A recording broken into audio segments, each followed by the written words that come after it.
Yo, what's going on, boys? Welcome back to the stream. Welcome back to another watch along or fight companion for UFC 321. My bad, boys. I was a little bit late, obviously, to the stream, but I was just trying to figure something out, and I just couldn't figure it out. Unfortunately, uh, is what it is. Because I made a different thumbnail for this live stream, like specifically for this card, but it just like wasn't working for some reason. I don't know. So I guess we gotta stick with the OG, the original, which is fine. Um, but yeah, maybe I'll just update it honestly. Yeah, let me actually change that quickly. I'll do it now. Um,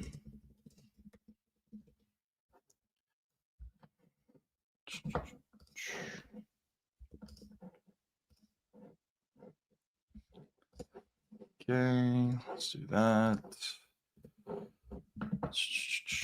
My bad, fellas. Let me just update this quickly.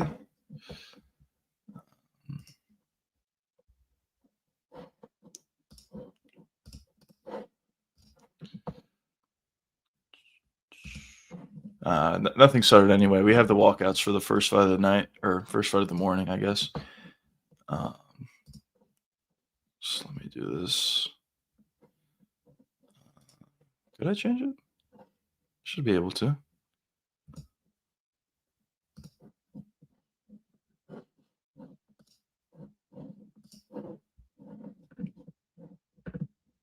Did I not?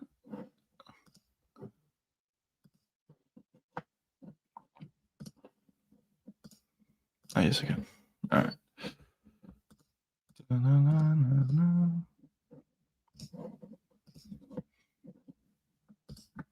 All right, fuck it. That's going to be the new thumbnail.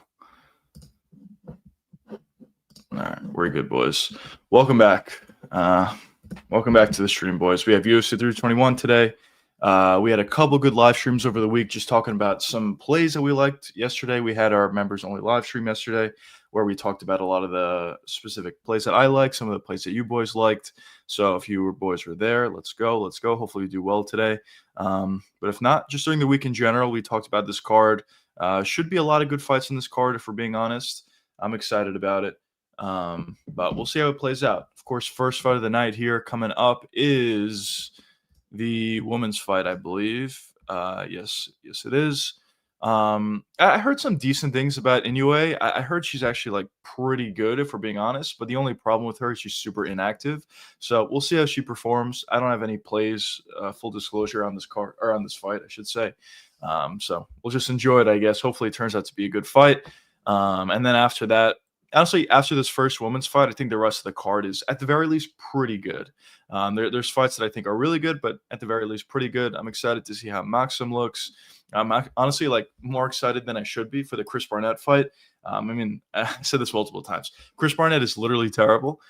He just has a spinning wheel kick that he'll land like once every 12 fights, but he makes it interesting, to say the least. So that I'm definitely kind of interested for that fight.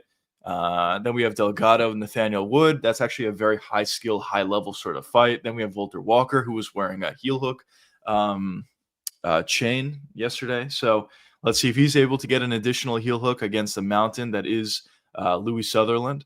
And then we have Ludovic Klein, Rebetsky, banger. Ikram versus Hung Sung Park, actually solid fight. Hasprath versus Quinlan, I think that's a good fight. Rakic Murzakanov, really good. Volkov Almeida, really good. Umar Batista, solid. Janaroba versus Dern, whatever. Tom Aspinall versus Gahn, really good fight. So we got some good ones coming up today, fellas. Is it as good as UFC 322 or 323? No, I don't think so. But this card is still very good, and hopefully it's not just a card that looks good on paper. Hopefully we get some good results here as well. So here we go, boys. Just doing the announcements for the first fight. Obviously, anybody new to the stream, I got the timer right here. Whenever the rounds start, I will start those rounds. Or start the timer, I should say, for the rounds. Joshua, what's going on, brother? Welcome back to the stream. Yeah, me too. Me too. Hopefully we get good fights. We got the first fight here. We'll see. As I said, I heard some decent things about Inoue, but she's just super inactive. So I don't know. I didn't take anything on this bet, but let's see. MB, what's going on, brother? Welcome back to the stream. It's been a minute. Tom Aspinall, GOAT winning Tom. Let's go. I think Tom wins as well. Probably take down a submission within the first couple rounds. But we'll see. We'll see. Could make it interesting if Cyril can extend the fight. Could make it interesting. But I agree with you. Tom probably wins this fight. And we're talking about his first title defense. But let's see. Anyways, we're getting right into this fight, boys. Starting in round 1. Marine and Inoue. And we're about to get started right about now. Here we go. 3:21 is officially underway.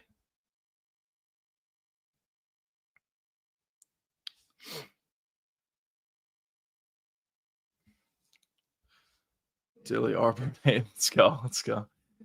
Welcome to the stream, brother. Good pressure here. Dan will maul him. Oh, Dan Hooker. Yeah. We'll see. We'll see how that fight plays out. I think it's a really fun fight, one way or the other. But we'll see. I will be rooting for my boy Dan. Good inside leg kick for Amarin. Kind of just get into the swing of things here. Body kick into a spinning back fist. Came up short, both shots for Amarin. Good pressure here from Mizuki. Oh, nice right hand over the top for Mizuki. Good pressure here as well. Jab came up short for her, though. Left hook. I always say this. I know I always say this, but whenever you talk about lower level women's MMA fights, like the first fight in the card, second fight of the card, a women's MMA fight, usually I like to go with the underdog. I didn't do it this time, but usually as a general rule, I like to do it because how many times do we see these fights turn out to be a lot closer than the odds would suggest, or how many times do we see a bad decision or whatever? So there's always like good opportunities to find value there. And I believe Mizuki was like a plus 300 or something like that. So I'm not saying she's going to win. We'll see what happens. She's looking decent so far, but as a general rule for lower level women's MMA and honestly lower level fights in general, that's kind of my thoughts on the Barnett fight. It's not the worst idea in the world just to take the underdog when they both suck, especially if it's like a big underdog. We got Jack Delman Elena here. What's going on, brother? Mate, I'm telling you, JDM TKO round 4 trust. I agree with you. I actually agree. I think JDM wins the fight. Specific rounds or whatever, I don't know, but I do agree that he wins the fight. Yes, Islam does have the wrestling threat, which is definitely going to be something that JDM needs to think about. But one thing that I constantly talk about is JDM has that high guard style, which helps him seamlessly transition from, by the way, Amarin has the back here. But anyways, so he has that high guard sort of style that helps him seamlessly transition from striking to takedown defense. And a lot of times when you talk about a striker versus grappler, they're either striking or defending takedowns. But for JDM, he's shown a pretty good ability to do both at the same time. Oh, this might be over, boys. Nope, never mind. But yeah, because he's able to do that, I think he's got. Oh, this is over. It's full mount. It's not over, but full mount for Amarin here. She's doing really well on the ground. Mizuki was doing some good work on the feet, but ever since it's gone to the ground, Amarin is dominating here. But this is really her world, for being honest. She's in full mount here, threatening a couple of submissions. Let's see if she can posture up and land some big shots here.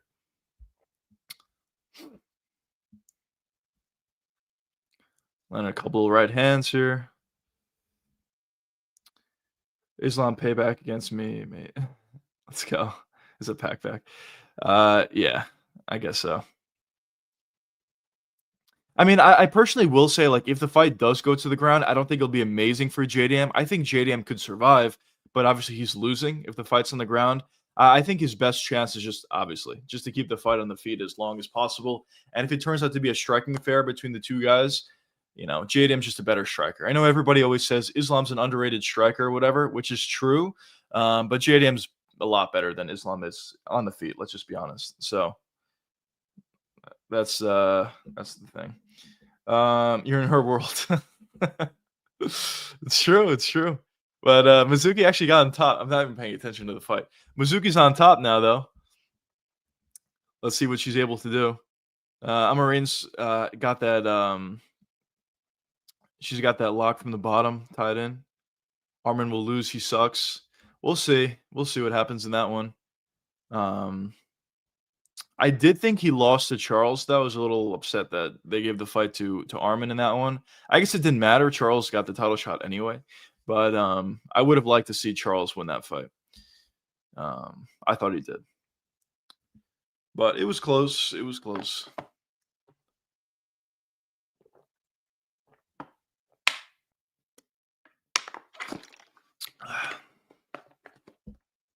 Good shots from Mizuki here. He's not that close to finding a finish, but good shots. All right, solid rounds. Some good action from both. But would you say Ilya, Gamrot, and Islam own him? A lot of Armin hate here. I don't. I'm not like an Armin fan or anything, but I thought he beat Gamrot personally. Ilya, I think Ilya beats Armin. I agree with that. Islam, I also think Islam would beat. Well, he beat him already, but even in a rematch, I think he would beat him as well. So I agree with 2 out of 3, I guess. What's going on, brother? Welcome to the stream. Now we find out how much of a star Tom Aspinall actually is, or people are just rooting for him because he hates John Jones. We will see. We will see. I am expecting him, as I said, I do think he wins this fight, and I do honestly think he makes it look pretty easy just by utilizing his wrestling and maybe a submission. But we will see. We will get a lot of a lot of questions answered here. Cyril Gane doesn't have amazing takedown defense, of course, but at the same time, he's not a blob. He is very athletic. He is very mobile. He's got really good footwork. So it'll be interesting to see how Tom Aspinall deals with it. Yes, on paper, he has a lot of advantages, but you never know. We'll see. We'll see. And as I said, the longer the fight goes, the more it gets extended, the more questions will get answered about Tom. We'll see. Does he gas out badly? By the way, my timer's fucked up, but round 2 started. But will he gas out? Starting in round 3 or round 4, or will he be fine cardio-wise? We'll get a lot of questions answered in this fight, and I'm interested to see. If Tom just does go out there, though, and gets a submission right away or a finish right away, then honestly, I've said this before, honestly, I don't really know who beats him. Maybe a Gialtin Almeida could be interesting if he puts on a good performance on the same card, but outside of him, I don't really know, to be honest. I've said this a lot. I know it is heavyweight. I know Tom does have that issue where he kind of backs up with his chin up in the air, which certainly could get him knocked out. But if he beats Gane, and especially if he finds a finish early, which is probably how he would beat Gane. By the way, good work here from Mizuki, stopping takedowns, landing shots on the feet. But anyways, if Tom does do that, I think there's honestly a good chance he breaks the heavyweight title defense record. It's only 3, I believe, at this point. So if he wins today, he just need 2 more to tie it, 3 more to beat it. I think there's a good chance he could actually beat it. But we'll see. Obviously, he's got to win tonight first, or today first, I should say. But yeah, good pressure here from Mizuki, though. Landing some good shots. She's in the clinch here. Sorry, I haven't really been paying much attention to this fight. Now she's going for a takedown of her own. She gets it. Mizuki's on top here. Very interesting, as Joe would say. Very interesting.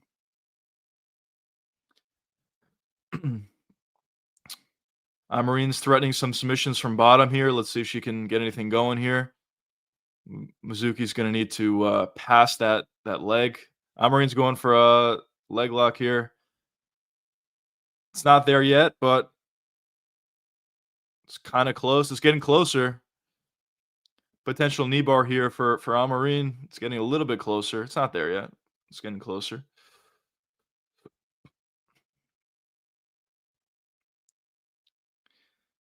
Kind of a tough spot here for Mizuki. She's just got to stay patient and stay calm. And, yeah, probably sprawl in this situation. She's out. She almost got out of it, but we're back in the same situation again.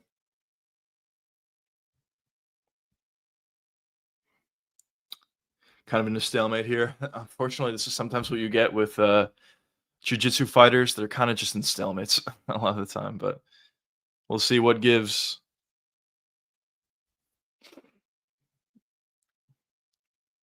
Oh, this could be interesting. Amarine gets on top here.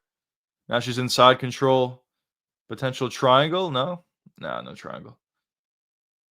Amarine's on top here. Mizuki's trying to get back to her feet. Shoots in for a single leg of her own, actually a double leg. Now they're back on the feet. Yeah, Mizuki probably shouldn't grapple here if I had to say. She's had some success. She's found a couple takedowns and she was on top a couple times. Now Amarine pulls guard here. Um, Mizuki just stays on top. But yeah, probably she should strike a little bit more. It seems like she has a bigger advantage in the striking than she does on the ground. But, but Amarine just pulls guard, so Mizuki's on top here.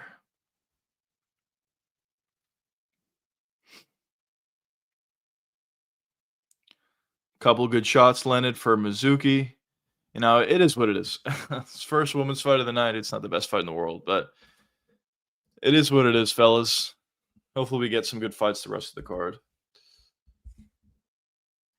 If you, I say this a lot. If you get a finish on that first women's fight of the night, it's probably going to be a great card. If not, it doesn't mean it's going to be a bad card. But if you get that finish, it's probably going to be great. Fortunately, it doesn't seem like we're going to get a finish here. But we'll see.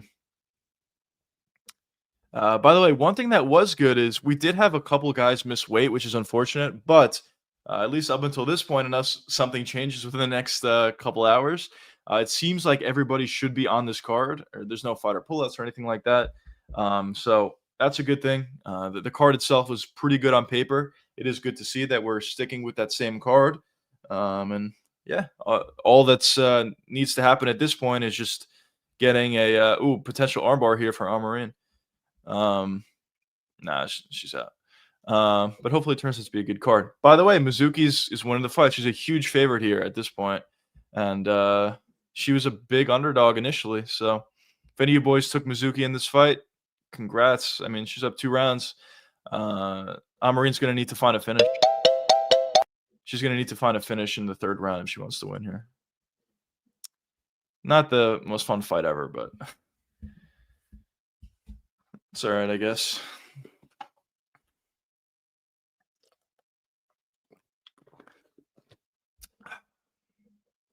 Yo, what's going on, brother? Welcome to the stream. On the kick side of things for once. Let's go. Let's go. Let's go. Welcome. Welcome. Really mixing it up. YouTube, Twitch, kick. Let's get it. When you least expect it. Yeah, I didn't expect it. You're right.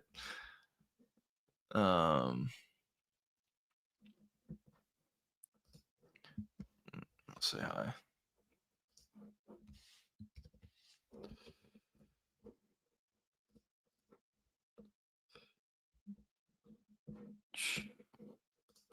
All right, getting to round 3. Getting started just about now. Here we go. This is why you don't bet women's MMA. Yeah, if you do bet women's MMA, just bet the underdog. I mean, stuff like this happens all the time. The lines are just off, or there's a robbery decision or whatever. There's honestly like pretty good value on some of these women, especially if they're like a big dog. And I believe Mizuki was a pretty big dog going into the fight. So we'll see. I think Gon will win. We'll see. We'll see. Could be interesting. As I said, if he extends the fight, if he can stop takedowns early and extends it late, I do think it could be interesting. Good takedown or sprawl, I should say, from Mizuki. Mizuki gets back to her feet nicely. Amarine's is not in a good spot here. She's tired. She can't find takedowns. And now the fight's just on the feet. Big shots landed from Mizuki here. Oh, this could be a finish. I don't know if she got dropped or she just I don't know what happened there, to be honest. Mizuki's landing big shots. I don't know if she dropped her or if Amarine just pulled guard there. But we'll see. Yeah, Mizuki definitely should keep the fight on the feet. She's just landing big shots on the feet. Amarine literally has nothing for her, but we'll see. I think that because Alex won, Yuri won, Marab won, Johnny Walker won, Aspinall will have to lose. That's fair. It has to, right? But yeah, fuck it. Why not? The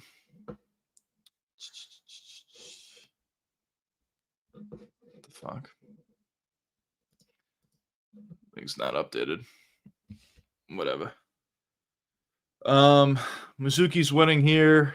Maybe a knockdown in that situation, but regardless, she's winning. She's in top position, landing some big shots from up top. But as I said, if she really wants to find a finish here, she probably should just let her back up and fight on the feet. But I guess easier said than done. People say this a lot, which is true. Amarin is kind of just holding on at this point. She's not really being all that aggressive, and Mizuki does a good job getting back to her feet.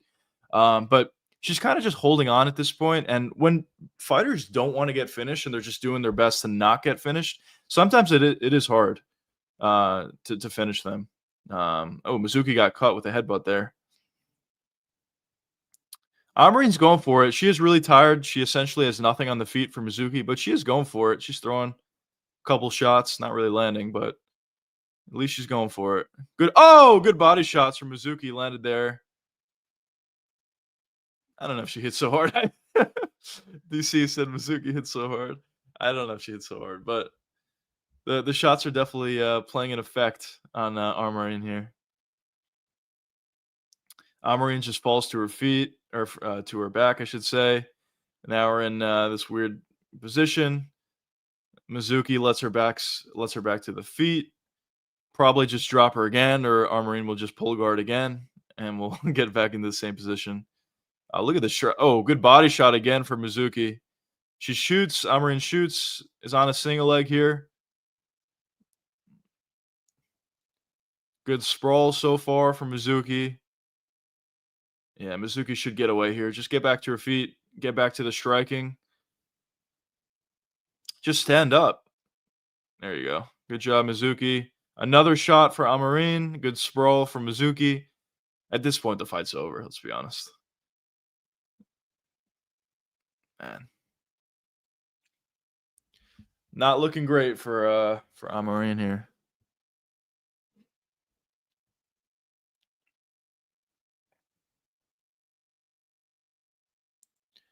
Decent shots from up top for Mizuki.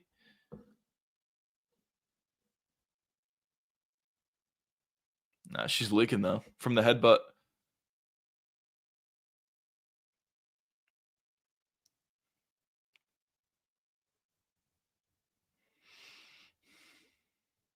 Good shots from landed from Mizuki here. Yeah, Mizuki's not bad. I mean, she does some things pretty well. Her striking's good.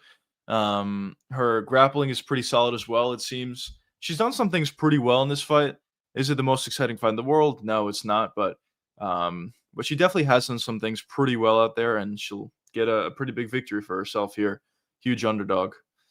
But yeah, that's a 30-27, boys. Unless the judges have something to say about it, should be a 30-27. Also, on top of her skill, she had pretty good cardio as well. Amarin was like absolutely gassed in that fight, and Mizuki just kept pushing forward. So good performance from her.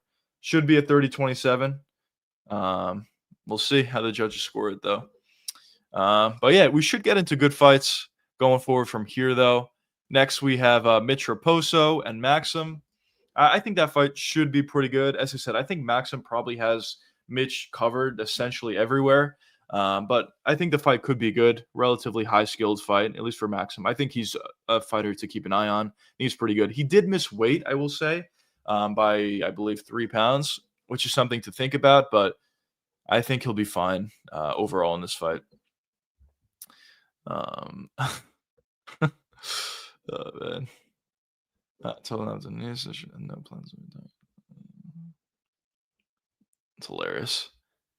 Somebody on Twitter just posted Jamal Hill's retiring, or they posted a graphic of Jamal Hill and it says retiring. And then if you read it, it says he has no plans on retiring. It's fucking stupid. Man. It keeps getting worse, boys. Keeps getting worse. With fuck, I can't even show it. But the face-off between Rakic and Murzakanov, they keep just making Murzakanov get shorter and shorter. Tremendous. Oh man, boys, I should put like a graphic at the top left of the screen. How many fights away from Chris Barnett? It's like when if you guys watch baseball, when Shohei Ohtani's like 3 batters away. They'll put the graphic up. Shohei Ohtani's 3 batters away. Should be Chris Barnett's 3 fights away. We're getting close though. We just have one more fight. Well, I guess 2 fights away, kind of. We just have the Maxim fight, and then after that, we'll watch our boy Chris Barnett. Imagine Chris Barnett goes out there and lands another spinning wheel kick, finds a finish in Abu Dhabi. I want Conor in Abu Dhabi. But that'd be hilarious if he just goes out there and gets a win, especially in that fashion. But let's go. The face-off between Rakic and Asamat was comical. It was, dude. Sometimes it's very rare, but sometimes you do get like very weird face-offs like that where one guy's like so much bigger than the other guy, and it almost looks like the other guy's like his son or something. I don't know. It just looks so comical to me. And that was another one of those examples. Rakic is so much bigger. Well, Rakic is just huge for light heavyweight. He's 6'5", I believe, and also he's just very big in general. And then for Mirzakhanov, honestly, he could move down if he wanted to. He's just like a fat guy, if we're being honest. He's like 5'10", I believe, something like that. But yeah, he could definitely move down if he wanted to, but he doesn't want to cut that much weight, I'm assuming. But he is super athletic and super explosive, so that's kind of what makes up for it. Is Christian Connor new mythical fighter promoter? Yeah, he looks so good, actually. I mean, pause, I guess, but still, like, he looked very healthy, which was really, honestly, like, really good to see. So good for Connor. He looks so much better than what he's looked in the last time that he did the BKFC presser. So good for him. We'll see how it like pans out in terms of fighting. I mean, I think he should be good. I mean, I know he's been training a lot. I know Dana has said this, that Connor has been super focused on actually fighting. And I believe that to be true. I mean, we at this point, we haven't seen a clip in a while, but I'm assuming he's still training. At a certain point, he was posting every single day clips of his training. So I'm assuming he's very motivated for that card, for the White House card, and we'll see if the UFC throws him on there. I think there's a chance that they could. He's just got to stay healthy, stay injury-free, just keep training, and if he does that, I mean, you know, he's the biggest star in the sport. I know he hasn't fought in forever, and maybe people just want to move on from Connor, but still, he is the biggest star in the sport. If he's on that White House card, it would just make the card bigger. And if they do put together a Conor McGregor versus Michael Chandler fight, as dumb as it may sound, for like a main or co-main event of a White House card, it could honestly happen. I wouldn't be shocked. And if Conor's like actually training, who knows? Maybe he'll look pretty good. Initially, when the fight was supposed to happen back in July of last year, whenever the fuck it was supposed to happen, I always thought that that Conor would beat Chandler. I just think Chandler's way too wild, way too aggressive. And even though Conor's been out of the game for a while, I get it. Maybe his timing's a little bit off compared to what it used to be. Still, at the same time, there's so many openings on Michael Chandler that I do think eventually Conor would step back, land a big left hand. Even if he misses a couple opportunities, I think eventually he knocks him out and lands a big counter. So I think he wins that fight, and especially now if he's like really training, I think there's a good chance he could win the fight as well. Chandler also, on top of the fact that he's just super aggressive and very wild and leaves a lot of openings, he also is washed. We saw it in the Paddy Pimblett fight. I thought Chandler would beat Paddy because I didn't think Paddy was good, but Chandler was just so washed in that fight. It was absurd. Usually for Chandler, he was never good. He was never that skilled, if we're being honest. But one thing that he did do very well was he just kind of threw a lot of big explosive shots, and he was able to land big shots on his opponents. We saw it in the Charles Oliveira fight. We saw it in the Justin Gaethje fight, and we also saw it in the Dustin Poirier fight. Yeah, he wasn't better than those guys, and he got finished eventually. But still, in all of those fights, Justin Gaethje didn't finish him, but you get my point. But still, in all of those fights, he was able to have success by hurting his opponents, and he was able to do that by just being explosive and landing big shots. But in the Paddy fight, he didn't even do that. He landed one big right hand, but he was just very passive, honestly, in that fight. And if he's not using his explosion, he's just not going to beat many guys, if we're being honest. So at this point, he's washed, unfortunately. What's going on, brother? Welcome to Stream JuicyMMA. Chandler's only hope would be Conor has completely fallen off and become a cause. Yeah, I agree. That would definitely be his only shot. But I don't know if it would be, the case. As I said, he is training quite a bit at this point, talking about Conor.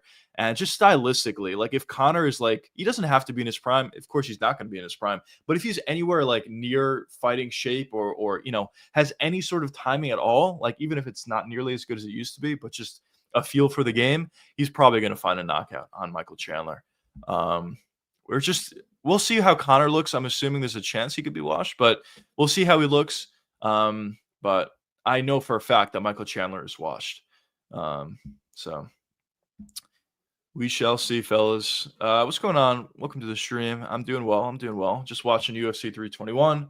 First fight of the night was not that great, but we do have our second fight coming up here. Maxim and Mitch Raposo, which hopefully will be good. We'll see. I do think that Maxim has decent skill out there, and we'll see how he looks. I always thought he was a pretty good fighter. PFL has just signed 9-0. Magomedov. Magomedov trains under Khabib alongside the PFL. Another light heavyweight added to the PFL. All right, we'll see how he looks.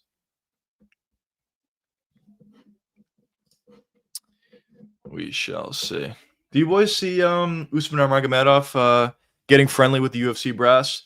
I don't really think that means anything, to be honest. But I know a lot of people were saying, oh, maybe the UFC will sign him. I would like the UFC to sign him. I think he's a really good fighter. Obviously, the history of PFL or Bellator guys coming over to the UFC is not great. But I do think a guy like Usman Nurmagomedov, will he be a champion? No, I don't think so. But I do think he could be a good fighter in the UFC. Maybe, maybe a top 5 guy, top 6 guy at the weight class. I do think he's that good or good enough to get there and maybe compete for a belt. But I don't think it's going to happen. I think he's going to stay with the PFL. I think the PFL is going to do everything in their power to hold on to him. I mean, at this point, he's probably one of their bigger stars. Him versus Paul Hughes was the biggest fight they could possibly put on. They put it on twice. Unfortunately for them, it went to Usman twice. So I don't know if they could really put that fight back together. But still, he's a part of the biggest fight they're able to put together at this point. So I don't think they're going to let go of him. Even if the UFC paid big money, I don't think they're going to let go of him. But we'll see. I think Usman would be top 5, at least top 10. I agree with you. Yeah, I don't think he would be the same as some of these other guys who look pretty good in another organization, come to the UFC and completely fall off.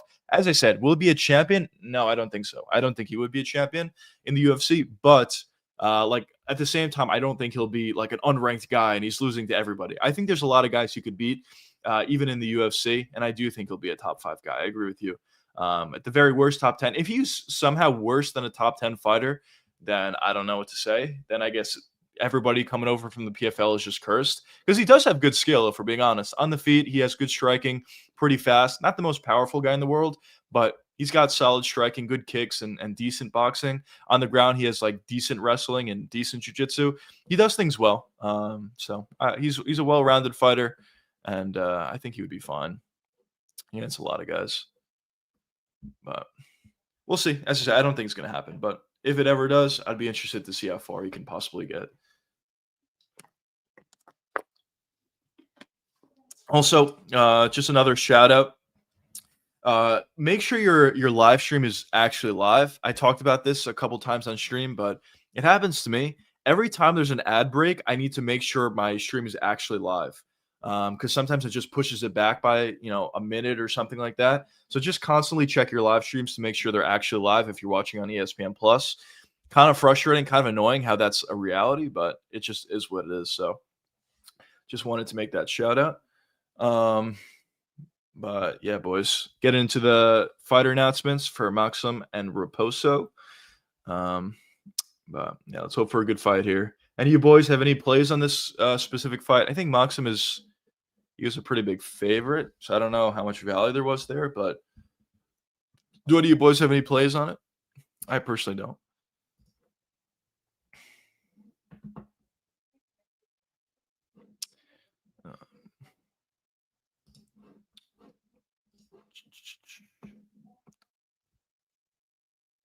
Mitch is also pretty small for the weight class too. I mean, he's good. He definitely has good skill, but he is a little bit small for the weight class.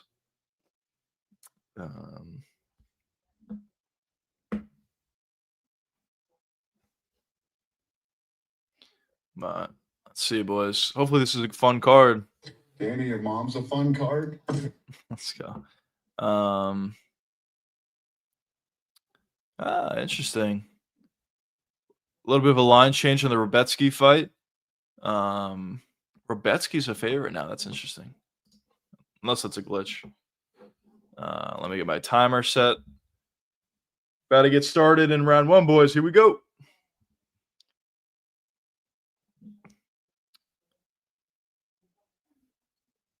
Anyways, here we go. Right about. Here we go. Round one. Good shots landed. Hello, how are you doing? I'm doing well. I can't wait for the UFC to go permanent, so you don't have to deal with it. Dude, I completely agree. I'm excited about like no pay-per-views. Obviously, that's going to be great. Maybe better fight cards, but just the app itself is actually a huge thing for me. Like, I'm excited just to have a better app. I got Maxim over 36 strikes. Let's go. Hopefully that hits. I think there's a good chance it will. I think he's better than Mitch Raposo, for being honest. It is also flyweight, so I don't know if there was really going to be a finish in this fight. So that's probably a good play, to be honest. Both guys coming up short on a couple shots, though, here. Maxim's just a lot bigger than Mitch Raposo, for being honest. He's a lot longer, and let's see if he can utilize that. Do you stream daily? I do. I'm assuming you're going to sell me something, but I do stream daily.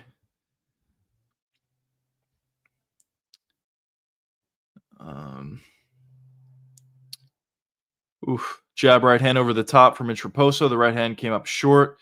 Couple jabs did. Raposo swinging heat, though. He definitely is. He's going for it. Coming up short on a couple shots, but he is throwing. Maxim is just staying very patient here. He's waiting for his reads, and maybe he's looking to counter a little bit here. But so far has not been too aggressive. Couple jabs from Maxim came up short. Right hand came up short for him as well. Stalking, though. He is stalking. Nice leg kick lands for Maxim. Best strike of the fight so far. What's going on, brother? Welcome to the stream. Welcome. Just watching the Maxim versus Raposo fight for UFC 321. Doing a full card watch along here. Where are you from? I'm from New York. Good jab there lands for Maxim. Oof. Mitch is throwing nice combinations, and he is throwing heat on a lot of his shots. He's just coming up short. The range is a little bit of an issue for Mitch at this point. Let's see if Maxim can capitalize on some of those swing and misses with some counters. Good shot. That's a really good shot for Maxim. Nice timing on it. No, you can't. It's very annoying. I knew you were going to sell me something. I'm not buying anything, bro. Anyways, though, good takedown shot from Maxim. Let's see if he can control on the ground. Mitch is getting back to his feet, though. There he goes. Maxim's on the back here. Let's see if he's able to find an additional takedown in this spot.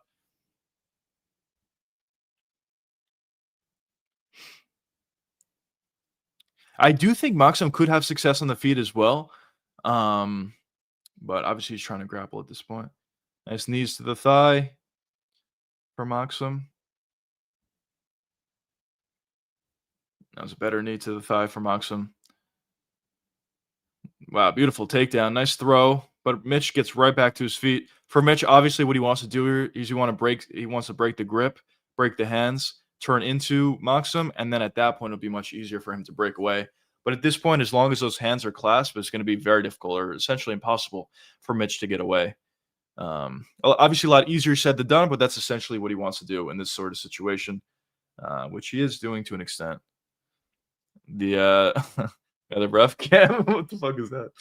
The ref wants them to have a little bit more action, which I agree with. Maxim's kind of just holding him at this point.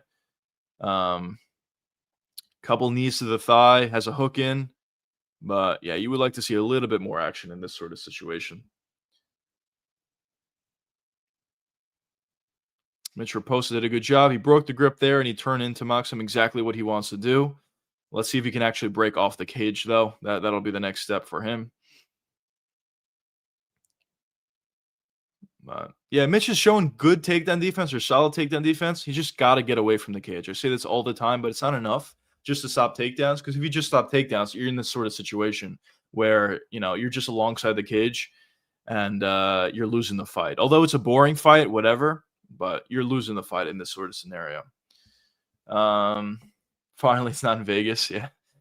Not a Vegas card. Actually, we got a couple of cards that are not in Vegas. Good job for Mitch getting away from the cage at the very end there. Maxim's getting a little bit aggressive with some strikes here, coming up short on a lot of them, but he's throwing some more shots. His first round, I'd say Maxim won that round. Not too much in it, but yeah, for the cards though, we do have a New York card next month, so that's going to be fun. And then the December card is a Vegas card again. But yeah, for these next couple of cards this week, or today, I should say, and next month, we got a couple of non-Vegas cards. So hopefully they turn out to be good. Even for the Vegas card, I think it's a banger. But we'll see how they play out. Comes out for a run in there. Let's go. Let's go. Oh, man.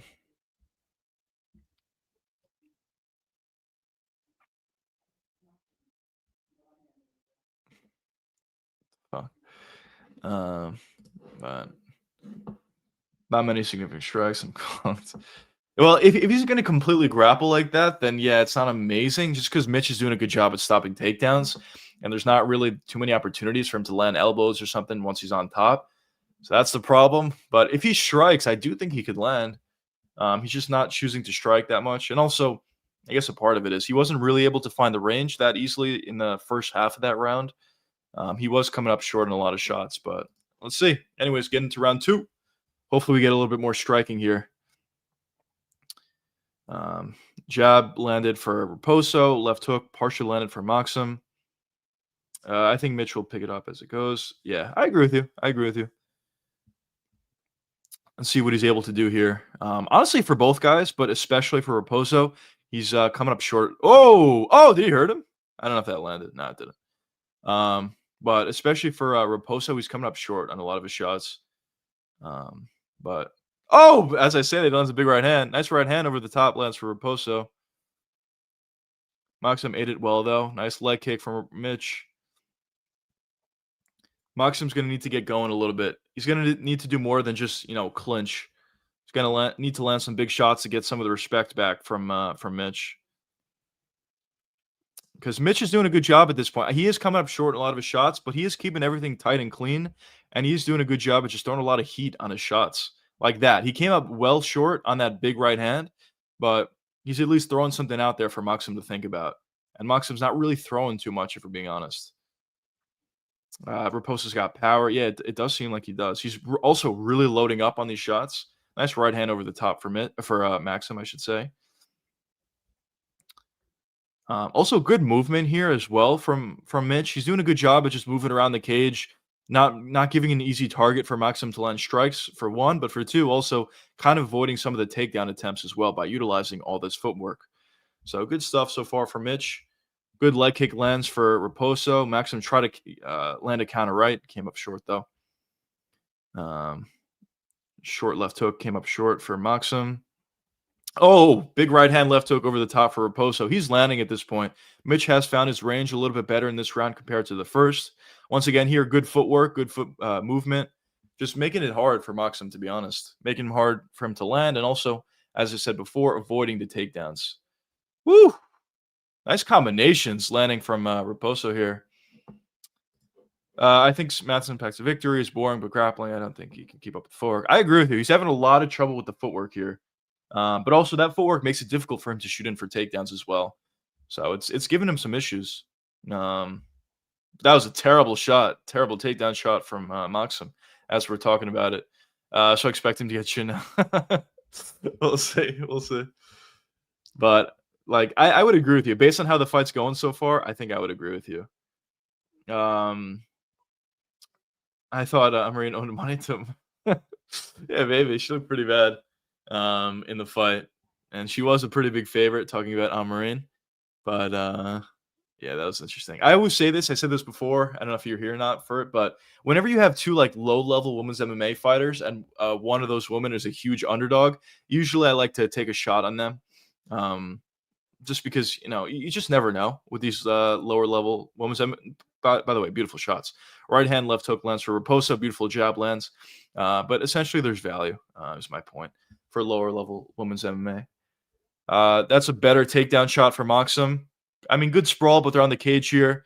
This is more of where Maxim wants to be, and he finds a takedown there. Good job from Maxim. But he's going to have to do a lot of damage here or threaten a submission or something to win the round. He's losing so far. Mitch did a really good job for the majority of it, landing some big shots, putting combinations together, utilizing footwork. So if Maxim literally just holds on and keeps him on the ground, but holds on like what he's doing right now, he's obviously not going to win the round. But Mitch gets right back to his feet. Mitch has given a lot of problems to Maxim here. Potential another takedown here, and he gets it. Oh, potential triangle though for Raposo. Let's see if Raposo can lock this up.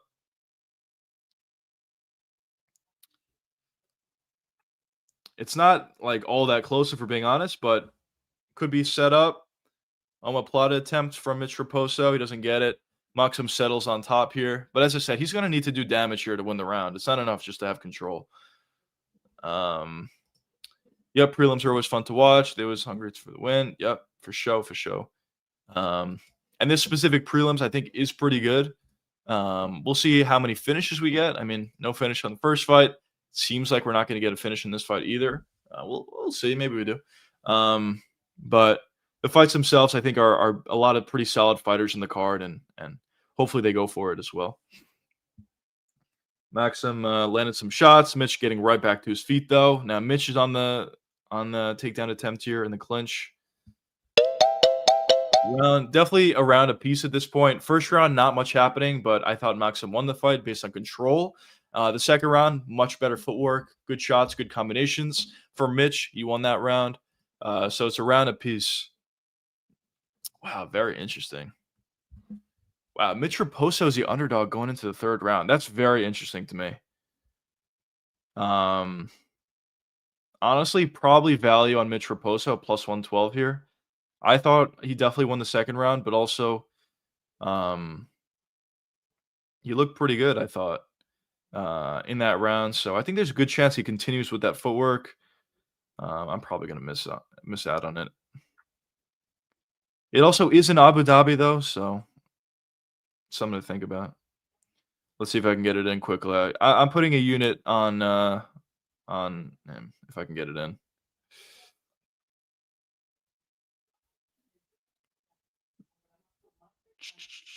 Can I get it in? Oh my god, you gotta be fucking kidding me. I just missed it. By the time I deposit, it's very annoying. I just can't get it. Oh, he's a bigger underdog. All right, fuck it. Let's see if I can get this in. If it doesn't go through, I'm just not gonna do it. Fuck it. All right, I got Mitch at plus 164. Obviously, he gets taken down immediately.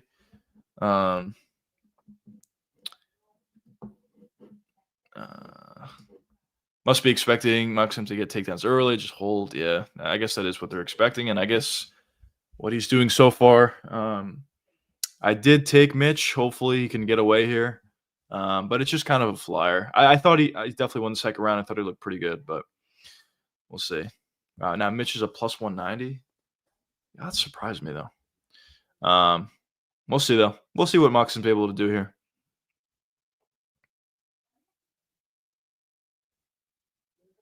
It's just the thing is, which is kind of frustrating to watch, to be honest, from a betting perspective, but also just a fan's perspective.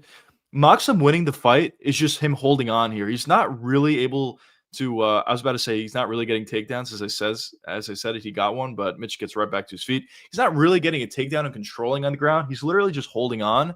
And yeah, maybe he'll get a couple takedowns, but Mitch will get right back to his feet. So this is the version of Maxim just winning, just holding on for dear life. But for Raposo, when he's winning, he's utilizing footwork. He's landing nice combinations. So it's kind of frustrating watching, a fight like that. But I guess it's the reality. There you go. Good job for Mitch. Breaking away, though. Good job. Let's see what he's able to do here. Neither guy really looks tired, but Maxim did, utilize a lot of energy shooting for that shot. He doesn't look tired, but who knows?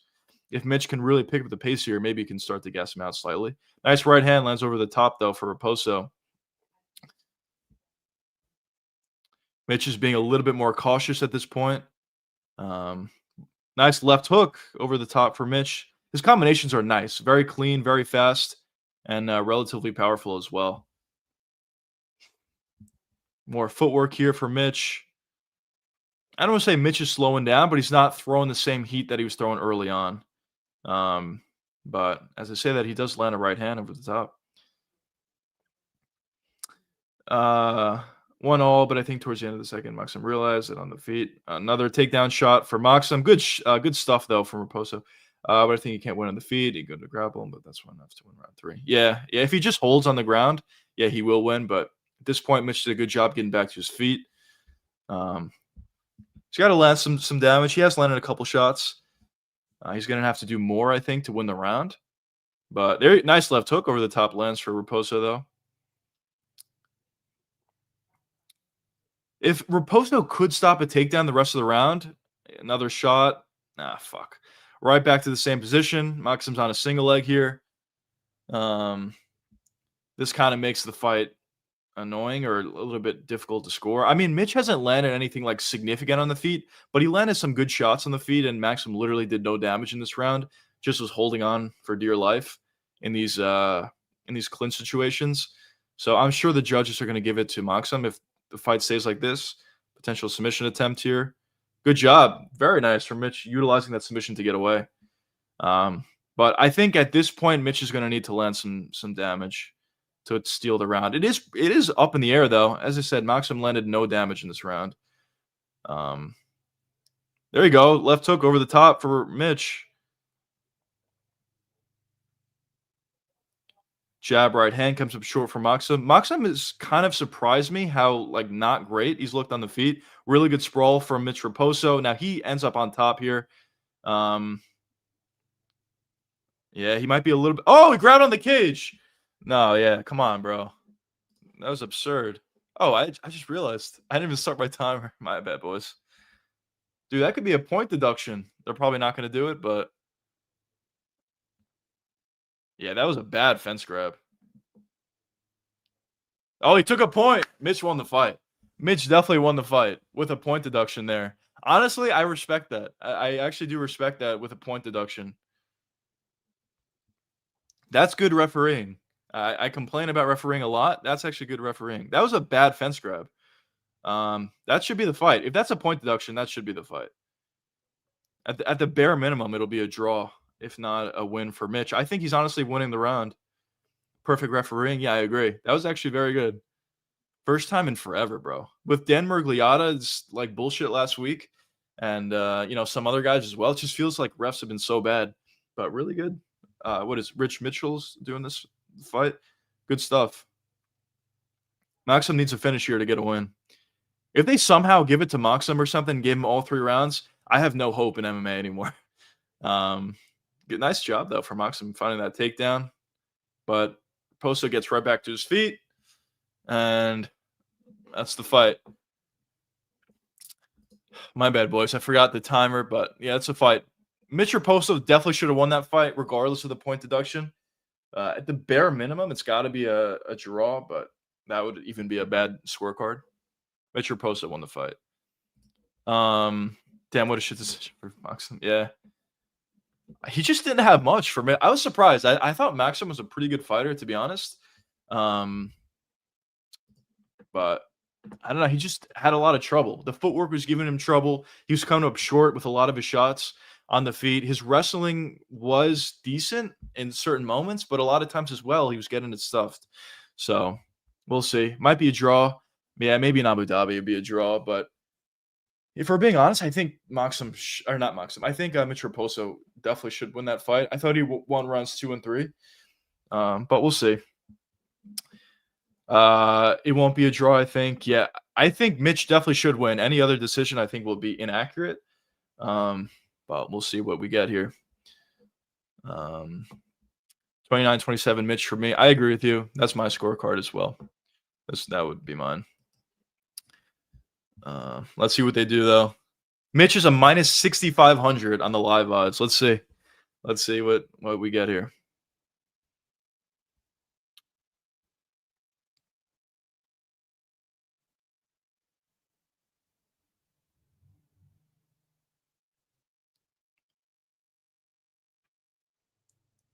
It's got to be 30, 26, 29, 27, 29, 27. Let's go. Let's fucking go. Good start to the day. If any of you guys took that live line, I thought it was good value. I thought he won the second round going into the third, plus money. I was like, fuck it. Let's go. Good shit, though. The judges got it right. I think the 30-26 or whatever he said, I don't think that's accurate. I think Moxham won one round, but 29-27 is the accurate scorecard. Let's go. Thanks, brother. Thank you. Yeah, I honestly, a lot of times when I take live bets, it doesn't work out. This is the few times that it did actually work out. Probably not going to take many more live bets unless like there's something egregious where someone clearly won a couple rounds and he's the underdog or something. But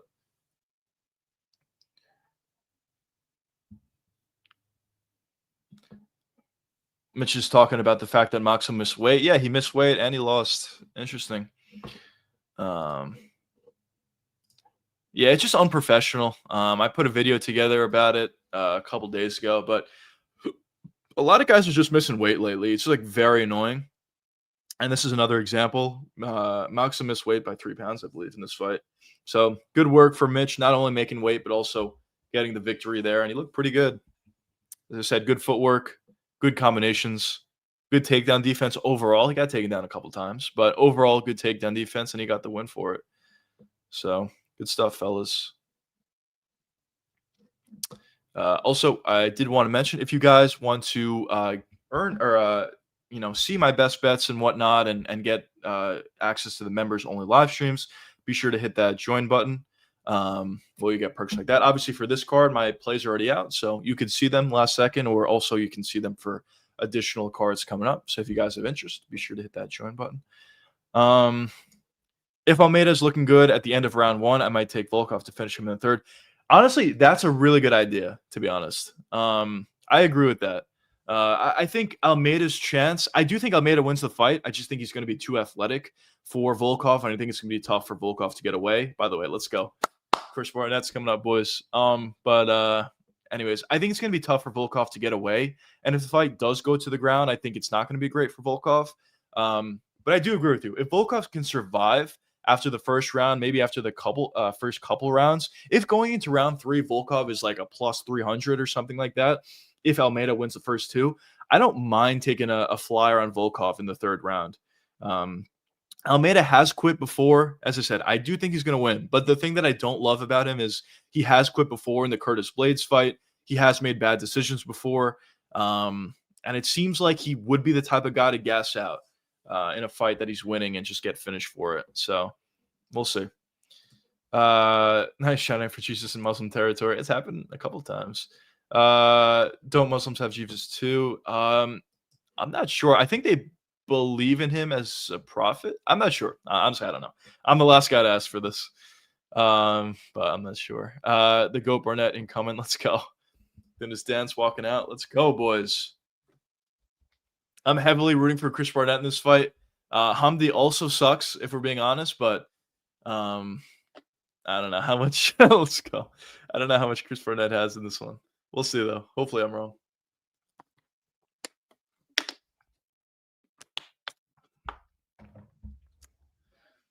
Let's go. He honestly, I mean, obviously he's very big, but he honestly does look like he lost a little bit of weight at this point. So I don't know. Maybe that could help him out a little bit, but we'll see. We'll see.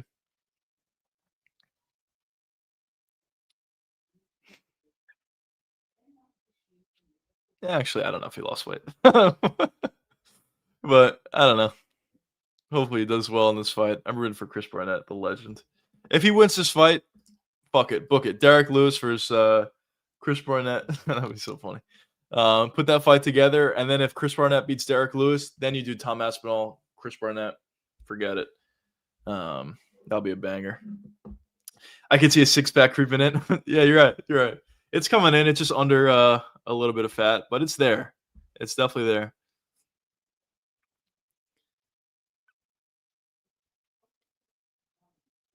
It is crazy.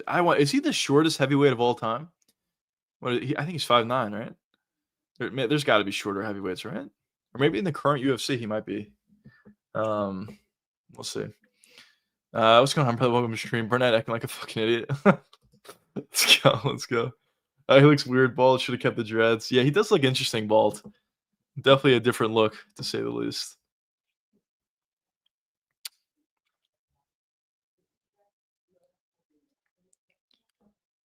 Also, yeah, I don't know if doing all this moving around and whatnot, dancing, is it going to gas him out? I don't know how long this fight's going to go anyway, so maybe it won't matter. But let's go. That's actually a hilarious thing to think about, though. Imagine you go in there to your first. Hamdi's fought in the UFC before, but just in general, imagine you go into your UFC debut. You're fighting this like fat 5'9" guy at the heavyweight division. He's dancing, walking into the octagon. Then all of a sudden, he's spinning wheel kicks you, and you get knocked out. What a visual that would be! Oh man, it's hilarious. Um, why is he representing Spain? Honestly, I have no idea. Yeah, I thought he was American. Is he not? I don't know. But I don't know. Got Humdi. Humdi actually like he has the ability to do certain things well. He just, in my opinion, he's never looked good in the UFC. It seems like his striking's like not that bad. Like he could strike, but he just is way too patient with his striking, and it just doesn't look good in turn. And also, he does have a pretty extensive wrestling background coming into the UFC, but I don't think he shot a takedown in the UFC, from my knowledge. So I don't know. He could be good theoretically, but he's popped before for roids, and also just in a lot of his fights, he just does not look good. Is Hamdi the only Egyptian? I think he is. I think so. I could be wrong. Maybe there's one more, but I think he is. That's actually surprising to me. He's finished 5 out of 6 fights, or 5 out of 6 wins. That's surprising to me. From my memory, he just fights very, very slow, and he just goes through a lot of decisions, if we're being honest. But we'll see. I don't think this is going to go the distance just because Chris Barnett is in this fight. So one way or the other, probably get a finish here. But here we go, fellas. 5'9" heavyweight. Oh man. Theoretically, I mean, he probably couldn't make it, but theoretically, he could cut down to flyweight. Imagine that. Actually, that's a good point. Chris Barnett should do that. He should become the first 3-division champ, but do it the other way. First become a champion at heavyweight, then move down to light heavyweight, then move down to middleweight, and just keep moving down. Maybe he can, make his way all the way down to flyweight. Brendan Royval is 5'9" as well, and he's flyweight. So why can't Chris Barnett do it too? That'd be a severe cut, though. Oh man.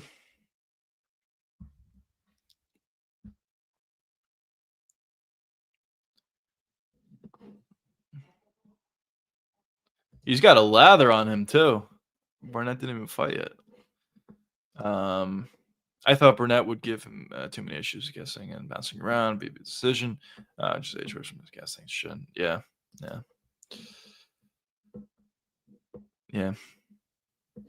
It's actually possible, to be honest. My concern though, on top of additional concerns, is I'm a little concerned that he's going to throw a spinning wheel kick or something and blow out his hamstring. Kind of what happened last fight for Chris Barnett. If you watch that fight, the first spinning wheel kick he threw, he pulled his hamstring or whatever the fuck happened. He blew out his knee. Something happened. So I'm a little bit worried something similar is going to happen again here, but hopefully not. We'll see. We'll also see how much boxing that Chris Barnett utilizes in this fight.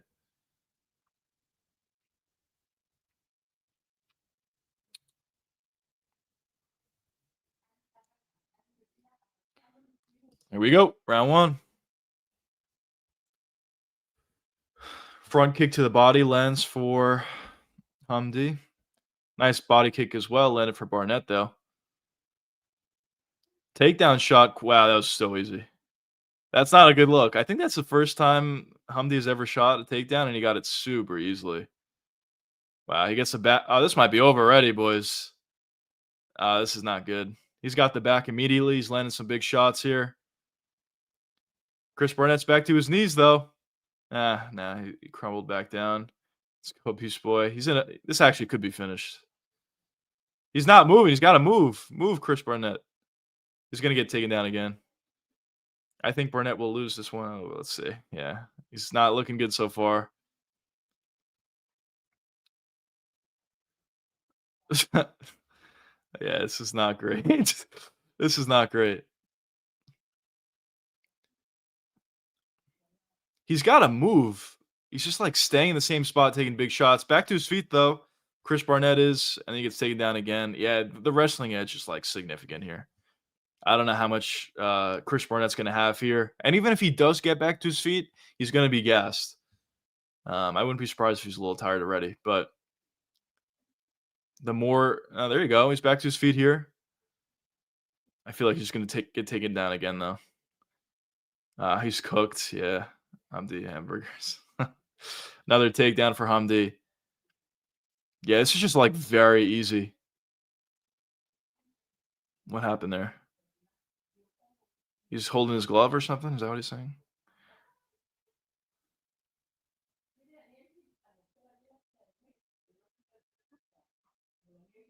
This is weird. He's just trying. Hamdi's just trying not to hit the back of the head. He's just waiting.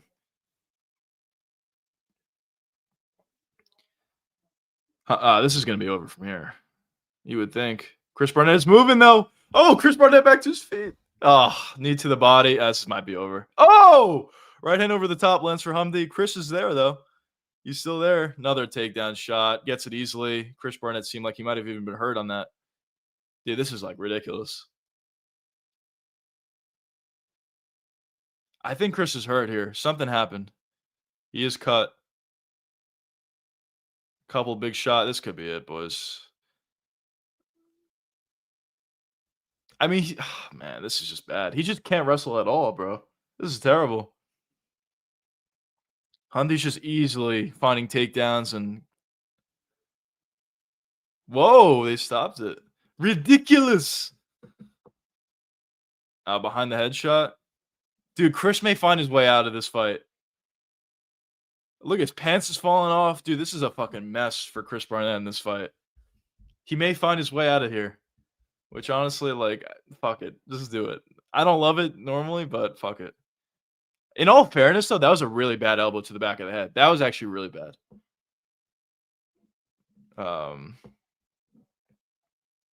Live bet Barnett, triangle from the bottom. Let's go. Chris Barnett should take all the time he needs. Even if he, like, quit, honestly, I don't mind it. Fuck it. It was actually really bad, in fairness. He literally... Oh, back, yeah. Oh, man. Let's give him Chris a chance, Mark. Yeah. Honestly, it should be at the bare minimum a point deduction. Honestly, I don't think a point deduction matters in this fight. I think Barnett gets finished one way or the other. But, dude, if he wants to just... I'm not even just saying he's quitting because maybe he actually is hurt. That was a bad elbow to the back of the head. But theoretically, if he just, didn't continue, I wouldn't blame him. For a Panster boy. That's got to be 2 points for that, too. The fuck?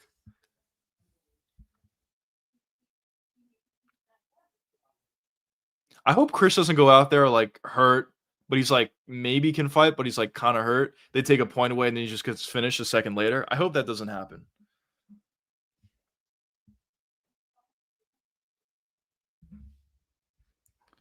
Oh, they are going to continue. Mark Cotter just tells them we're going to continue. You don't have a choice. 1 point. There you go. Honestly, good refereeing. I will give him credit. Good refereeing here. It's not going to matter in this fight, though. Hamdi's getting the finish. Yeah, he is very hostile. Ridiculous. Ridiculous. Respect to Chris Barnett for that. He could have taken additional time, honestly. He looks like he's tired. So I guess respect to Chris for continuing. Front kick to the body lands for Hamdi. Another takedown. Good, much better takedown defense there, though. Nice knee to the body for Barnett. If Barnett pulls this off, I'm flipping my chair over. I don't think he is, but if he somehow pulls this off, that'd be hilarious. His pants are falling off again, guys. Let's get better pants here. This is ridiculous. He must be losing weight, bro. His pants are falling off. Nice knees, though. Oh, elbow up top for Hamdi. Another elbow up top for Hamdi. Oh, big right hand. Yeah, pick up your pants, Chris. Let's go. Good jab lands for Barnett. It's another takedown shot. Good takedown defense so far. This is a weird spot. That's the most Chris Barnett takedown defense I've ever seen. That's hilarious. See, this is my issue with Hamdi. He clearly could find a finish very easily. He's staring at Chris Barnett the whole time here. Like, what is he doing? I hope he loses, but it's just very odd the way he fights. Can Chris land something big here? Nice takedown shot. Or defense, I should say. Oh, big right hand over the top. For Chris Barnett, I thought it hurt him more than it did. But good shot from Chris Barnett. Dude, he doesn't need to land that much to seal this round. It's going to be a draw, or it's going to be a 9-9 round. Unless Chris Barnett could land a big shot here. Spinning wheel kick, dude, it's there. It's there. Fuck it. Like, why is Hamdi just staring at him? I want him to lose, but it's just so weird to me. Like, why is he fighting the way he is? Right hand lands for Hamdi. Nice right hand again. Lands for him. Chris has got a decent chin, though. All right, Chris Barnett, 10-7 round. He's still hurt, apparently. It seems like from the back of the headshot. I must have serious words last week. Yeah, I agree. And as they should. I mean, last week was like historically bad. Reffing has always been bad, but last week was like insane. So what's going on, brother? Welcome to the stream. New profile pic too. Let's go. The 6-up. He's been in the sit-ups. Let's go. Yeah, he's getting in shape. Dude, he might be at flyweight by next week. If he's taking shots from heavyweight, imagine, what he'll be able to do at flyweight. Forget it. Chris does not want to continue. Yeah. I mean, he did much better after the point deduction, but at the same time, Hamdi also stopped fighting after the point deduction. We'll see. Oh, man. Hilarious round, honestly. Anyways, there we go. We're tying the shorts up a little tighter. Also give Chris Barnett some time to relax here, or to rest. There you go, boys. We can't have his shorts flying off every second.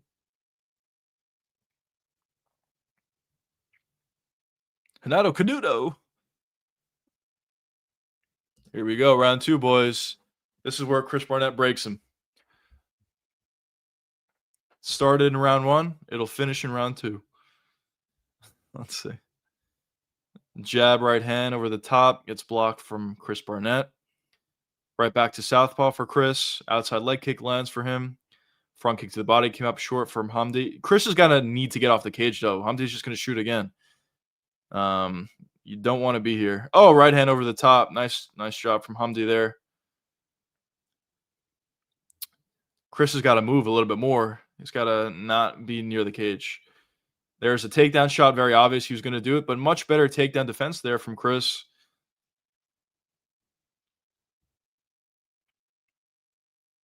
Hamdi is one of the weirder fighters. Like, I feel like he could be good theoretically. He just doesn't fight. It's just very odd.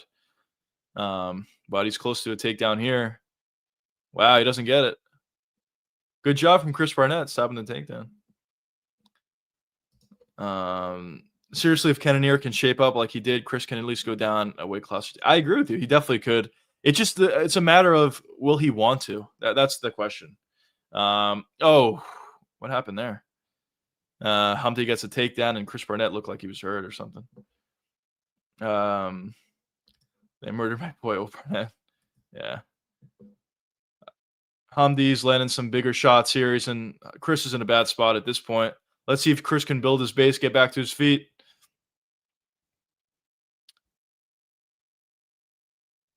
Dude, Hamdi can easily find a finish here. I hope he loses, but it's just like ridiculous.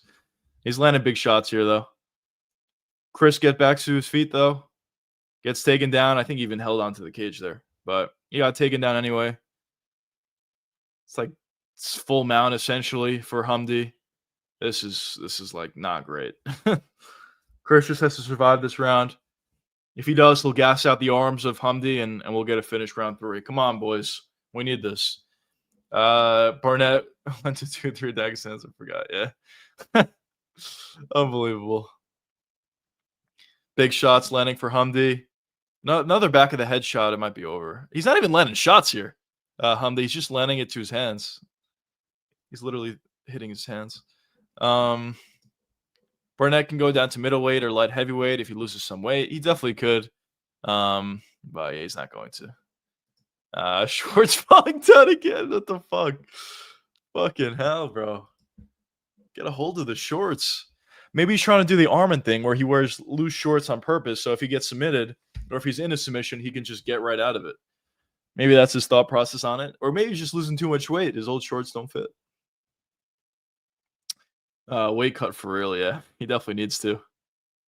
The problem is, unfortunately, it doesn't seem like he has much skill either. That's the problem with Chris Barnett. Oh, that was a big shot. Landed for Hamdi. But it just seems like the skill's not there. His takedown defense is obviously not great, as we're seeing in this fight. His ability on the ground is not great either. He's kind of just like getting up every time that he gets back to his feet. He's not using any technique or anything. And then on the feet, it's not like he's got great skill or anything like that. He just throws a couple leg kicks, spinning wheel kick occasionally, some left hands that don't have too much power behind it, and that's kind of what he does. So, I don't know. If Chris makes the end of the round, he might already are. Yeah. Or he just can't stand up, you're saying? Yeah, could happen. Honestly, though, this is a bad performance from Hamdi, for being honest. Like, he probably should have had a finish already.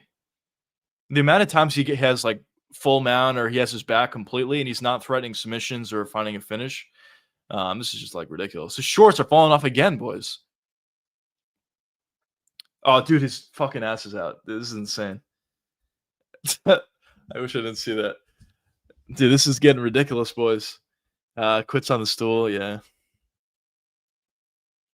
Dude, Chris should have just, like, said he wasn't able to continue after that illegal elbow to the back of the head. Fuck it.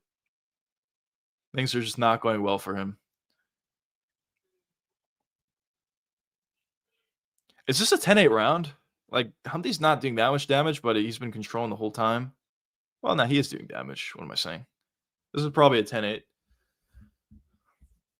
Oh, man, dude. Chris Barnett, get those pants up. The ones out. Oh, man. At least he got back to his feet, but brother, tie those shorts, man. Oh, man. This is, like, ridiculous. Fucking hell.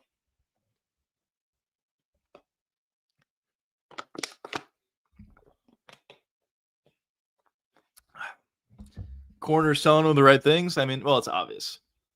He's got to get a finish to win the fight.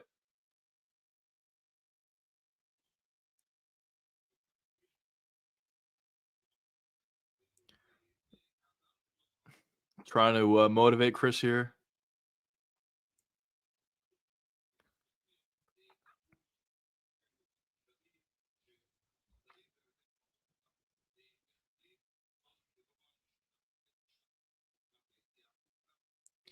I mean, yeah, I guess not bad. Cornering. It's just, I don't know what we could possibly do at this point. It's just the wrestling's a big problem. It's not even like Chris is like, he is tired, but it's not like he can't move or anything like that.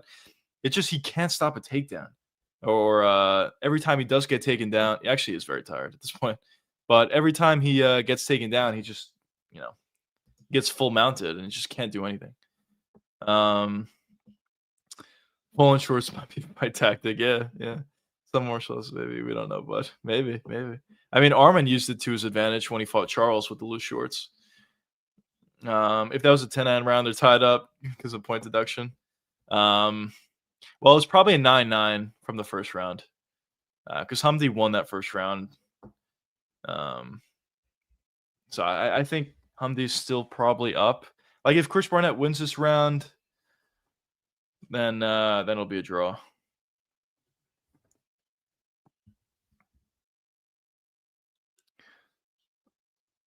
Leg kick lands from Chris Barnett. Another leg kick. What's going on, bro? Welcome to the stream. I'm watching on ESPN Plus. That's what I'm watching on. Yeah, there's that spinning wheel kick. Came up short. That would have been fire if that landed up. Nice right hand lance for Hamdi. Dude, Hamdi's never going to be a good fighter, though. Let's be honest. There's just no like action. It's such an easy takedown, bro. Dude, this is like, oh man, this is terrible. Free? No. If you have ESPN Plus, it's free, but if you don't, then no. Crack Streams, yeah, Crack Streams works as well. Strikeout Streams, you can use that. I agree with DC though. He should finish this fight. He's going for it a little bit more here, but yeah. That's what I was surprised to see when they said going into the fight, Hamdi's finished 5 of his 6 wins. Surprising to me because this is kind of how he fights, just like a very slow-paced fight. This is the type of fight that he should find a finish in. His wrestling is like not even like remotely close to where Chris Barnett is. He's just so much better in that department, finding easy takedowns and controlling him on the ground.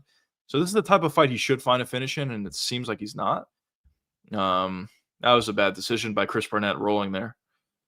He just rolled to his back for no reason. But yeah. Chris Barnett is just gassed here. I just don't know, like, what is he possibly supposed to do here? He's gassed. He can't stop a takedown. He can't get back to his feet. On the feet, he lands like maybe a couple shots, but they're not really doing anything. Hamdi's not really tired. I mean, nor should he be. It's not. Nothing's really happening. I don't really know. His shorts are falling off again, boys. It's just like insane. Dude, this is like literally like a disaster. Whatever could have went wrong has gone wrong. What happened? Wow, they stood him up. There you go. Take your breath, Chris Barnett. Pick up the shorts. Mark's pissed. I mean, he actually was landing shots in fairness, talking about Hamdi, but he just stood them up. Fuck it. Another shot. He's going to get it. Let's see. Could Chris stop a takedown? He's got double unders talking about Hamdi. Chris Barnett.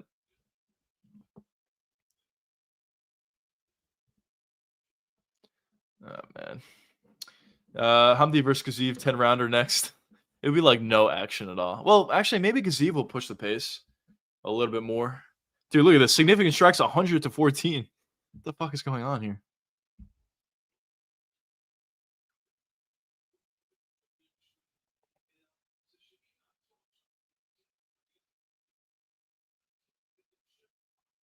Yeah, she's right. She is right. He's like taking way too long to process what he should do. Talking about Hamdi, which is like really frustrating to watch. This is an easy finish for him, let's be honest. Look how easy that takedown was for him. Now he can easily get into full mount if he wanted to. That was another back of the head shot, by the way. I believe that was an elbow to the back of the head. But he just can't find a finish here. I mean, also the shots that he's throwing are not that powerful. So that's something to think about. But he should also, at the very least, have some sort of a submission threat. I mean, how hard is it to at the very least, threaten a rear naked choke or something? Obviously, he doesn't have the angle here, but there's been multiple times where he's had his back. And he's not even threatening a submission. So I don't know, bro. Chris is cooked here. Obviously, I took Chris Barnett. Bad bet, but this is kind of how I thought it would go. Like, I didn't think Chris would win, but I also thought Hamdi was terrible, and he's proving me right. Like, he's not good. Like, what the fuck is this, bro? Hamdi is celebrating before the fight ends. Dude, you should not celebrate after that performance. That was a fucking terrible performance from Hamdi, bro. Come on. Chris's team have the duty to throw in the towel, and wait a minute, yeah. Yeah, I don't know. That's just like bad. It's just bad. I remember when Kazeev quit due to cardiac arrest due to Rosenstrike. Then Rosenstrike got cut like a fight later. What the fuck? But anyway, yeah, I remember that. That was hilarious. And his mouthpiece, he had like a shitty mouthpiece. It kept falling out. He was getting jabbed to the face a lot. He was starting to get bloodied up, and his mouthpiece would fall out every 4 seconds. He was gassed out. He couldn't breathe. It wasn't even like that high pace of a fight, and he was so gassed. It was hilarious. Um, but yeah, I do remember that. Oh man. But honestly, this is like the type of performance though. Cut. It's not gonna happen, but cut them both. Humdy should get cut for that performance. I know he won probably like a 10-8 multiple rounds, but I mean, come on, that was not great. Humdy celebrating like he won a title. Yeah, I don't know. Oh man. And for a guy that's popped for roids in the past, like he's like very unimpressive, to be honest. Um, Justice for Rosenstrike and Budai. Yeah, very odd. Well, Rosenstrike lost a boring fight, but he still should not have been cut for that. He's had a lot of exciting fights in the UFC. For Budai, I don't think he lost, right? He was on a win streak when he got cut. He just had boring fights, I guess. Yeah, it's unfortunate. But Hamdi also has boring fights. Give it to Chris Barnett. Why not? Dude, his shorts have still like fallen off. How the fuck? That's a robbery, bro. But yeah, I don't know. Bad play on my part, but whatever. I actually thought about taking the fight to go the distance just because they both suck and it is what it is, but didn't take it.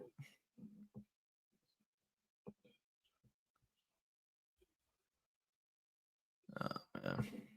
Anyways, we're going from the lowest level fight on the card to not the highest level, but one of the highest level fights in the card. This is actually going to be very good. In terms of finishes, there's been none so far. Very unfortunate, but hopefully we find one here, or at the very least, find a banger fight. Not off to a great start. The first fight of the night was not good. The Moxum fight versus Mitch, it was okay. It wasn't terrible, but it wasn't amazing. And then this was like a literally horrible fight. Chris Barnett versus Hamdi. So hopefully this fight turns out to be good. Delgado versus Nathaniel Wood should be good. Hopefully we find a finish. Delgado's coming off like a 3-second knockout in his last fight. So he's got great physicality for the weight class, and also he's shown to be pretty good as well. So we'll see. Burnett Schutz double S. Unbelievable. It's so annoying because actually I do like him. He has a hilarious persona or whatever you want to say, but yeah, he just sucks, bro. It's like ridiculous. What's going on, brother? Welcome to the stream. Nathaniel Wood's a snoozer. Yeah, he's not always that fun, but he's very skilled. And I do kind of think that Delgado is going to force this to be a good fight one way or the other. So we shall see, though. We shall see. I'm hoping it's good. We need a good fight, boys. The first few fights have not been good. I think the main card hopefully will be good. I mean, there's a lot of really good fights on paper. I thought the prelims had good fights as well, but so far it's not planned out. But this is by far the best fight in the card so far, even on paper. So hopefully it works out. Fighter removed, Chris Barnett. Yes, but also I think Hamdi should be removed as well. Man.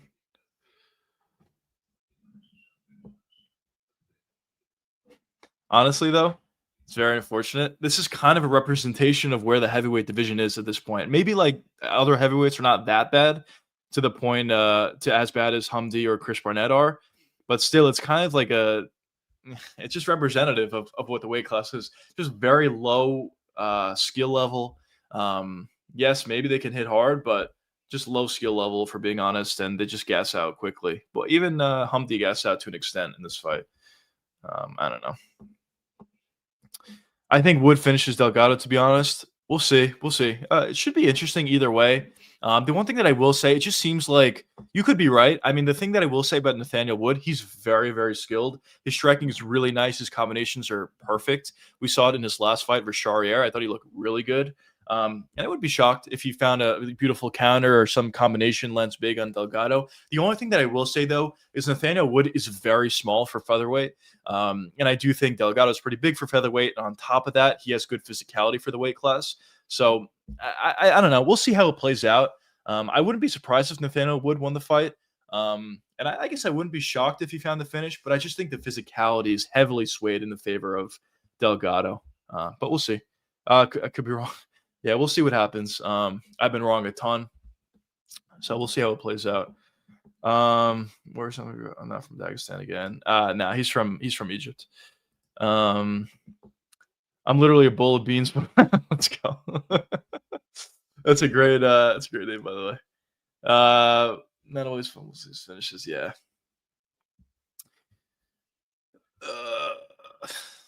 But we'll see. We'll see. At the very least, this should be a high skilled sort of fight.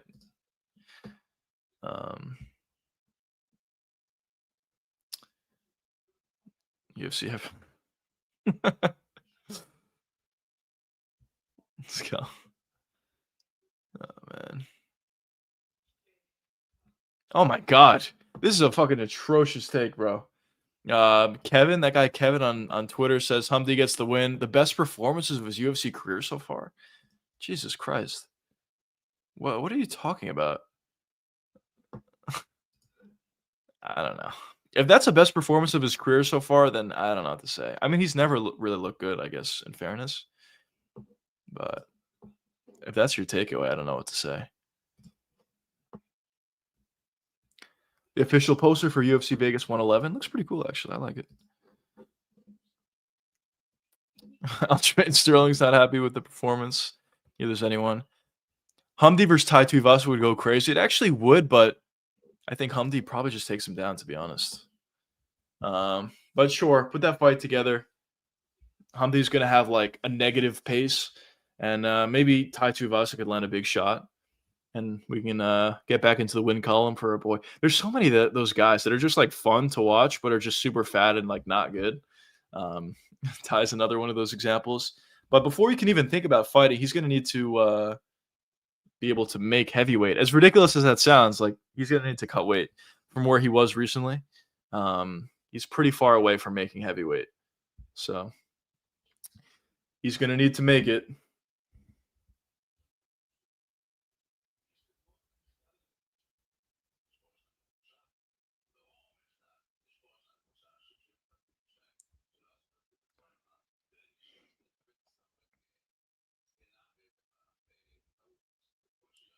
My bad, boys.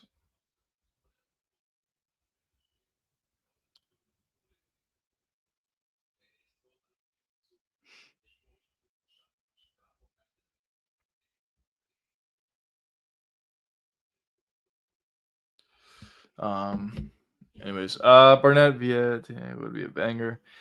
No flop traveling. Yeah, I guess. Yeah.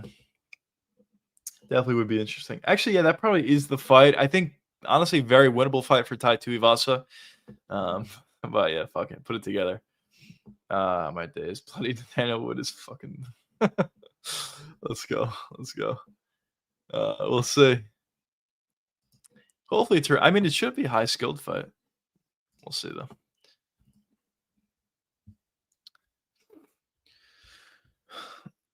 though. Didn't know how to. Yeah, he did miss weight by a pound. Not too big of a miss, but yeah, he did miss weight. See what he's able to. He's very big. It's kind of funny. He's very big for featherweight, and Nathaniel Wood is really small for featherweight. So we'll see how it plays out.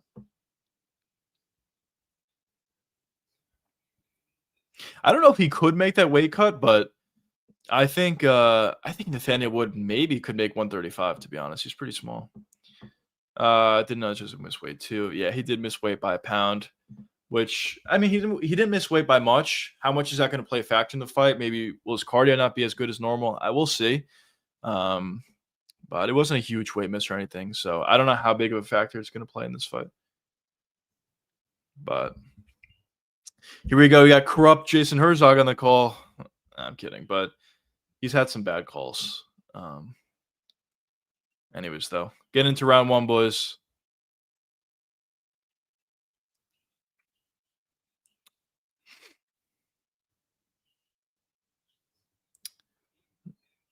Here we go. Round one.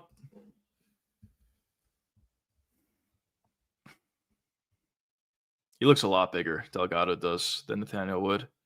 High kick gets blocked. Nice leg kick lands. Leg kick into a jab for Nathaniel, though. He's got really good combinations. Talking about Nathaniel Wood. Front kick to the body lands for Delgado. It's a groin shot. Time. All right. Groin shot early. Didn't look too bad, but she'll timeout here. Wasn't too bad. Obviously, no point deduction or anything like that. But yeah, that was a bit of a groin shot. Oh yeah. Let's go. Oh man. All right, Nathaniel's good. Obviously accidental, but let's get back into it. Here we go. Nathaniel Wood's a tactician. He is. A lot of leg kicks early from Delgado. Oh, good shots landed for both guys here, actually. Getting right into it here. Delgado. Oh, nice jab, Lance. Nathaniel Wood's doing a really good job at countering the leg kicks. Nice combo, though, there for Delgado, landing a knee to end it off to the body. But yeah, Delgado does do a good job at landing a lot of leg kicks, but he's getting countered very nicely by, oh, beautiful shots there. Nice combo. Oh, big right hand over the top. Nathaniel Wood's hurt here. Actually, he's not as hurt as I thought he was, but big shots landed there. Head kick lands. Holy shit. Nathaniel's taking some punishment so far. Delgado. Oh, nice left straight. Delgado's finding his range here. Head kick. Oh, spinning back fist drops him. Beautiful performance so far. It's not over. Wood's in a bad spot here. He's definitely hurt. Delgado's on top here, landing some big shots. Wood's doing a good job at tying up that right hand, though, avoiding some of the ground and pound shots, but Delgado's transitioning. He's got his hands free. Some right hands landed. This is relatively close to getting finished. Wood is still there, though. He is moving. All right, yeah, he's good at this point, I guess. As good as he could be after taking those shots. Delgado's doing a good job of just, gaining height, staying on top here. Delgado was close to finding that finish, but he didn't find it. We'll see if he gasses out or something if this fight goes late. Nice elbows landed. Good shots here for Delgado. Let's see an elbow. There it is. Beautiful elbow lands over the top. Nathaniel Wood's busted up at this point. He is still there, though. He definitely is still there. Delgado does a really good job. Obviously, he's very physical, and as I said, the physicality advantage would certainly be in the favor for Delgado, but he's doing a good job at mixing up the strikes. Nathaniel Wood is a really good tactician out there. He's seen a lot of, different fighters, and he's been able to be relatively defensively sound. But the reason why he's struggling a lot with Delgado here is, for one, Delgado's like way longer than what he's used to. Pause. But for two, he's thrown out a lot of different strikes out there, which is just confusing Nathaniel. He's thrown a head kick into a left strut, into a right hook, into an uppercut. There's just so many different things that he's thrown at him, and he's eventually landing a big shot and hurting Nathaniel Wood. But obviously, Nathaniel Wood is still here, though. He's still in the fight, so anything could happen. But we will see. Nice front kick up the middle, lands for Delgado. And Delgado might be able to land some of his kicks, again, his calf kicks. Wood was doing a good job at countering his leg kicks early. But maybe at this point, because of the variety of shots, Delgado will be able to land some of those leg kicks. But we'll see what he decides to do. Oh! Nathaniel Wood drops Delgado. Holy shit. Maybe it's just off balance. He doesn't look that hurt. But Wood is landing some good shots here. Oh, right hand over the top lands for Delgado. Wood ate it nicely, though. I don't know if he was dropped or he just slipped. Leg kick lands. Knee to the body. Oof. They're in the pocket, these boys. These boys are throwing for sure. The question I would have, though, the longer this fight does go, is how will Delgado's cardio look? That's the question I'll have. But so far, he looks okay.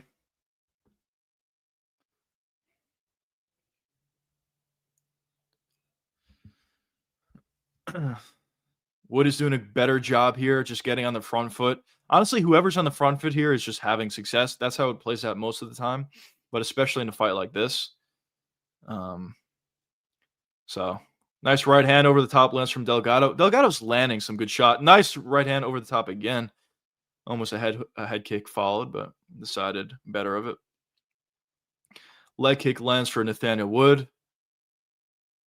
Oh, that's a nice front kick up the middle for Wood.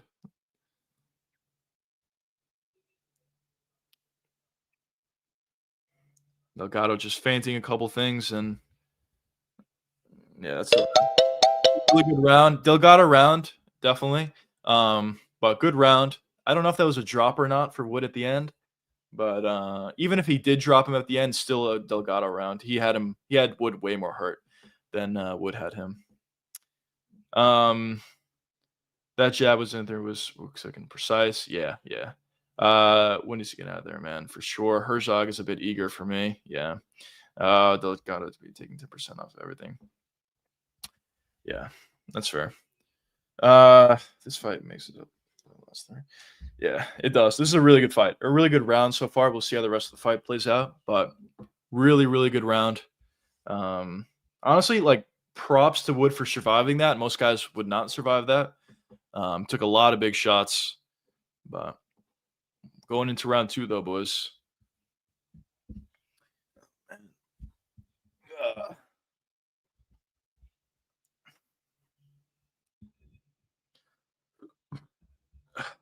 Anyways, showing some of these highlights.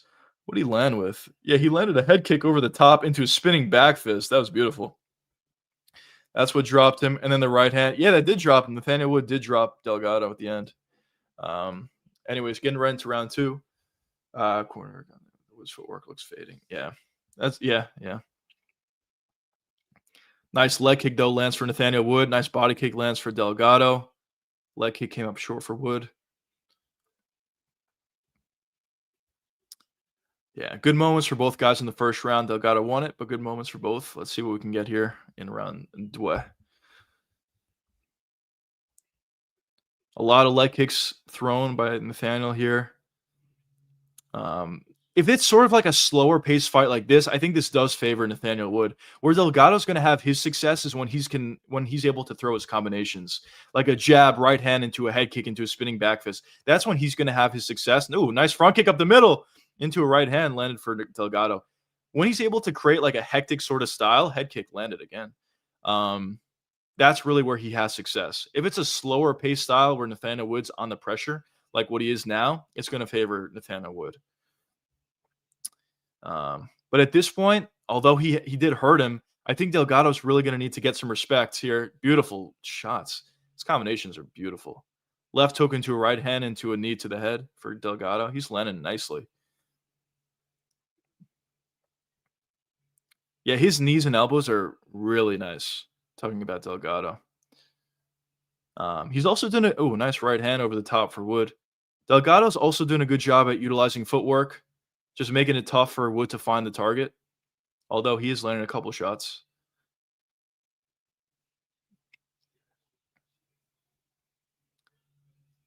Yeah, no wrestling so far up until this point. As we say that, right into the clinch.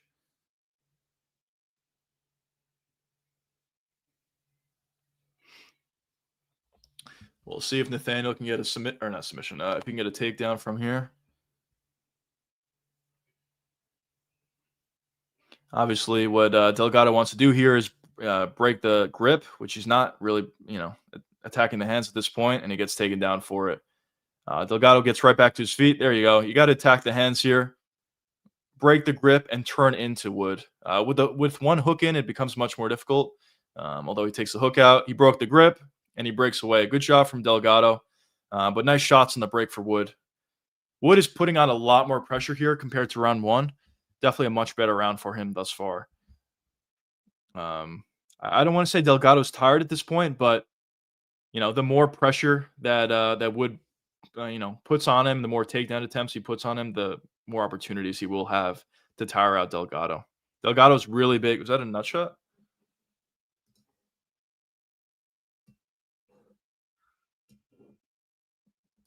No, okay. Another nut shot. This actually could be good for Delgado, though. Get a couple breathers. I don't think they should take a point. I don't know. Actually, I don't even know if that was a nut shot. That was not a nut shot, bro. That was not low. Reminds me of when DC and Joe were talking about the Usman thing versus Colby. They're like, oh, that was not low. That was not low at all, bro. You could hear the cup? Okay.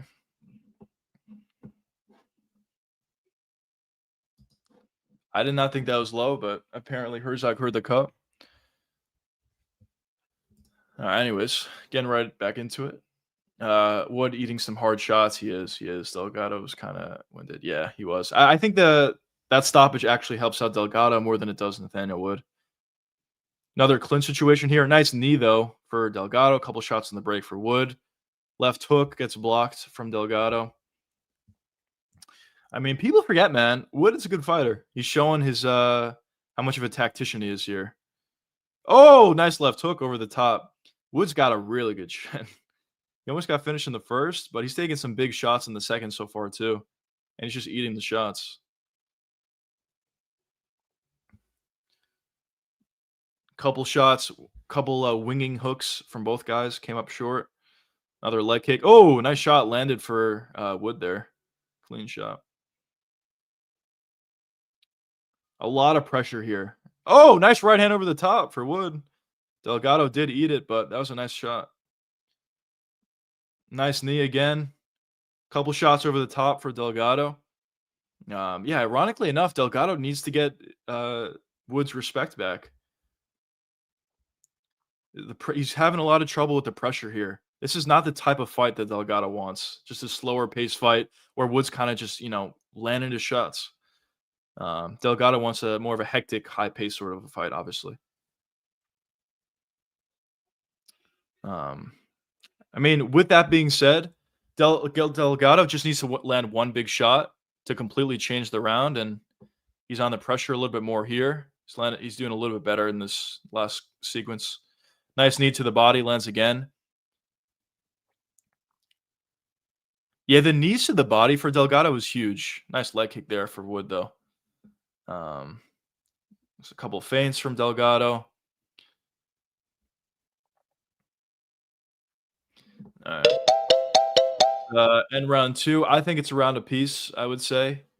What do you boys think? Do you think Volter Walker will slaughter Louis?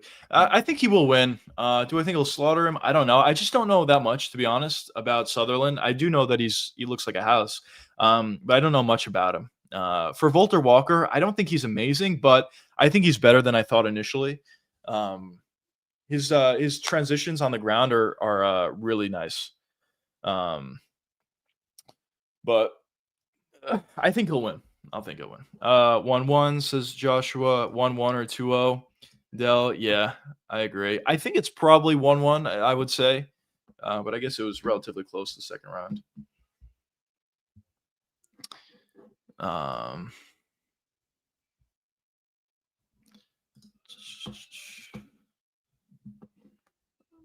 Thanks for the memories, Chris Barnett. Let's go. What the fuck? Oh, man. Anyways, getting into round three, I should say. Probably around a piece, if we're being honest. So let's see who can take this one. Here we go. Round three. Let's see if Delgado can get on the pressure. That's what he needs. Right hand over the top, lands for Delgado. Delgado doesn't look too gassed to me. He's going to need to pressure, which he is doing so far. Couple leg kicks landed for Wood. Good pop on his shots. I know he came up short, Delgado did, but good pop. Someone on Twitter says 2018 Delgado. I don't know if I agree with that. A lot of people are saying 2018 Delgado, actually. I don't know if I agree with that. Am I watching a different fight? I think it's probably 1-1. But maybe it's 2-0. We'll see. I did bet Delgado, so I hope it's 2-0.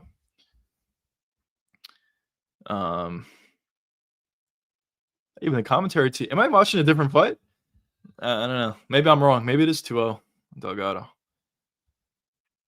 Oh, beautiful right hand over the top. Maybe that came up a little bit short, but good work from Delgado. Good leg kicks landed for Wood. Sutherland's British and not on steroids anymore. Or anymore. Yeah, that's fair. Yeah. I do lean, as I said, I don't know much about him, so take that for what you will, but I do lean with Volter Walker in this fight. against any sort of like fat blob, I think he's just going to have good transitions on the ground, find takedowns, and have good transitions on the ground to the point where he can find a heel hook or whatever. Hopefully he gets another heel hook. That'd be hilarious. Anyways, Wood is on the pressure here again.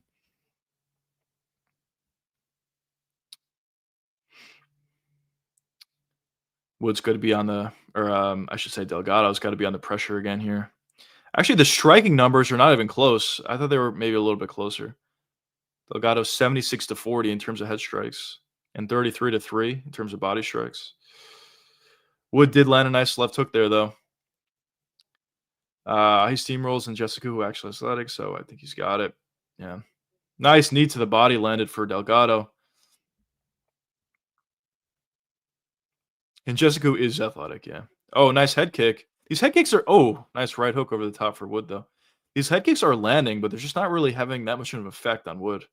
After he was hurt early, his chin, seemed to be refreshed. Looks pretty good. Jab, partial jab lands for Delgado. Man, if he had the under on that fight, or fight doesn't go, actually very frustrating. I did not, but if anybody did, it's kind of frustrating. Oh! Nice left hook lands for both guys, I think.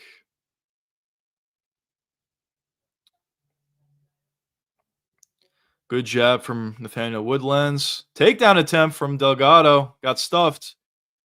Wow. That could be very tiring for Delgado. Delgado is working hard for this takedown. He's got a single. He lets it go. Oh, spinning elbow. Got close. Very close. But now Wood is on a potential takedown attempt here. Could it be a mistake? Wood's good. Wow, beautiful scramble. That's an incredible scramble by Delgado. Almost had his back taken. Now he's on top. Potential guillotine attempt, though. Now he's out. Good work from Delgado on the ground there. That spinning elbow was close, boys.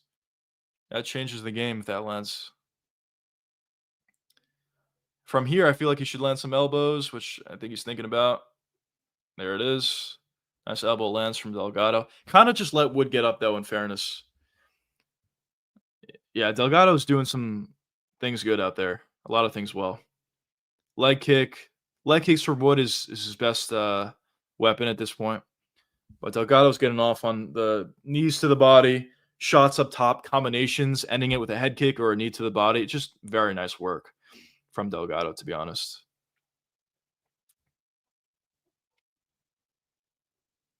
Ooh, right. Counter right came very close for Nathaniel.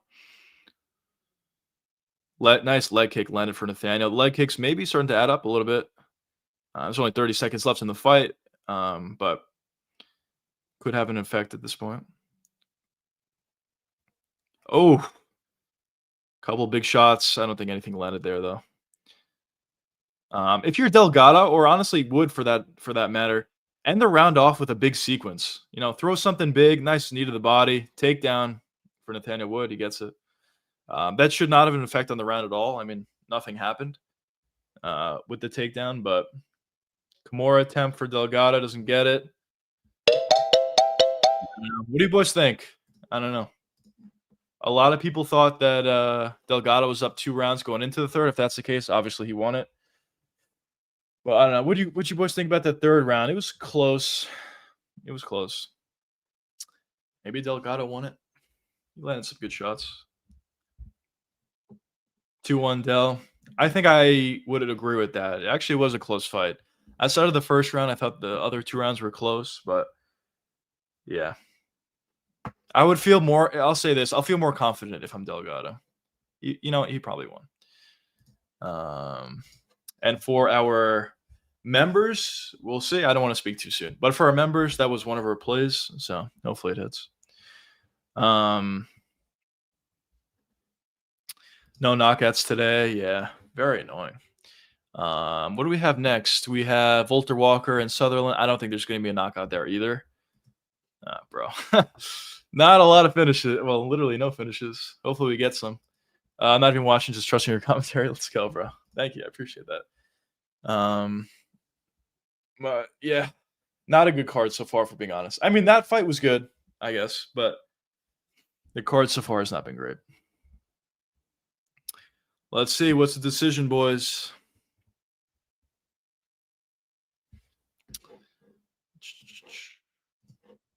actually curious. How are we doing on the full card list?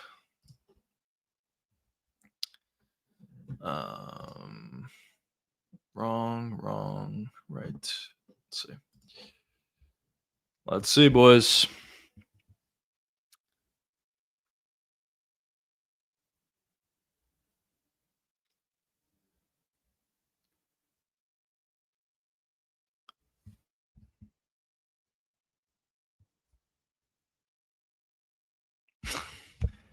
Fuck. Dude, you gotta be kidding me. I thought it was close. Everyone was saying it was 2-0. Fuck, bro. Nathaniel Wood got the win. I don't know if I agree with that. Fuck. That's actually very annoying, bro. Oh my god. It was close, but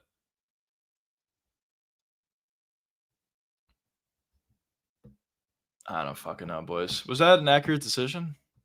Fucking annoying, bro. I feel like I'm always on the wrong side of this. But it was. I can't say it's a robbery. It was a close fight, but it's kind of annoying. I would like to see what rounds they gave him. I'm assuming it's 2-3. Whatever. Fuck. Not a great start to the betting night, boys. I predicted the day would be very little finishes. Hopefully, I'm proven wrong later, but still, yeah, you did say that yesterday. You did. Walker could sub or KO the fatty in round 1. Yeah, I think he finds a sub.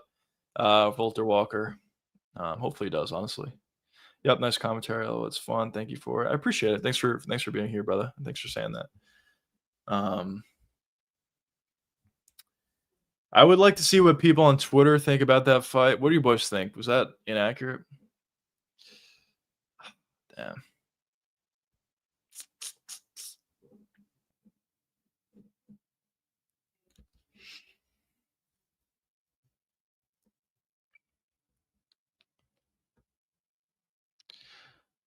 But next we have Volter Walker versus Sutherland.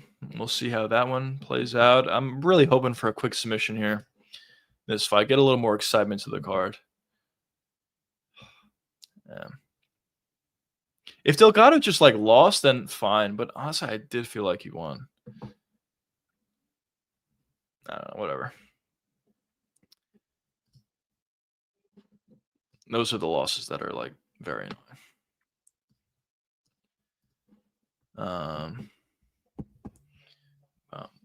We'll see.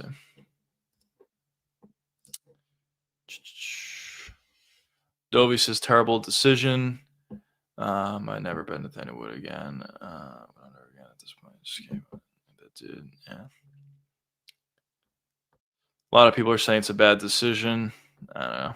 Whatever. Move on.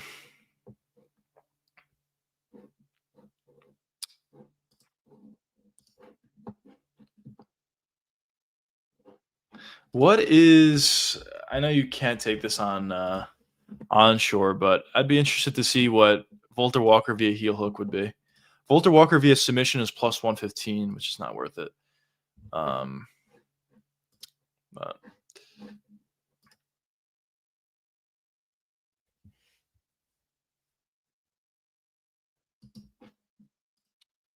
freaking A, boys. All right, we got the walkout for Volter Walker and Sutherland. I'll be right back, fellas. My bad.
chat. What's going on, boys?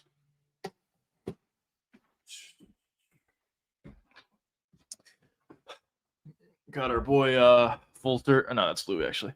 Got our boy Louis walking out here. Let's see how he does his UFC debut, coming over from PFL, I believe. But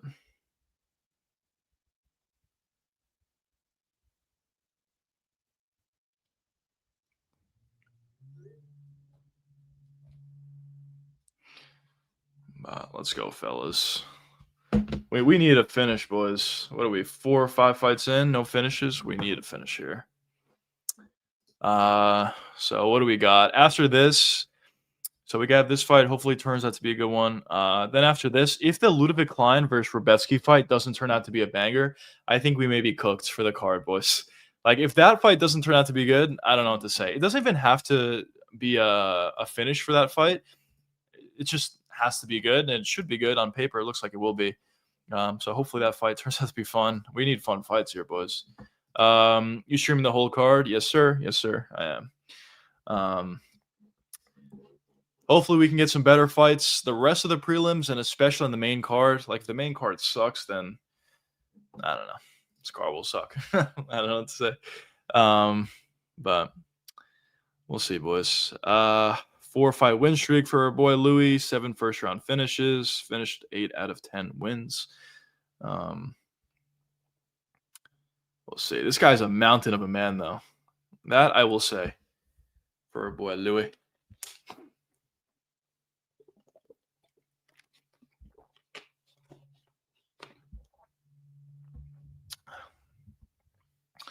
Fulter getting ready for that heel hook, lining it up. You know, the one thing that I will say about Fulter, though, obviously he has really good heel hook transitions. But on top of that, one thing that I don't love, or not, what the fuck am I talking about?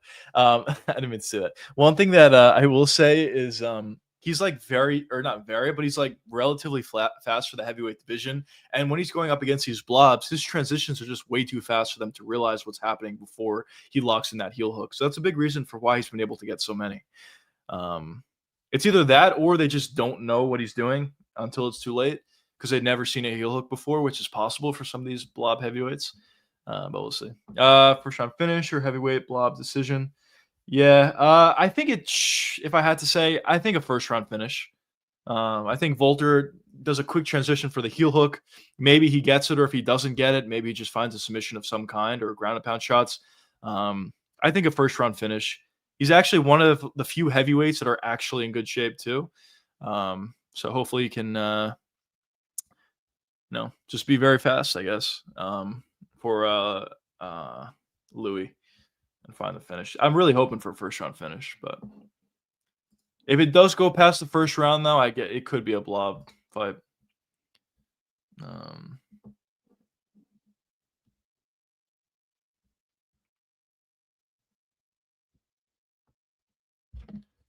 Everyone's saying it's a robbery. My bad if I'm harping on the Delgado fight so much. It's just very frustrating. As I said, like, if I make a bad read, I make a bad read, but I felt like he probably should have won. But whatever. Anyways, getting to the fighter introductions for this fight. Fulter's a minus 395.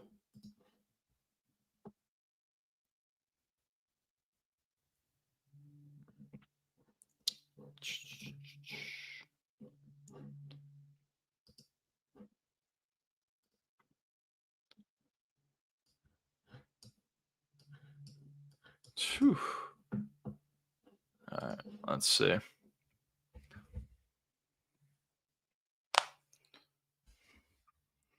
Imagine Louis goes out there and knocks out Fulter right away. Would be interesting.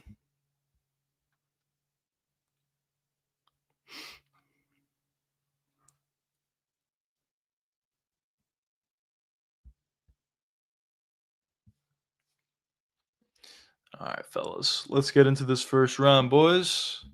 We're live. Just want to shout out. Make sure if you are watching on ESPN Plus, make sure you are live. There's been an issue with that where during an ad break, it'll push you back, and all of a sudden you'll be behind by like a minute or something. So just double check that if you're watching on ESPN Plus. Another reason why I'm very excited to let's go, Walter Walker. Let's fucking go. It's actually a lot bigger than Louis. But it's another reason why I'm excited the UFC is moving over to Paramount for the app. But yeah, let's get into it. Kerry Hatley making his debut for today.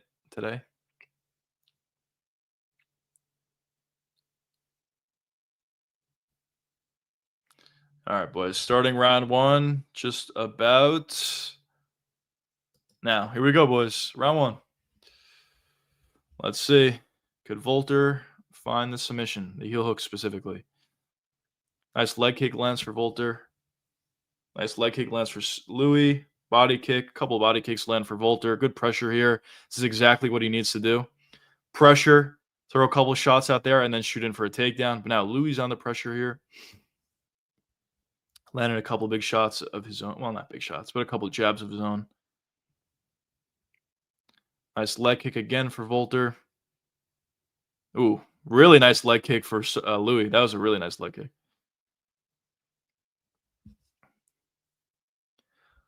Volter may not be moving like oh, big overhand right into a takedown now. Nice takedown for Volter Walker. Let's see. This is his world. Let's see what he's able to do on the ground here. I wonder if that overhand right landed or not. It looked like it did. If it did, pretty good work from Walker to eat that. Looked like a big shot. Could he get heel hook happen? Oh, there it is. Heel hook. Oh my god! Oh my god! He actually might. Holy shit! You gotta be kidding me! I probably got too excited for that, but dude, you gotta be fucking kidding me! This is ridiculous, dude. These guys don't know what a heel hook is. Holy shit! That's the most excitement of the night. That's 4 in a row. You're in his world, friend. Yeah, dude. I got way too excited for that, but dude, it actually is crazy how easily he's able to get it. It's literally what it is. He's going up against these heavyweight blobs that don't know what a heel hook is. He transitions to a heel hook and he gets it right away. Isn't that 3 heel? It's 4 heel hooks in a row. It's insane, bro. This little like thing he's got going where he just finds a takedown. Oh, that overhand right just missed. He just finds the takedown, controls his opponent on the ground, and then goes heel hook, and he gets it every time.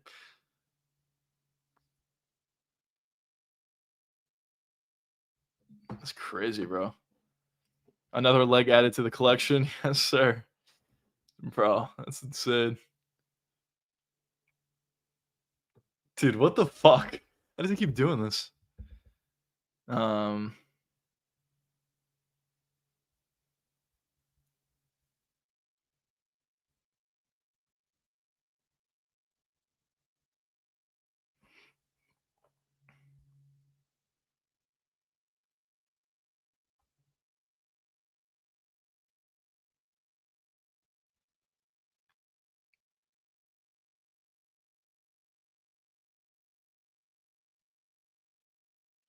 All right, first finish of the night, fellas.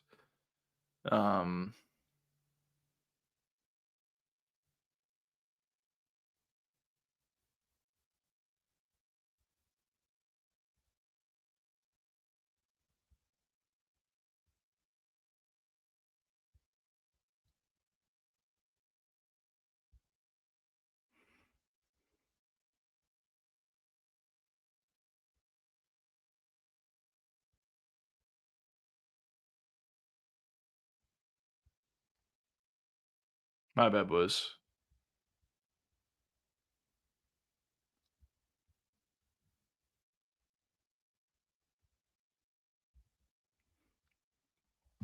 Let's go, boys. Another heel hook added to the collection. Volter Walker would run through Tom Aspinall. Hell yes. He'll find a takedown, heel hook him, and that'll be it.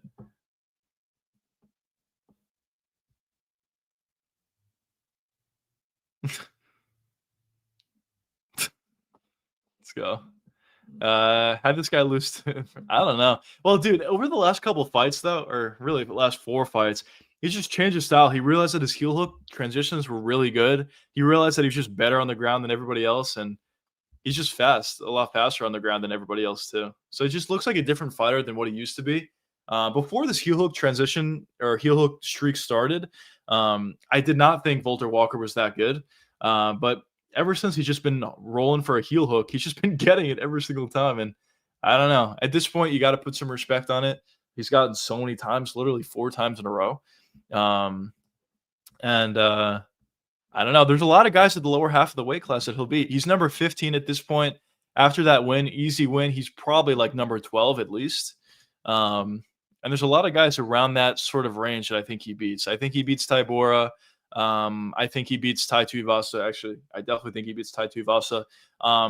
If we're being honest, like I think he beats Shamil Gaziev. He definitely beat Mick Parkin. Taliesin Teixeira could be interesting, but honestly, good chance he beats him too. Derek Lewis, I could 100% see him beating him. Sergey Spivak, he could beat. Waldo Cortez Acosta, he could beat. There's actually a lot of guys he could beat. Tom's only legit loss was heel hook. Very interesting. Does Volter Walker, make a run with heel hooks? Volter Walker versus Pav. Why not? Fuck it. Why not? Honestly, he I don't favor him to win that fight, but he kind of could win that fight. If he finds a takedown, which was easier said than done, but if he finds a takedown, dude, on the ground, it's his world. Who knows?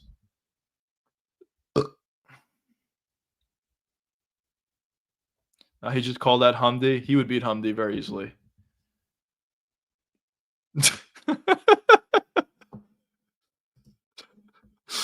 Oh, man. Bro's cranking on that leg. He was. Let's go. Let's go. Chocolate pepper pig. Let's go. Oh, man. Tremendous. He's in actually good shape now too. Good for Volter Walker. Pavlovich got dominated and finished on the ground and washed by Overeem. I would pick Walker. That is fair. That is fair.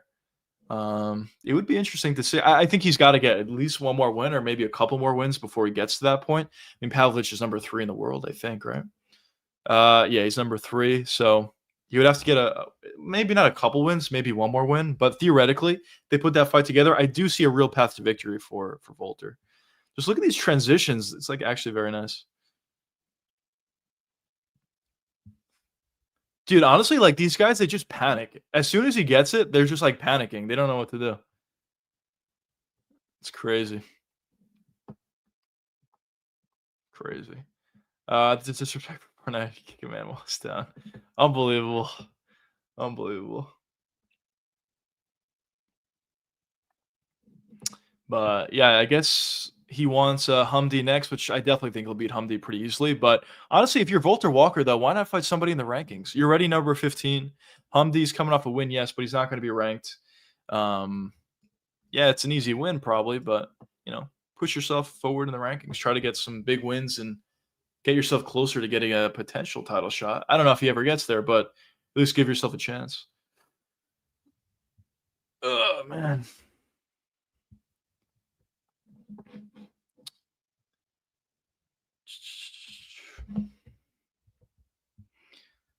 Let's see. Any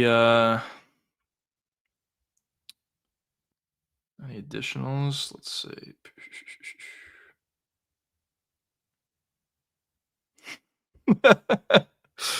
Oh, man. I actually had a hilarious parlay. I didn't even realize that I took this fight. This is hilarious. I had Chris Barnett by TKO or submission. I had Delgado by TKO or submission, which actually was kind of close. And then I had Ikram by finish. 3-leg parlay for plus 3,000. Didn't go well. The Chris Barnett bet is hilarious, actually. We shall see. Oh, you know what it is? I had a lot of free play, so I took a bunch of degen parlays. So I had Volter by submission parlayed with Quinlan by submission. We'll see if that one hits.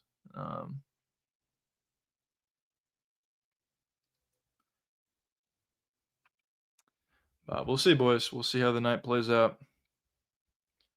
Next, what do we have? We have the banger fight next, right? It is Rebetsky next. Yes, sir. Yes, sir. Oh, are we actually? No way. Main card starts at 2. We have 3 fights. Yeah, we actually may be a little bit ahead of schedule somehow, even though they're like basically all decisions. Very interesting. But yeah, what do you boys think of the card so far? You like it? You don't like it? I don't like it that much. I mean, the Volter Walker fight was good. The fight before that, the Delgado fight, I thought was also good. Specifically the first round. Even the rest of the fight was good. It was just kind of frustrating. I thought the decision was inaccurate, but the fight itself was good. But before that, the previous 3 fights I thought were like either just like okay or terrible. But what do you boys think? What do you boys think of the card?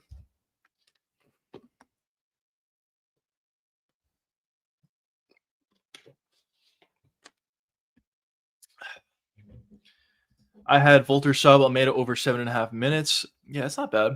First leg hit, obviously. I could see it. I definitely could see it. For that to happen, though, I will say Almeida's probably going to need to, which is possible. This is definitely possible. It's happened before. He's going to need to find takedowns on Volkov, but not really do much damage or find a submission, which happened in a full 5-round fight versus Derek Lewis, where Almeida just got into full mount every single time easily, but didn't do any damage or didn't find a finish.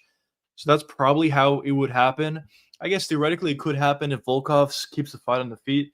But honestly, I have a hard time believing Volkov won't just find a finish if he keeps the fight on the feet. We'll see, though. Could hit. Last 2 fights were fun. First 3 were shit. Yeah, they were. Last 2 were good, though. Hopefully we continue on that trend. As I said, if this fight isn't good between Klein and Rebetsky, we may be cooked, boys. Obviously, it doesn't have an effect on other fights, but still, it just won't be a great omen for the rest of the card. This should be a really fun fight. We shall see, though. We shall see.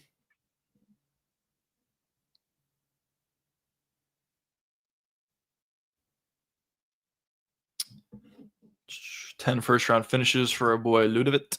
Actually, I don't think he has a finish in the UFC, if I'm not mistaken. Let's see. So he lost to Gamrot in his last one. Let's start from here. No, he does have a finish. Never mind. Against Shane Young, he finished him. He lost to Nate Landwehr via submission. But yeah, I think Shane Young's his only finish. Yeah, it is. Interesting. But as I said, nonetheless, Rebetsky's going to force a pace here. So either Rebetsky gets knocked out or Ludovic gets knocked out, or it just turns out to be an absolute banger, a 3-round war, which is possible as well. But it should be good one way or the other. Should be a banger. Yeah, I agree. It really should. Klein doesn't KO that many people too. He's a UFC list. Yeah, he's only had 1 KO in the UFC.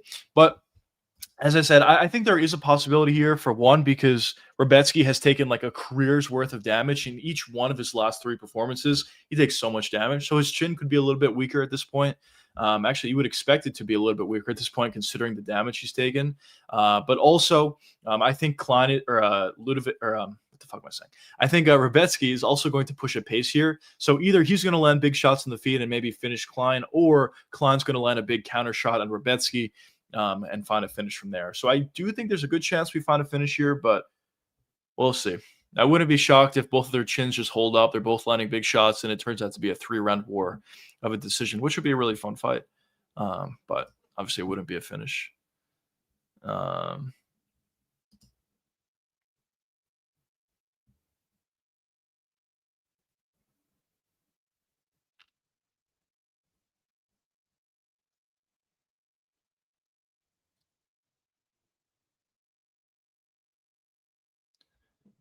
Everyone's going off on Nathaniel.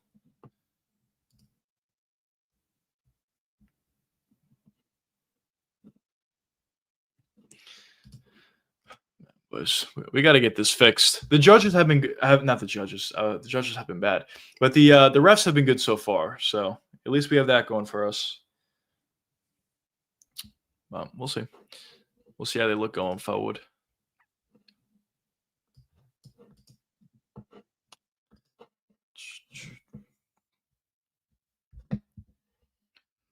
see what we got here.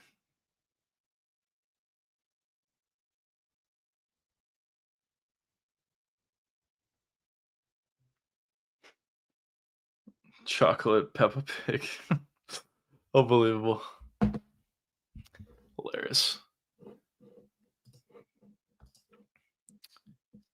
Walter Walker calls that Humdy. Yes, yes. Walter Walker, you sneaking motherfucker.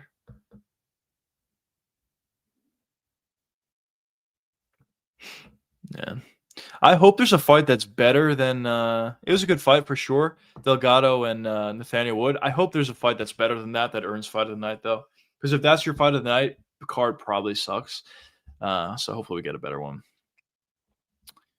For the rest of the cards or the rest of the fights though, if I had to say fight of the night, I probably would say Ludovic versus Rebetsky. This one coming up should be good. Yeah, fellas.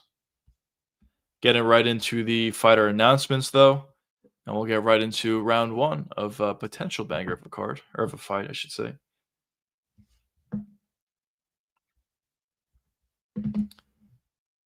Dun, dun, dun, dun, dun, dun.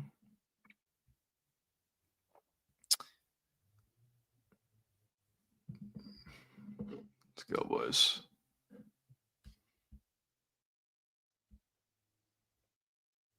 Do you boys like these earlier cards, or do you prefer the night cards? In my opinion, I think there's positives and negatives to both of them.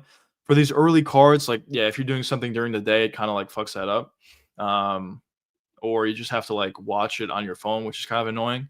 But also the good thing about it is after the card's over, usually, at least for me personally, I like to watch a lot of interviews or whatever after the fight and see people's opinions on the fights or the card in general. And if it's a later card, I don't get done watching all that before like 3 a.m. Eastern time, which is kind of annoying. But also when it is like a night card, it kind of makes the fights feel bigger. So there's positives and negatives to both. And also, I guess when it's an earlier card, I live stream it and we get to do a little bit of a fight party, whatever. What's going on, brother? Welcome to the stream. I don't think he got robbed per se. Like, I mean, the fight was close. I thought round one was very obvious for Delgado. I thought round 2 and 3 were close, but I thought Delgado should have won at least one of those rounds. I think he should have won. I bet him, so obviously I feel that way. But even outside of that, like I actually thought he won. Do I think it's a robbery? No, I don't think I could say that because it was a close fight. 2 and 3 were actually close rounds, but he should have won. What do you think? You think he got robbed? Oh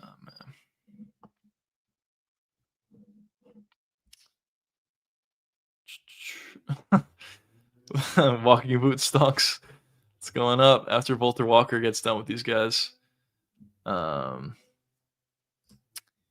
says absolute robbery. Delgado won every round clear as day. I don't know if it was clear as day, but he won. He should have.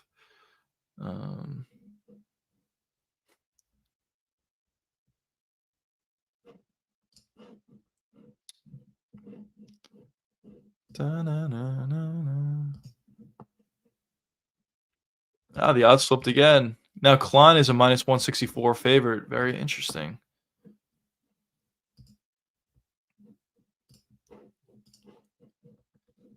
Do you boys have any plays on this specific fight, Ludovic Klein and Rebetsky, one way or the other?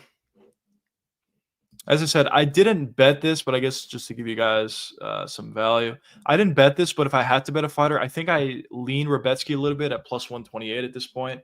I just think Ludovic Klein doesn't deal that well with pressure, pace and pressure, which is something that Rebetsky will certainly provide. The only thing, though, the reason why I'm not personally betting Rebetsky, though, is because I'm just a little bit worried about how good his chin is going to be or how not great his chin is going to be at this point. As I said, he's taken like a shit ton of damage over his last 3 fights. So I don't like, I think I would need a bigger number to get Rebetsky in order to take him. Like, I think I would need like a plus 180 or something like that. Then I would probably take him. But at this point, I don't know if I could take it. But I think stylistically, though, there's a good chance he could win it. Because yeah, looking at his last 3 fights, he lost to Chris Duncan, which he was an absolute war, took a lot of damage in. Then he beat Orabai in the fight before that. He won. He landed a ton of damage to Orabai, but Orabai also landed a ton of damage to him. So that was a lot of damage. And then most importantly, his fight against Diego Ferreira, he took like a ridiculous amount of damage in that fight. So it's just not sustainable for these fighters. Like a fighter to take that much damage in 3 fights in a row, it's not sustainable for their chin to hold up. So that's why I have those concerns that maybe his chin won't hold up in this fight, but we will see. Ludwig Klein, of course, he doesn't have finishes. He has 1 finish in the UFC over a fighter that wasn't really that good, if we're being honest. But still, he does hit relatively hard. And if he's able to land a couple left hands clean on Rebetsky, I wouldn't be surprised if he's able to find a finish here. So we shall see.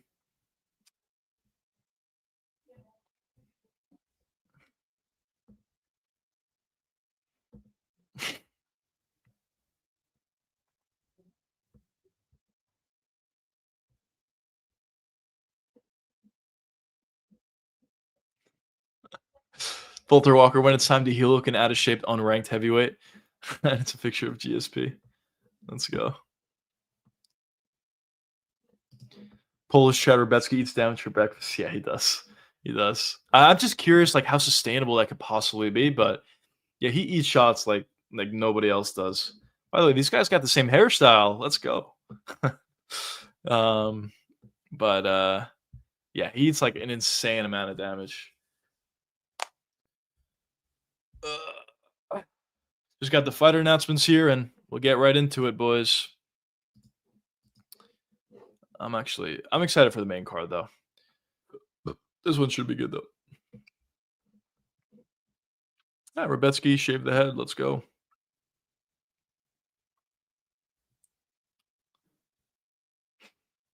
The guy's in shape. I mean, come on.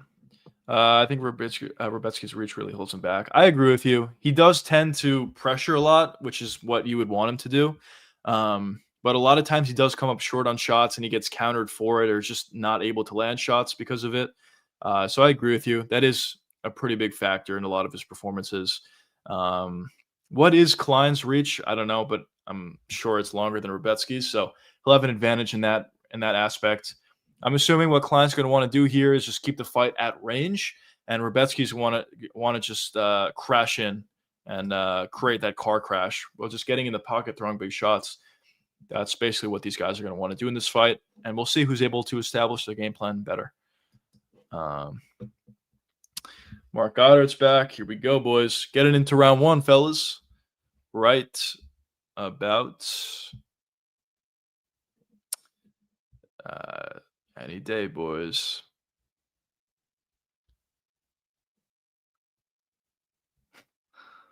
Right about now, boys. Here we go.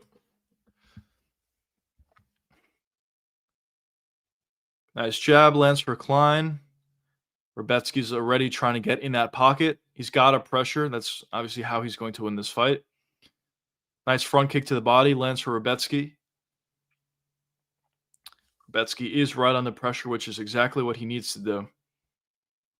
Nice jab, lands for Rebetsky. A couple big shots came up short for both guys. Klein got a 72.5 reach. Wow, that's insane. Yeah, he's going to really want to utilize that reach, especially in a fight like this, to his advantage. But we'll see. Woo! Oh, we heard him. Left hand over the top, lands for Klein. But Rebetsky just throws. Rebetsky is a bit hurt, but he just throws. He looks a little bit better at this point. He was a little bit wobble for a second. That's the danger factor when it comes to Rebetsky. You can hurt him, but he's still going to throw anyway, and he can knock you out even when he's hurt. Nice leg kick landed, inside leg kick for Rebetsky. A couple jabs came up short. Good job from Klein moving out of the way of those jabs. Rebetsky, as I said, is just trying to crash in, create a car crash, and land big shots of his own. Klein is looking for those precise counter shots, which he was able to land already, and he hurt Rebetsky already. Couple jabs came up short for Rebetsky.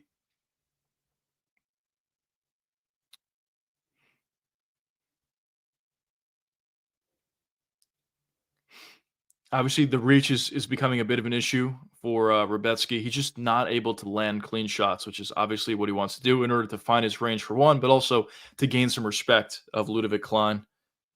But at this point, Klein's doing a good job of kind of just moving out of the way of some of these big shots. He landed that one counter. Outside of that, I guess not too much, but he's really just looking to counter here, which is probably what he should be doing. Beautiful knee almost landed for Ludovic, but Rebetsky's got the hands clasped. Let's see if he's able to find a takedown here. At this point, it's going to be a lot tougher. Klein's doing a good job at separating the hands, although Rebetsky has a single leg here. Good job, Klein, getting his foot back down to the ground. That's exactly what you want to do, but Rebetsky picks his leg right back up. He's on a single at this point. Maybe he's going to break and land an elbow. No, maybe not. Rebetsky's really going for the single leg here. Really good balance so far from Klein. Threatening a ninja choke potentially. It's not really there, and he lets go of it. If this is how the fight plays out, I don't even know. Good job from Klein. Good balance. Getting away, and they break. Good job, Lance, for Rebetsky, though. Woo! Nice right hand over the top for Rebetsky, lands on Klein. I don't know how powerful it was, but good shot. Now Klein's on the pressure here. This is like not what you want at all if you're Rebetsky. But Rebetsky takes the pressure right back. Ooh, nice counter shot landed for Klein. Klein is landing some good shots. Rebetsky is eating the shots thus far, though. Ooh, I don't know if he dropped it or was just off balance. I think he was off balance, but a couple of good jabs landed for Rebetsky there.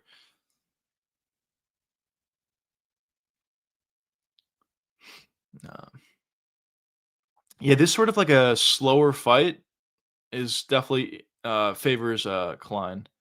Rebetsky's got to make it dirty. Easier said than done, and he was already hurt in this fight, but he's got to make it dirty. Get in the pocket, throw like 3, 4, 5 punch combinations. Yes, you may get countered and knocked out, of course, but it at least gives you a better chance than this sort of a long-range, sort of slow-paced kind of fight. Woo, nice. Oh, beautiful uppercut into a left hand for Klein. Head kick lands. Rebetsky's starting to get, pieced up again, if we're being honest. He's eating the shots this far, though. Nice leg kick lands for Klein. Leg kick lands for Rebetsky. Yeah, just that range. I don't know if Rebetsky could move down. I mean, he is pretty muscle-bound, but in terms of like the reach disadvantage, he would have a lot more success at lightweight, I think. I mean, look at that. Jab into a right hook that comes up way short for Rebetsky. Ooh, beautiful counter left lands for Klein. Rebetsky is eating the shots, though. He's already busted up a bit, though. His face is. Counter left came very close. Ooh, counter left hand from Rebetsky came close as well.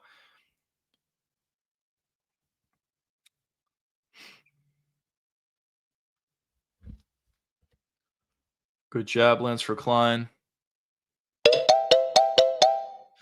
Solid round. Rebetsky, I mean, not too much damage either way, but Rebetsky's already bloodied up. Let's see if he can pick up the pace after round 1. Of course, this goes without being said. Ludovic Klein won that round. I need this fight to go long. Yeah. Toss-up round. I think Ludovic Klein won it. I mean, he hurt Rebetsky. And he was just probably landing the better shots. For sure.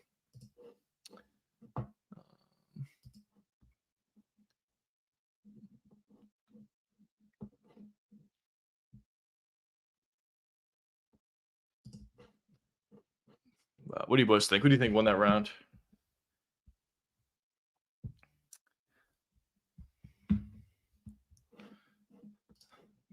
Frickin' A, boys. Let's get into round 2, boys. Let's go. Oh, here we go. This is what I want to see. The scorecards for the Delgado fight. All right, yeah, man. Yeah, that's what it is. They gave him rounds 2 and 3 to Nathaniel Wood. Anyways, though, get into round 3. Or 2, I should say. Here we go. I'm in and out. I'm watching. My son is sick today. Ah, damn. That sucks. Hopefully it gets better. But yeah, no problem. No problem with that. Good pressure here from Rebetsky. Nice uppercut lands for Klein, though. Nice leg kick lands for Rebetsky. Let's see if he's able to find the range. Good leg kick lands for Klein. Let's see if Rebetsky's able to find the range a little bit better here. Head kick gets blocked by Klein. Whew, nice uppercut. Klein's really looking for that uppercut when Rebetsky comes in. A couple times it has landed. Another uppercut lands. Rebetsky lands a left hook over the top, though. Rebetsky is getting a little bit more active here, which is exactly what he wants to do. Make the fight a little bit more dirty, land some big shots, and honestly, while doing so, you can potentially start to gas out Klein a little bit. Uppercut left hook over the top lands for Klein. Klein is landing clean, though. Whew. Oh! He's hurt bad. Right hook lands for Klein. That might have just been like a stunner. Oh, man. Ludovic's got to go here if he wants to finish. He hurt Rebetsky. Rebetsky is still fighting because he's so tough, but he was hurt there. Ludovic might kind of be letting him off the hook a little bit here. Left hook, jab left hook over the top lands for Klein. I mean, Rebetsky doesn't look too hurt at this point, but he definitely was. His eyes rolled back for a second. He's got, some chin, but he also takes some damage. It's incredidible. Ludovic's still looking for that uppercut every single time. Nice leg kick lands from him as well. Takedown attempt. And beautiful whizzer for Klein. It seemed like Rebetsky was going to get that takedown, but he's on the pressure here. Rebetsky needs to wrestle, I think. Yep, that's exactly what he's doing at this point. Let's see if Klein can land some elbows from here. It's just difficult. It's proven to be difficult, and as I say that, he gets the takedown. Good job from Rebetsky getting that takedown.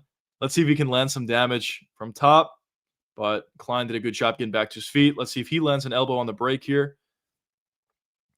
Close. Did not land. Now Rebetsky's bloodied up once again. Man, this guy takes so much damage, bro. I almost feel bad. It's insane. Oh, left hand lands over the top for Klein. That was a clean shot. But Rebetsky just eats it, bro. He just pushes forward. He eats the shots. It's incredible.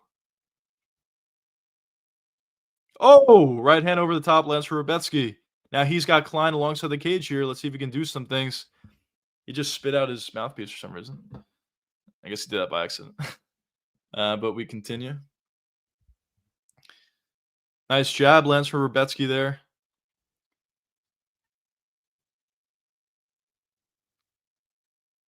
Oof. Yeah, nice right hand there for him. Right hand into a left straight, came up short. It's just the reach is the big issue for Rebetsky, as we were talking about before. Rebetsky gets turned into this every fight. He does. Oh, he's hurt. Rebetsky's definitely hurt here. Klein's got to push forward here if he wants to find a finish. I mean, Rebetsky's not completely out of it, obviously, but he is hurt, and there are opportunities for Klein to find a finish. Yeah, he does, though. Every one of his fights, he just takes so much damage. Just the last three specifically, and this is another example. He's taken a good amount of damage in this fight as well. And the fight's not even over yet, of course. But, yeah, it's crazy the amount of damage this guy takes. Oh, left hand over the top, right hook. Dude, this guy's chin's insane. A lot of damage taken here. The problem for Rebetsky, I think it's obvious. He's just not able to pressure that effectively on Klein. Klein's doing a good job at utilizing footwork, skirting alongside the outside of the cage, and just finding his counter opportunities when they do present themselves. That's why he's having a lot of success here. Rebetsky's just not able to get it going, unfortunately. And yeah, probably the wrestling would add another wrinkle for him just to have more success, maybe, or threaten a couple. Oh, flying knee almost landed for Rebetsky. Uppercut lands for Klein. But he's just also not even able to find takedowns. That sort of sequence, though, that's going to favor Rebetsky, where they're both just throwing in the pocket. He's got to get more of that going. Head kick, I guess partially blocked there. Ooh, flying knee came up short. Rebetsky landed a counter shot to that. Rebetsky's such a savage. He is. He definitely is. A lot of these head kicks, nice combinations from Klein. A lot of these head kicks, though, were coming up short for him, just landing under the guard or under the armpit, I guess.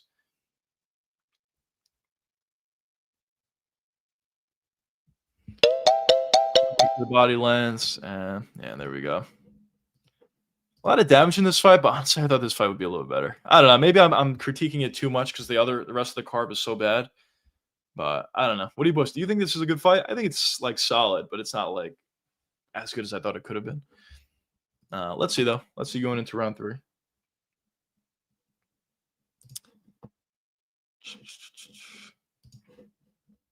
Obviously, this goes without being said, but it is 2-0 for Ludovic Klein. As far, we'll see if Rebetsky can change it up, maybe find a finish, or does Klein find a finish in the third? We shall see.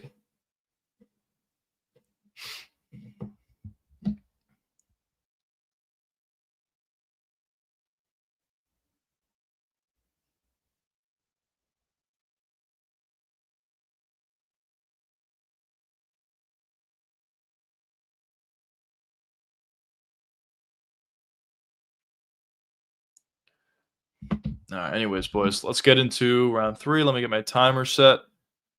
Here we go. Round 3, boys. There you go, Rebetsky.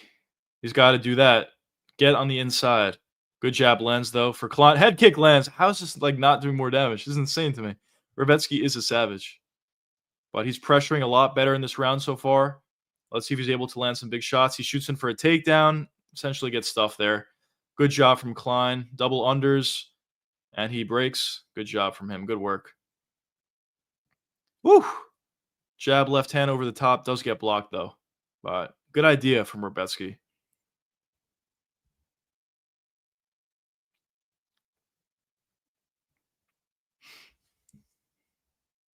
Woo! Left hand over the top lands from Rebetsky, though. That was a good shot. Best shot of the fight so far for him. Ooh, he's really swinging. Fucking hell. Rebetsky's at such a disadvantage. He is. He definitely is. He's just got to pressure, get very close. He's getting closer. He's threatening some takedowns here, which probably benefits him, even if he doesn't get it, just because it may be tiring out Ludovic Klein a little bit. But, I mean, let's be honest. He needs to find a finish here to get the victory. He does get a takedown there, though. He needs a finish to win the fight.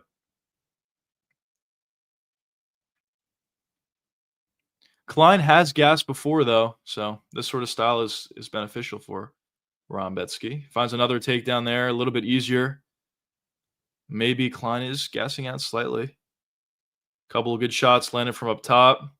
I think from this position, though, Rebetsky's got to go all out, bro. He needs a finish. Just go all out in this sort of scenario.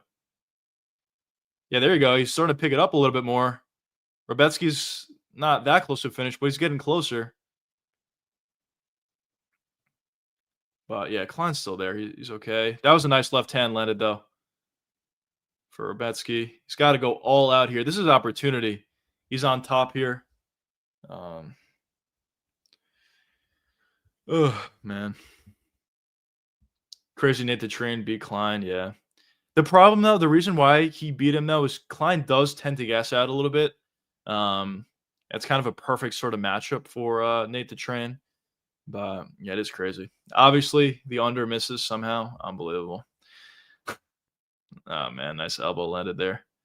If there's a finish now, I'm going to be so annoyed. Oh, man. Frickin' hell.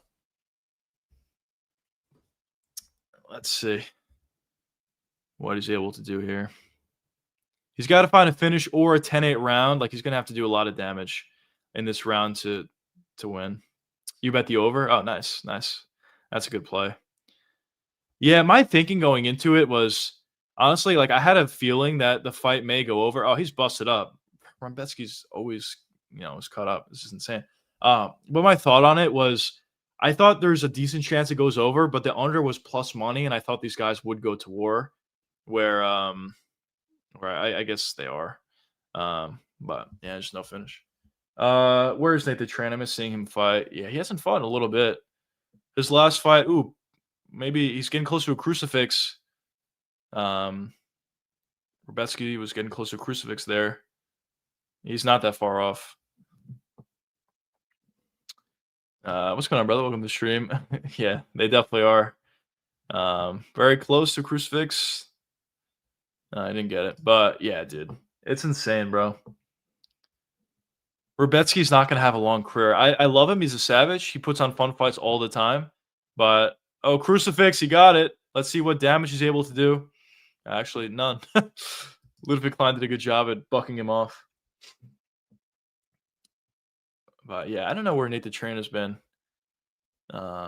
His last fight was against Charrier, right? That was his last fight. Big shot. Oh, here we go. Huge shots landed for Rebetsky. Huge elbows. This is what he needed to do early, obviously. These elbows are huge. Klein is definitely a little bit tired at this point, probably a little bit hurt as well. This is an insane amount of blood, bro. I mean, Klein is still there. He's throwing back. But this is a lot of damage for both guys here. Say we won about Rebetsky, but he can no doubt. Yeah, it's insane, bro. Does he always fight the smartest way in the world? No, he does take a lot of punishment, but at the same time, he just fights through it, bro. He was hurt multiple times in this fight. His eyes rolled back to the back of his head, and literally multiple times. And he just pushes through it. It doesn't matter. Not only does he step back or try to regain his composure, but he actually goes forward and continues to throw big shots. So he's got incredible heart. Did he win the fight? I don't know. It depends. Do they give that third round a 10-8? I don't know if I do.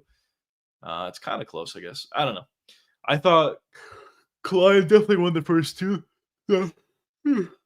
So at best, I think it's a draw, but honestly, probably a Klein victory if I had to say.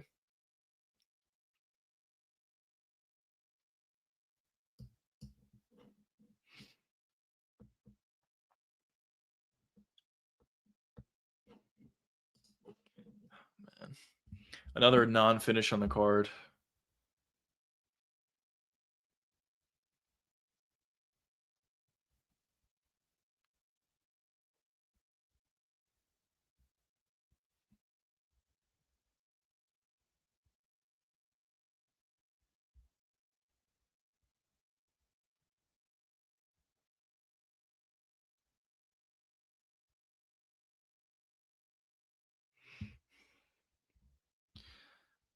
Wow. Klein's hurt? What happened?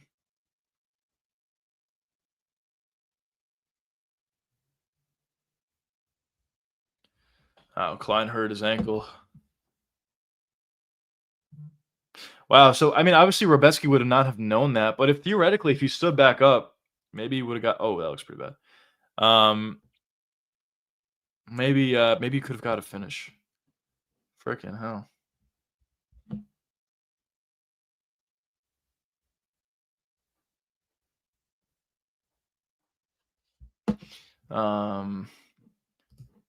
Football's more dangerous than MMA. Let's go. Let's go. You see the video of DC whispering to Aspel? Yeah. That's why a lot of people don't like DC. Let's see what the judges say.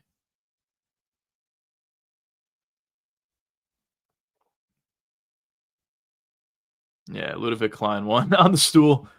Anyways, a big reason for why a lot of people don't like DC is exactly that. He's just like there was a clip going around of him talking to Almeida, and he was like all friendly, whatever, with him, and then behind his back, he says the guy can't fight. Like that's why a lot of people hate DC. But whatever, it is what it is. Leg injury, yeah. He's got a broken ankle.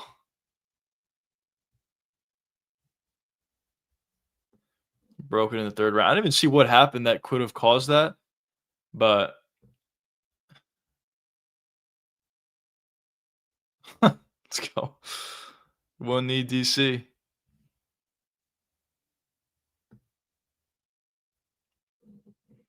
But yeah, decent performance overall.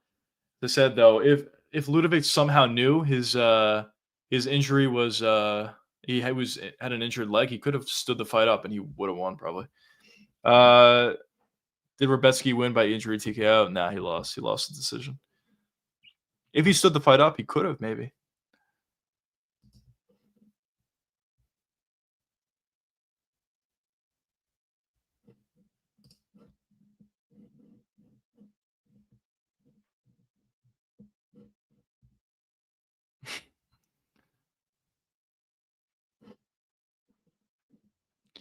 Okay.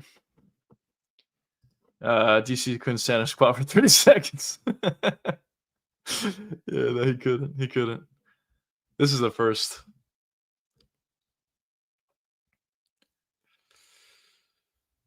Oh man, fuck.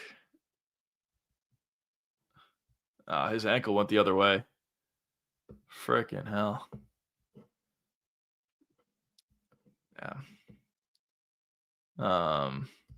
Hola, hola. What's going on? Welcome to the stream. Freaking A.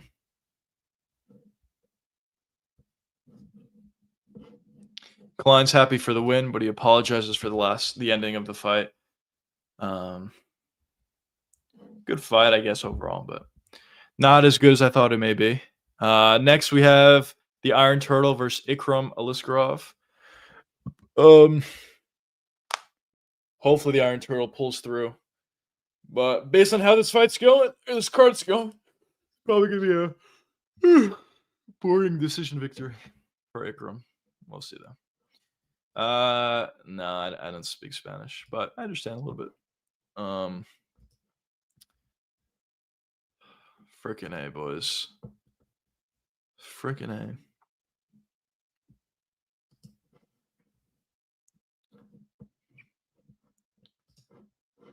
Ikram is garbage. He probably is going to win for to this. Yeah. I agree with you. He's not very good. I mean, he has a good ability to stop takedowns. He stopped takedowns from Hamza back in the day, but his problem is his striking's like just okay. It's not amazing. But also he's very chinny, if we're being honest. So hopefully, our boy Iron Turtle can land a big shot or something and knock him out. But yeah, he's like not exceptional anywhere. I guess maybe his takedown defense is exceptional, but like he's not like incredible in any aspect of like offense. In a lot of his performances, he kind of was like losing till he wasn't kind of guy. But we'll see. We'll see how he looks in this one. One thing that I will say though for the Iron Turtle, there has been times in the past where he's just got taken down and held down, which I don't love. I mean, Ikram doesn't have amazing offensive grappling, but he could offensively grapple. So we'll see. We'll see how the Iron Turtle stops that if that does occur. Ikram's only good attribute. He has really good defensive grappling. Yes, he does. That's the one thing that I agree with you that he does have.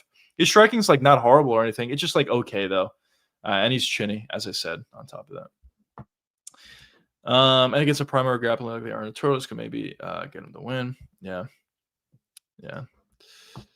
Yeah, it's going to be like almost impossible for the Iron Turtle to find a takedown. I think he's going to need to land some big shots in the feet. I mean, he could mix it up. I mean, he could throw a couple shots, then shoot in for a takedown. Probably won't get it. Then they break. He throws a couple more shots, shoots in for a takedown. If he fights a fight like that, it can like, start to maybe break Ikram a little bit for one. And also for two, in those sort of scenarios, he would be winning, even if it's a boring fight. So I guess theoretically he could win like that, or probably his easiest path to victory would be landing a big shot on the feet and knocking out a chinny Ikram Aliskerov. We'll see. He's also not known really for being like a one-shot knockout kind of guy. He kind of just wears guys down. So we'll see what he does. I mean, Whitaker has pillow fist and he flatlined Ikram, so maybe Iron Turtle can KO him. Yeah, maybe. I hope so. He's just got to throw uppercuts. That's the one thing. He is chinny, of course, but on top of that, he just doesn't see the uppercut for whatever reason, talking about Ikram. So if the Iron Turtle could throw a couple of uppercuts, maybe he could land a big shot, hurt Ikram, and find a finish after that. We'll see. But yeah.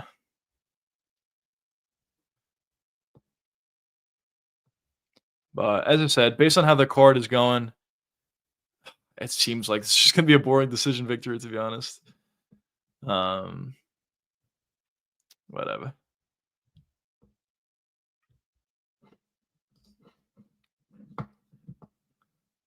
Iron Turtle looking in better shape. Yeah, he's looking in better shape. He's looking very skinny.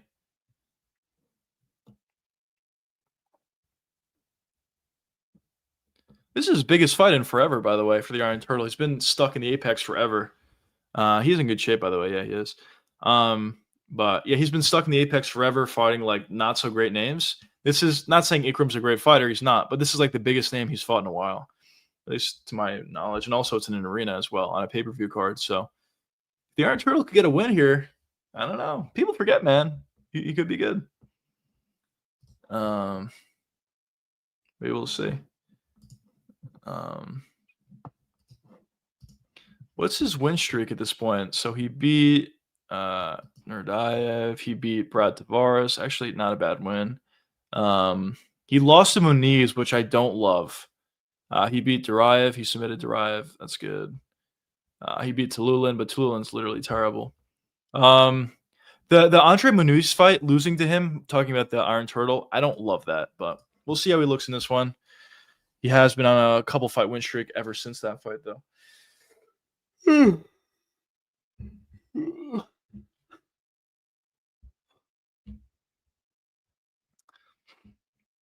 Let's go, Iron Turtle. It just takes one uppercut, one right hand. Fuck it. That's all we need out of you, brother.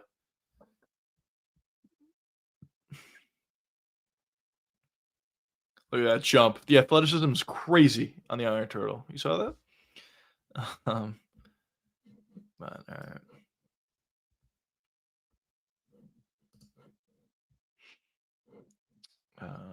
UFC guitar. Additional fight for the card. Okay.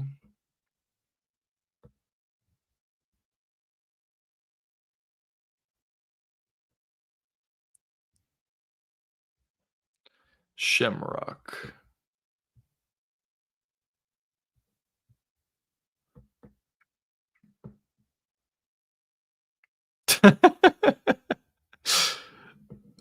Oh, man.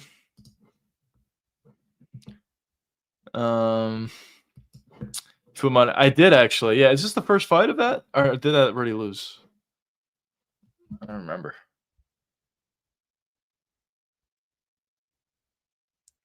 Let's see.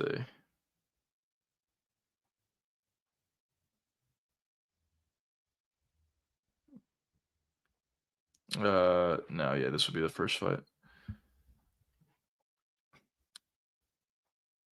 Let's see. I guess it would be a positive either way. Yeah, starting now, yeah. I did take it, so we'll see. Honestly, I would be happier if the Iron Turtle won, though. But I guess that would be a silver lining for the parlay's sake if Ikram does win.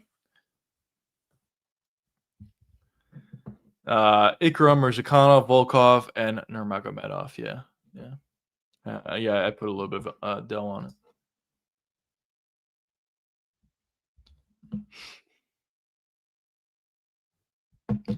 Anyways, get into the fighter announcements and let's get right into it. Ikram has a reach advantage in this fight, so we'll see how he utilizes that. But I'm interested to see how this fight plays out. I'm assuming it's honestly going to be mostly striking. Ikram maybe has an advantage if he wants to offensively wrestle, but he just really hasn't done it. To my knowledge, I don't think he shot a takedown in the UFC. So we'll see. So you get a win either way. Yeah, I guess so. I guess low stress sort of fight on this one. And dude, based on how the night's been going, it's not like we lost like 75 bets, but the couple bets we lost, I almost felt like it was bad variance. Maybe the under was whatever, but I guess it's kind of like frustrating from that perspective. So yeah, we'll get a win either way here, boys. But let's see how it plays out.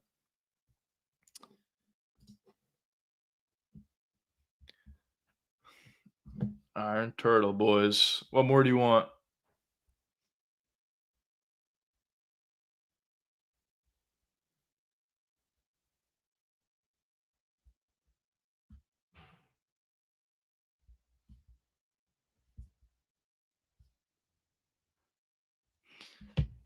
All right. Here we go, boys. Getting into the first round, fellas. He's got Khabib in his corner. Was he always in his corner? I did not know that. Rich Mitchell, let's go. Best ref in the UFC. Well, maybe. He doesn't do that many cards, but I don't remember him having a bad decision or something. Okay, yeah, this is the first time Khabib's in his corner.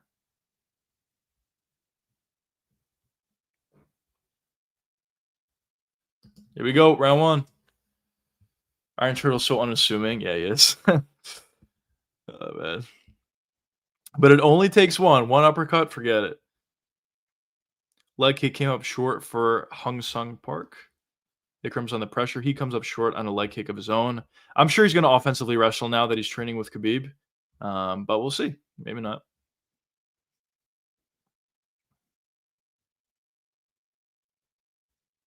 Nice leg kick. Ooh, yeah, that might have been a little high. All right. Not a nice leg kick. First groin shot of the fight. Khabib's in the corner. Ikram definitely gonna shoot. Yeah. Probably is. Doesn't seem like a bad groin shot or anything. He's fine. All right. Get right back into it. Good pressure from Aliskerov here. Nice jab to the body, counter right. Nice leg kick lands for the Iron Turtle.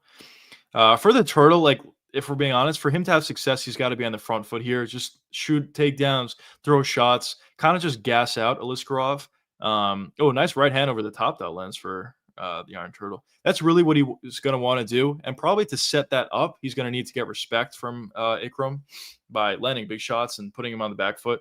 But so far, Hung Sung Park has been on the one that's been on the back foot. Nice leg kicks, though. He is landing a couple nice shots. There it is. Jab right hand over the top again lands for the Iron Turtle. Nice jab lands for Ikram there. That was a pretty solid jab.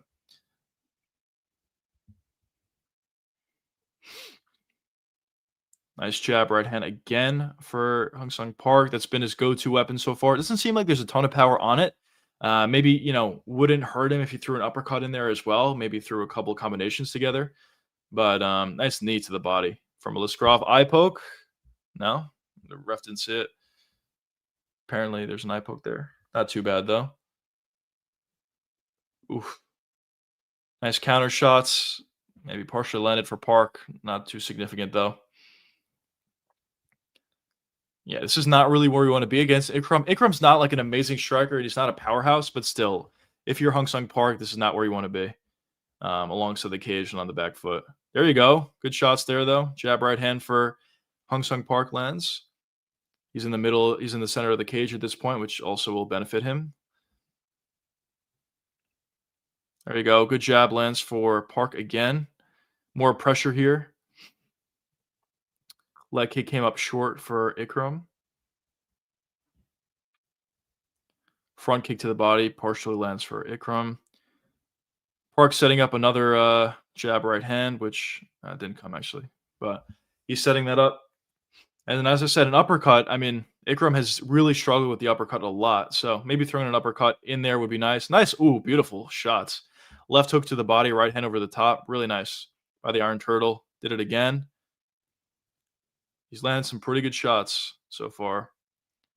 Ikram throwing a couple of body jabs of his own. I believe they both came up short, though. Good pressure. This is like an Iron Turtle sort of fight. Not saying he can't get knocked out, but this is his sort of fight where he's just trying to break his opponents here, essentially. But of course, he's going to have to land some additional damage to start to mount that momentum and put some more pressure on him. Good jab lands for the Iron Turtle. Front kick to the body came up partially short. Leg kick, I believe, didn't land for Park. But there you go. There you go. First shot for Ikram. He got it very easily. That's not a great sign, boys. He's pulling his shorts down, though. Ikram looks good so far. He looks good in the feet, yeah. First takedown, getting taken down that easily, though, is not a great look. That's kind of what my concern was going into the fight. But he's getting back to his feet. He is back on his feet, and he breaks away. So good job from Park breaking away from that. He's going to need to do damage, so this round is still close. I agree, Park is looking pretty good, but it is still close. I think he's got to land a couple more shots to make sure he wins this round. Jab to the body, I believe, came up short for Ikram. Another takedown. If he gets that, that's not a... Yeah, that's bad. All right, the Iron Turtle's going to lose. If he's getting taken down that easily, he's not going to win this fight. That was not good. I mean, he's getting back to his feet, but that was a very slow shot that he got, which is not amazing. But Park is doing the right things. He attacked the hands, broke the grip, and broke off. So once he gets taken down, what happened? He's grabbing his shorts.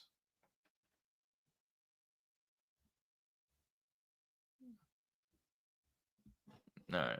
I don't know, I guess he's grabbing his shorts.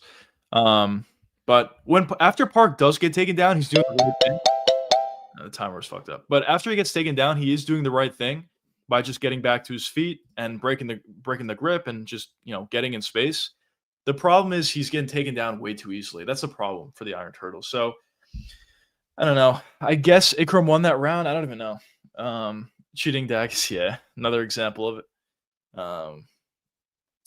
Groin shot, eye poke that wasn't called, and then he's pulling down the shorts. Unbelievable. How many fails? I mean, none of them are like that egregious, I guess. So I don't think they're worthy of taking a point away, but an additional foul or an additional couple fouls, I don't know. Could get a point deduction for show.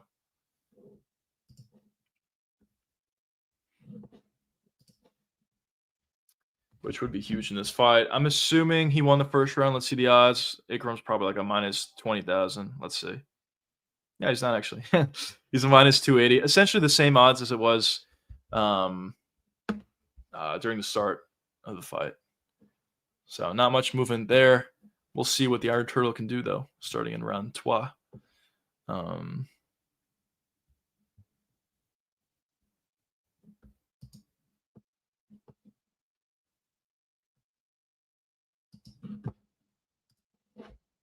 All right, anyways, let's get into round 2, boys.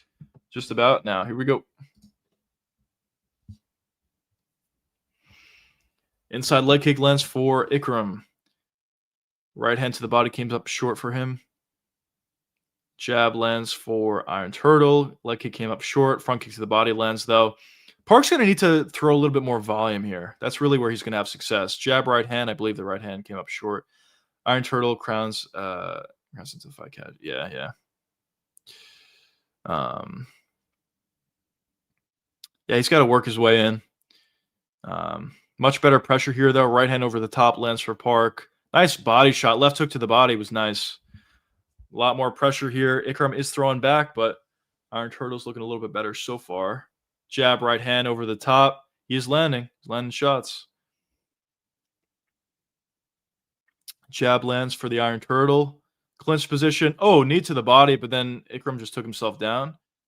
Park does not want to be there. Yeah, all right. There you go. They break.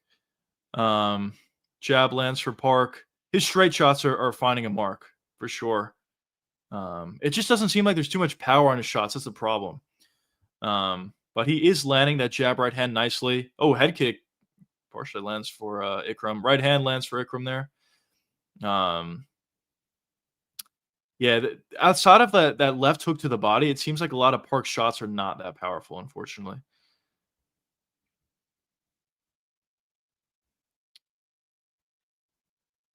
But a little more pressure here from Park. Front kick to the body.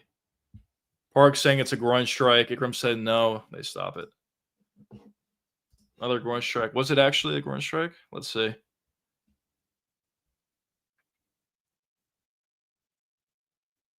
Oh, that's a groin. Yeah, that's... well, it wasn't like exactly on the groin, but it skimmed it.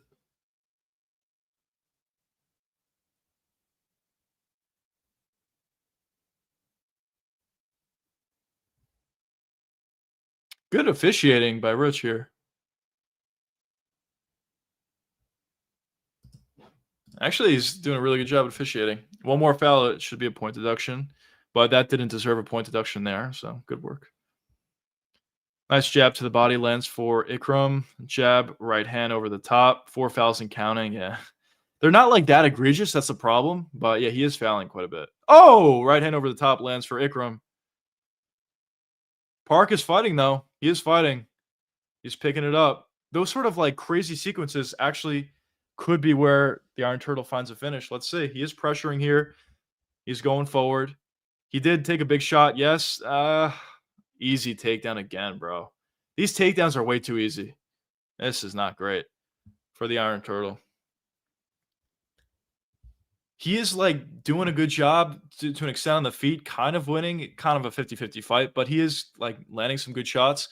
But this takedown defense is abysmal. At least against Ikram. It's just he's getting taken down super easily. But as I said, once he goes to the ground, he does a good job at getting back to his feet, which he's close to doing so thus far. Nope, gets taken right back down. No, man. Probably Ikram is like the worst fighter that could beat corners, to be honest. I mean, he's really not that good. It was funny. He initially came into the UFC and everyone's like, oh, he could be somebody that gives trouble to Hamzat. Then he gets knocked out by Robert Whitaker, and now we're here. But whatever. I mean, he is winning this fight in fairness, but it's close relatively. Park needs to get back to his feet. He's got to build his base. I mean, he's on his knees already. He's got to get that foot out of there, get his foot on the mat, and then he can start to push up. That's what he needs to do. Easier said than done, but that's what he's going to need to do. He's kind of landing some elbows, threatening submissions here, which is, if he utilizes that to get back to his feet, then sure. But just threatening those are probably not going to do much in this sort of scenario. Yeah, that leg is just, he just can't get out.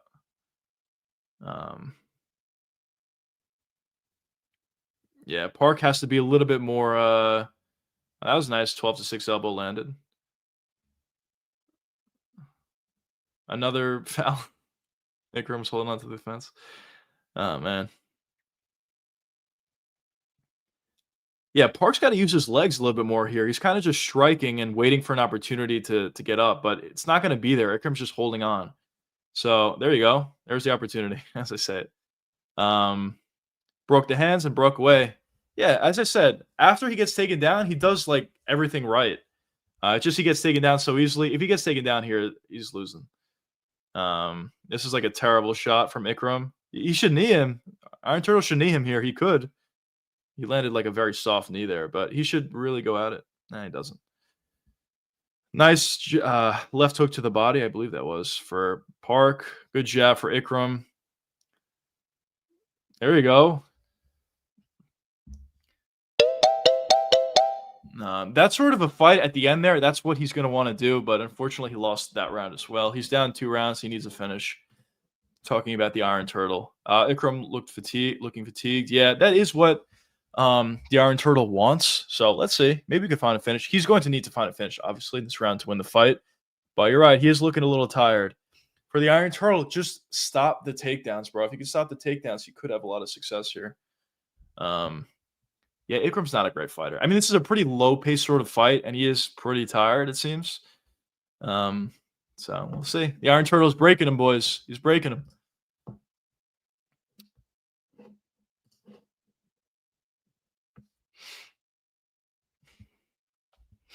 Yeah, good shots landed, though. Push and break him, Turtle. Yeah, he's gotta. That's how he wins. I'm actually a little bit surprised to see how gassed Ikram is at this point. It's not really a high-paced fight.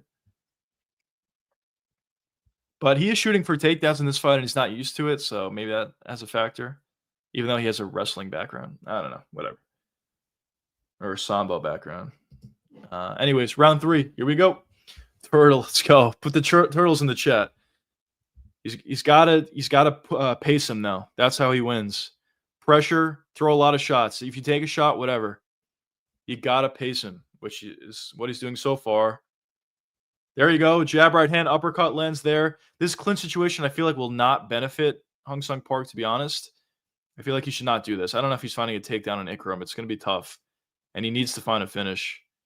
I think his best path to victory is just pressuring, but not shooting. I mean, I'm assuming he's trying to gas him out by making him stop takedowns, but we'll see. Nice jab to the body lands. Clinch situation here. Iron Turtle gets a single underhook. He's going to need to spin off here and break off. Let's see if he's able to do it. Knee to the body for Hung Sung Park. Again, he did it. Guy has double underhooks here. Or, no, he doesn't have double underhooks. He has a single. Good job. There you go. Good job from the Iron Turtle breaking away from that. Also kind of make Ikram work a little bit there, so he could be more tired. Ikram's tired, man. There's an opportunity here. I mean, he's still throwing, Ikram is, but there's an opportunity here for the Iron Turtle to get it. Dude, that's what I'm talking about. You can't get taken down that easily. That's so frustrating. It was like a very slow takedown attempt, and the Turtle just gets taken down immediately. Now Ikram has his back. He has a single hook in. Ikram might be a little high, though. Not anymore. Now he's good. Man, bro. Turtle, you got to improve your takedown defense. It's got to be better than that. Turtle is trying to transition here, end up on top, which he doesn't, but he did get back to his feet. Nice back elbow lands.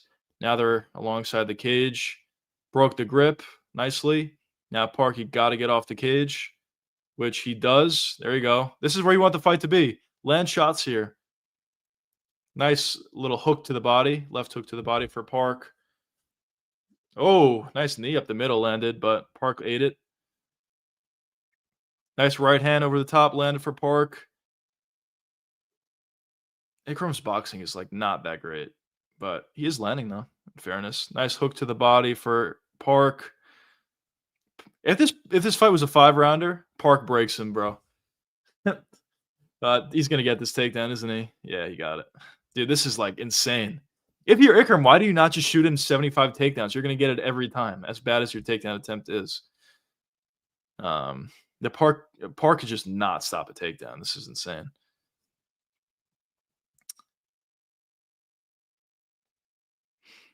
Ikram doesn't, and now he does. Well, he's not fully on the back, but he's close. He's got the body triangle. He's sinking it in now. And he's got the back. Yeah, this fight's over, boys. Very frustrating, actually. He's got a rear naked choke. The angle's off. But now Ikram's on top here. Landing some nice ground and pound shots. These are bigger shots. Rolling to the back, threatening a rear naked choke here. Ikram is. Turtle's still fighting, obviously. He's trying to spin into that body triangle, but it's a lot easier said than done. These guys suck. They do. I love the Iron Turtle, but I agree with you. They both suck, if we're being honest. Very low-level fight. Turtle, like, he could pace guys and pressure guys for sure, but he just cannot stop a takedown. I mean, this is insane how easily he's getting taken down. And for Ikram, he's gassing out in a very low-pace sort of fight. His boxing's not great. And you can't even say his wrestling's good. Yeah, he's getting takedowns, but they're like really bad takedowns. Ay. What a nightmare. This card is like terrible, bro. I hope we get better on the main card, but this is just terrible. Bo Nickel would make Ikram suffer. He would, actually. I mean, he's got good takedown defense, which I guess will be interesting to see, but probably loses to Bo. Yeah. I can't imagine Khabib's watching this and he's like, "Oh yeah, this is a good fight. This is a good improvement from Ikram or something." Ikram looks terrible here.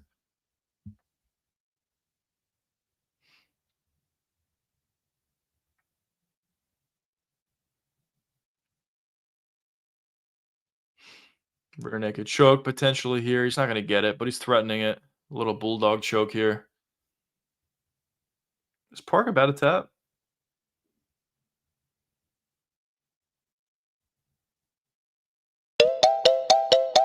Nah, that was a terrible fight.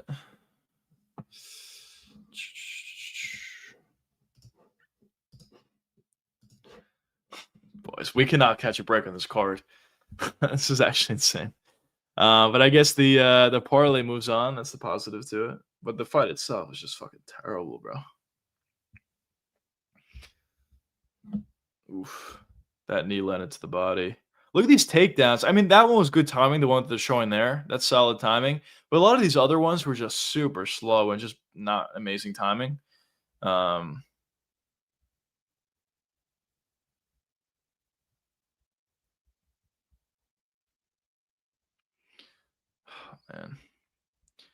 Insane, boys.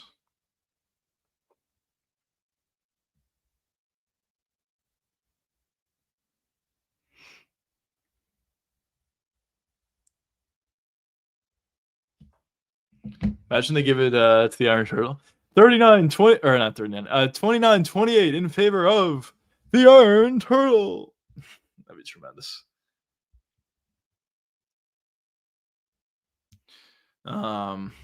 30-27, maybe even 10-8 round. Nah, probably not. 30-27.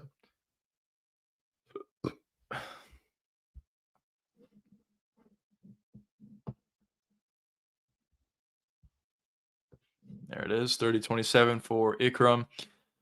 My bad, boys. If I'm not giving that much energy, this card is just like very annoying. This is terrible. This card is so bad, bro. Oh man. Hopefully it picks up though. What do we got next? We got Hasprath and Quinlan. That fight could be good. Hasprath's last fight was really fun. Quinlan's last fight was solid. Yeah, hopefully we get a finish in that fight. We shall see. And then the main card, I personally think every fight in the main card is good. Maybe outside of Mackenzie Dern and Janarova, but at least we'll have something to look at in that fight. But outside of that, I think all the fights in the main card should be good. Hopefully.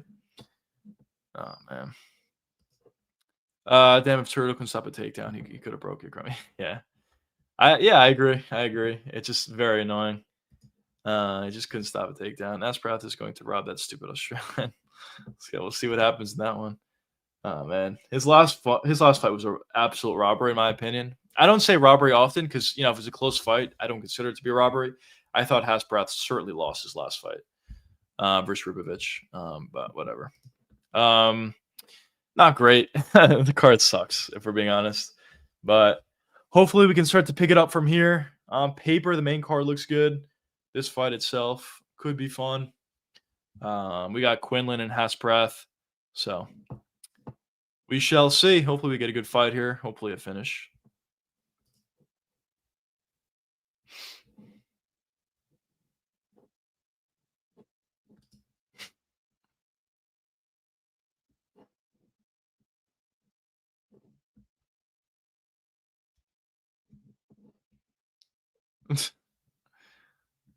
Jesus Christ.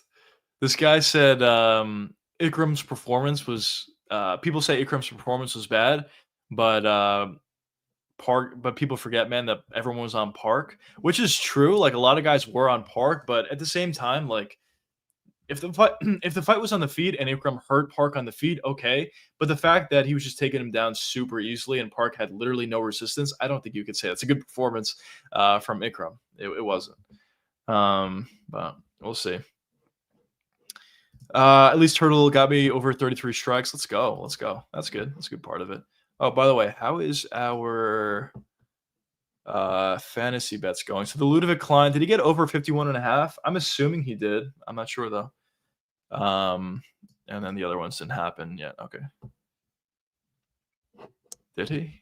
Let's see. Let's see the stats if I can pull it up. Does it show on here? Oh, he didn't even get it, bro. Oh my god. Oh man. He didn't even get it. All right. There's that.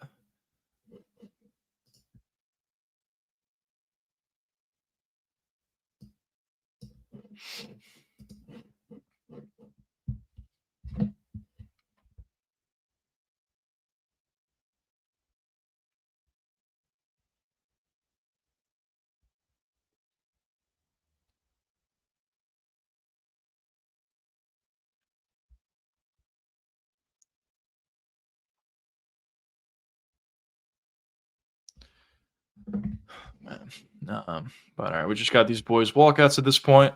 We'll get into the final fight of the prelims, and then hopefully we get into some better fights for the main card. By the way, anybody in chat, if you guys are betting, how you boys doing so far? It's been a lot of decisions, which is, I mean, if you have decisions, you're doing well, I guess. In terms of the results, I'm not like shocked by the winners of the fights, but yeah, it seems like there's just not a lot of value on the card so far. So, how are you boys doing if you guys are taking bets? Rokic will stink it up if he wins. Honestly, yeah, I could see that happening, to be honest. But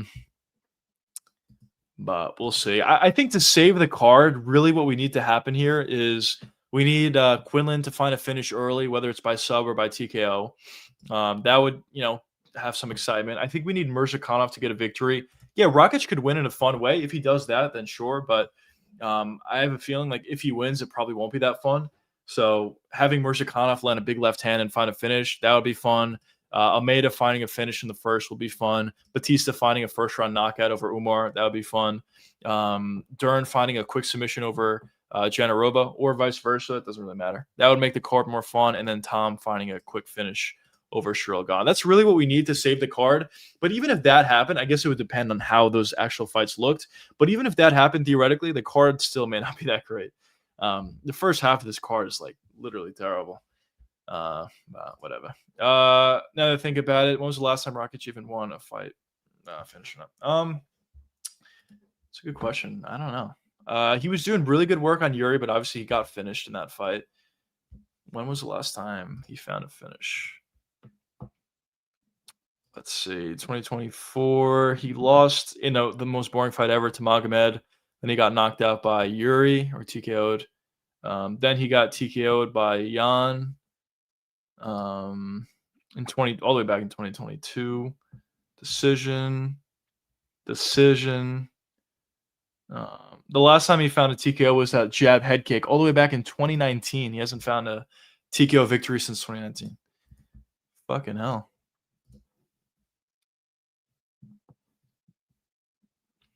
The last Rakic win I can remember. The last win he had, I missed over it. When was the last win he had?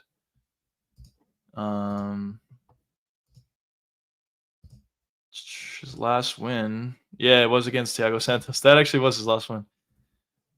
Frickin' A.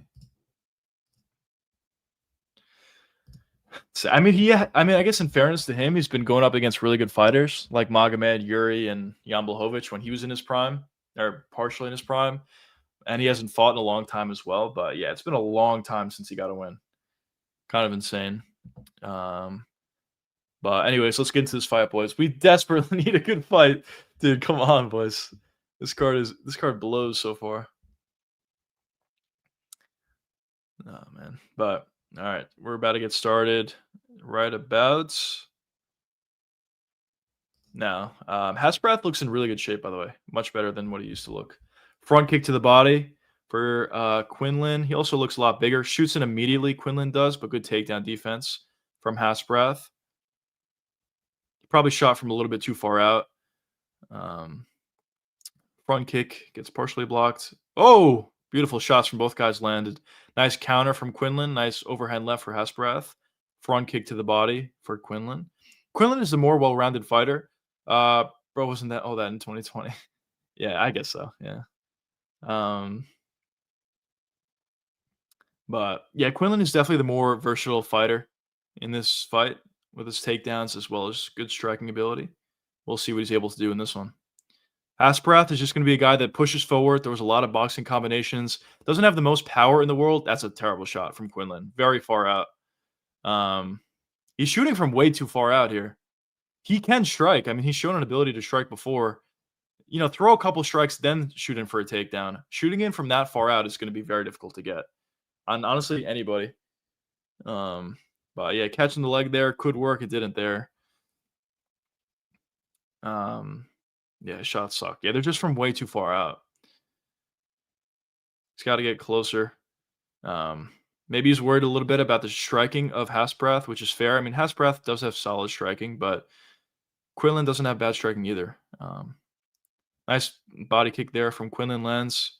He's got to get in the front kick. Maybe the front kick as well, but the front foot is what I meant to say. On the back foot here, it's going to be tough for him to find takedowns like that. I mean, those shots are just not even close. And yeah, he's got to get in the front foot before he shoots in for a takedown. Leg kick lands for Quinlan. So okay, at least trust the threat and the takedown is mine. Yeah, I guess so. He is putting the threat out there. Maybe he can land some shots over the top, but it's just going to be a lot more effective if he's on the front foot. So far, the entire fight, he's been on the back foot, which is not amazing for him. But there you go. He's trying to change it a little bit. Front kick to the body. But he's maybe pressuring a little bit more here. Nice left hook over the top for Hasbroth landed. Just a lot of pressure from Hasbroth. Holy shit. Oh my fucking God. Dude, that's insane. Holy shit. Dude, what the fuck? Quinlan lands a head kick clean, knocks him out cold. Holy shit. All right. That's what we needed. And our bet cash is Joshua, or any members. Holy fucking shit. Dude, what the fuck? All right, that adds to the card for sure. Head kick lands clean and put him out cold, bro. That was he didn't see it coming. That landed clean, and that was it. Fucking hell, bro. Oh, ruin my KO, but I don't care. Yeah. Holy shit. That was actually an incredible finish. Phew. Holy fucking shit, bro. Smoked him. Yeah, that was one of the better finishes that has happened in a while, bro. That was actually a really, really nice finish. And he wasn't doing that well before that. He was having trouble a little bit with the range, ironically enough. He was shooting in takedowns from way too far out. Oh man. Hasbroth is still out. You don't like to see that. But yeah, he was having trouble, and then he just found his opening for the head kick, landed it clean, and that was it. I mean, most people can't take a head kick. Obviously, most guys are going to get finished, but to go out that bad, yeah, that's a pretty incredible finish. All right, good finish to the main or to the prelims. But wow, good performance.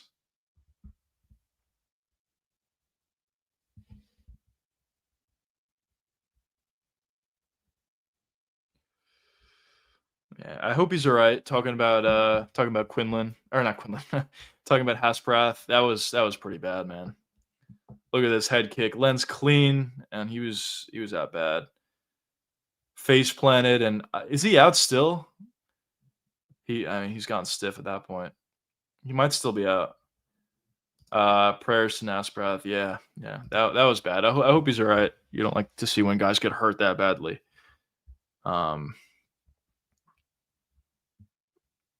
They're still attending to him. I guess he might still be out, boys. That's not great.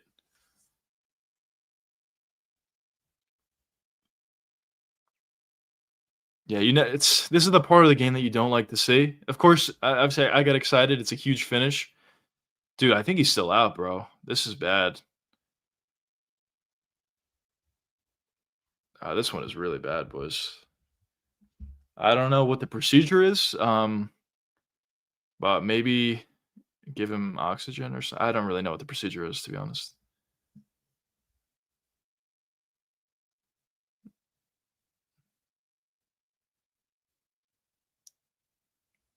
Alright, I guess he's coming back. I think he woke up at this point. Yeah, you never like to see that, but hopefully he's alright.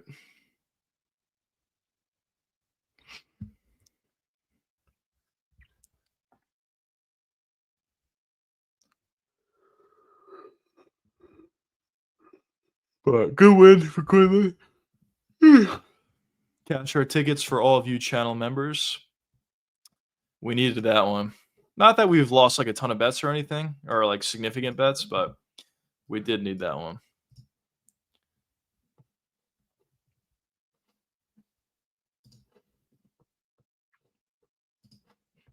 By the way, as I said, I will show you. I mean, obviously, channel members know my slate, but after the card's over, I'll show you boys my betting slate, and I'll tell you boys how I did. Also, I will post it. And I'm just trying to be as transparent as possible for these picks and for all channel members. First time Nasprath was finished in a while, yeah, and that one was bad too, really bad. I was not expecting that. As I said, he was actually having some trouble like before he landed that head kick, but a big head kick and that's it. As I said, usually when you land a head kick, it's over, but that one's like even worse than normal. He went out badly. Was that the Leon combo where he threw the jet or same side head kick? I couldn't see that. Wow, look at his head just bouncing off. Yeah, he's completely out.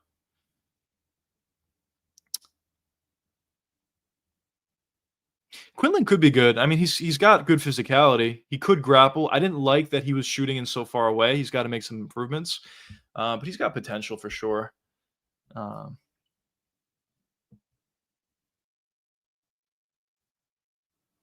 He says he wants a top 15 ranking sort of fight. He will get it after that performance, I believe. I mean, he's got to. But all right, that's the prelims, boys. Now moving on to the main card. Looks good on paper. We'll see what happens. Asprath he is up and standing, which is good, but still recovering, or maybe he's upset with the loss. Man. Yeah, it's good to see that he's back up to his feet, but yeah, it's unfortunate. But for the prelims, though, prelims are over. One knockout, one submission. All the other fights were decisions, and honestly, boring decisions. Maybe outside of the Delgado fight, but prelims were not good. Good ending to it, though. We'll see how the main card looks. Yeah, we're I don't know how, bro, but we are somehow ahead. Was there like not a lot of fights? Like one less fight than normal on the prelims or something? Because there's like all decisions, and we're like ahead. We gotta wait another 13 minutes before we get to the main card. I don't know how that happened.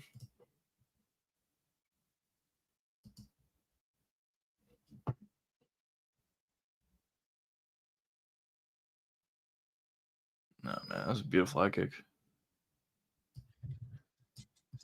I want to see if it was the Leon combo. I think it was. Actually kind of hard to tell. I think it was, though.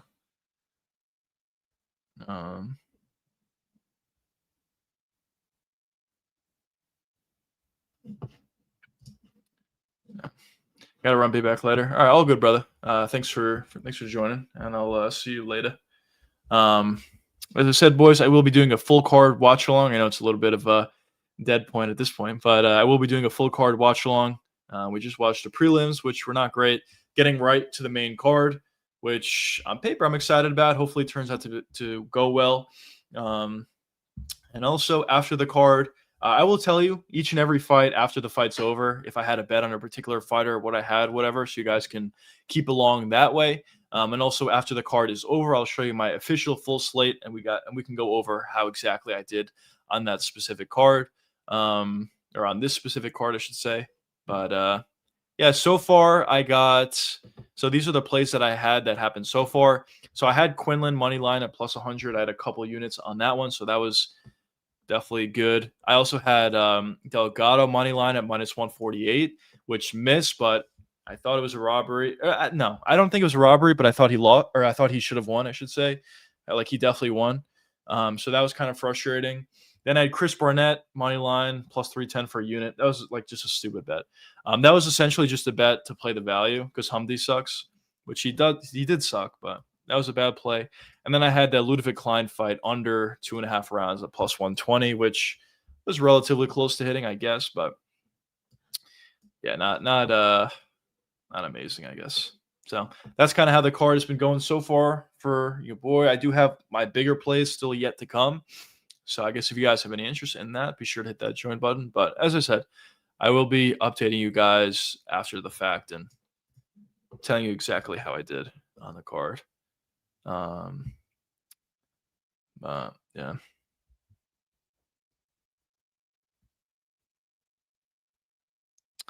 Tyson Fury, what a beast. That was tremendous. That rivalry between Deontay Wilder and Tyson Fury, tremendous. I'm a bit of a boxing casual, to be completely honest, but of course I was watching those fights, and that whole rivalry was really fun. So yeah.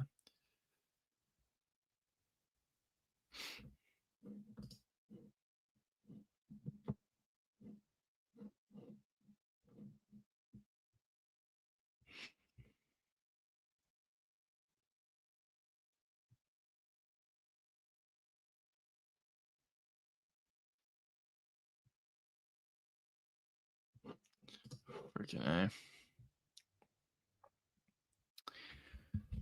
Man. Let's go, boys. We got to get into some good fights. Bring the energy up. The last fight was good, though.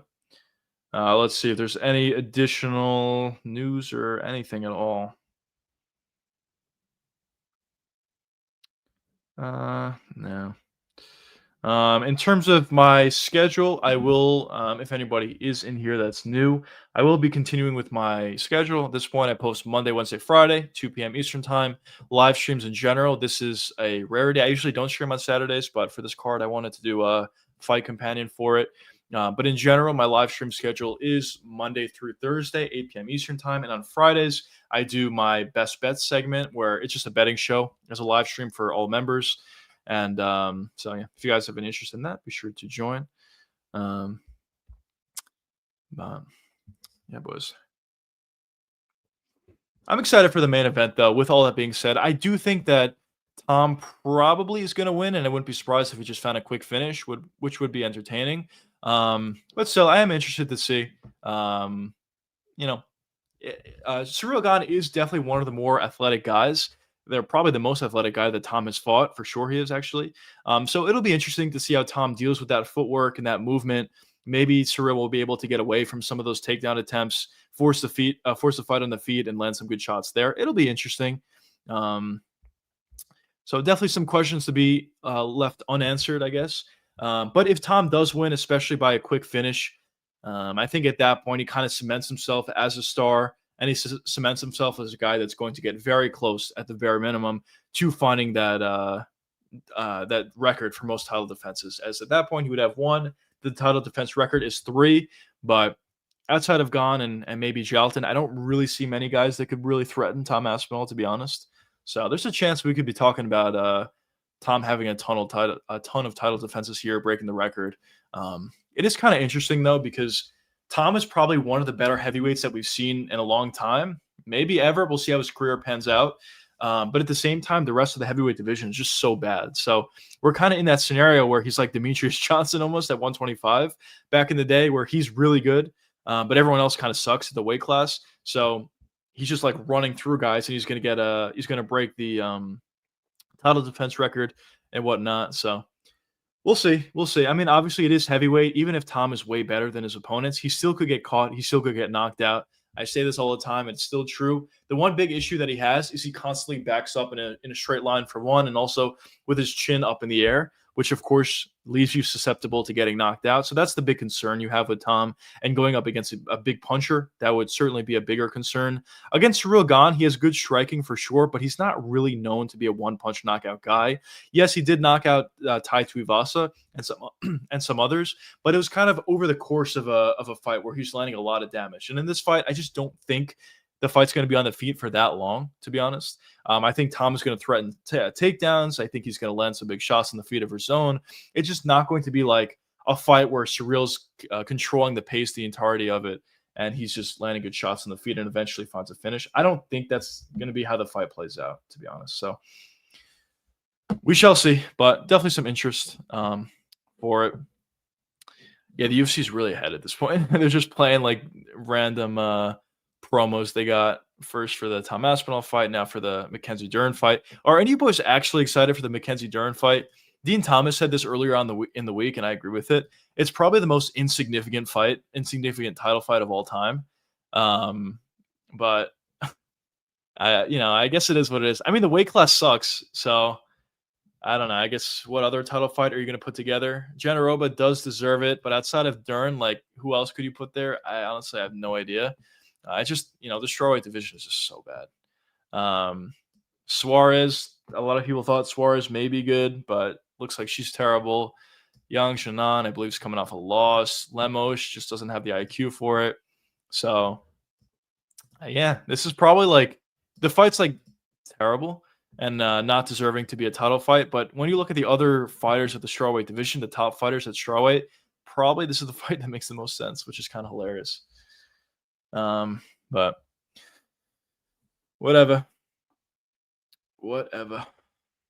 I get these lights on, boys.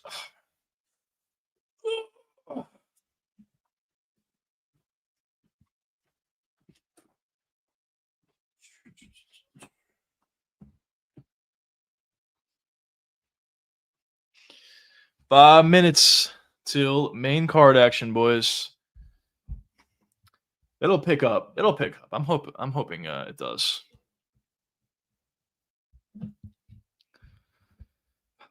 These watch-alongs are fight companions, whatever. They're really fun to do. But honestly, I feel like, I don't know, my curse or something. I don't remember the last watch-along that I did, but from my memory, I feel like that card was terrible also.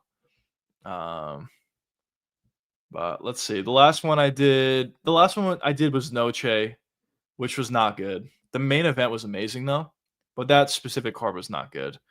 The one I did before that was Bahalio versus Imavov. It was solid. The main and co-main event the co-main event was fun. The main event was whatever.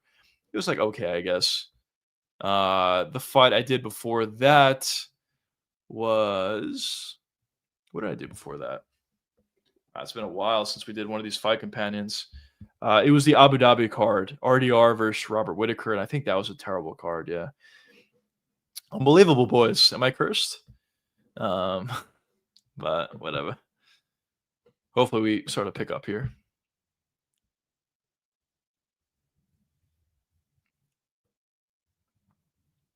They're trying to hype up the strawweight division, saying new contenders, whatever. I mean, let's be honest. The weight class is terrible. But maybe Generoba or Mackenzie Duran gets a big finish, and it's relatively exciting. I don't know. We shall see, boys.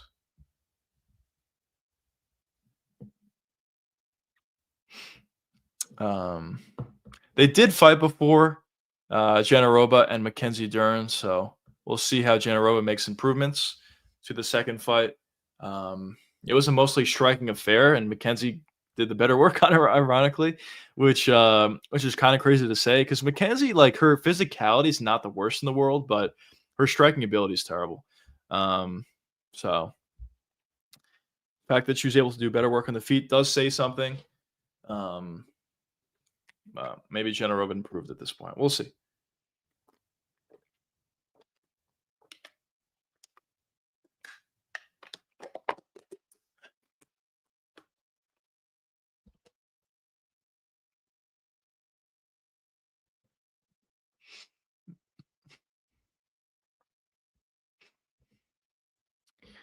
Daughter's gonna be there. Let's go. Let's go. We could be talking about a scenario where Mackenzie Duran's the champion. Crazy. Just watching that Quinlan knockout back again, that's actually insane. He was out so bad.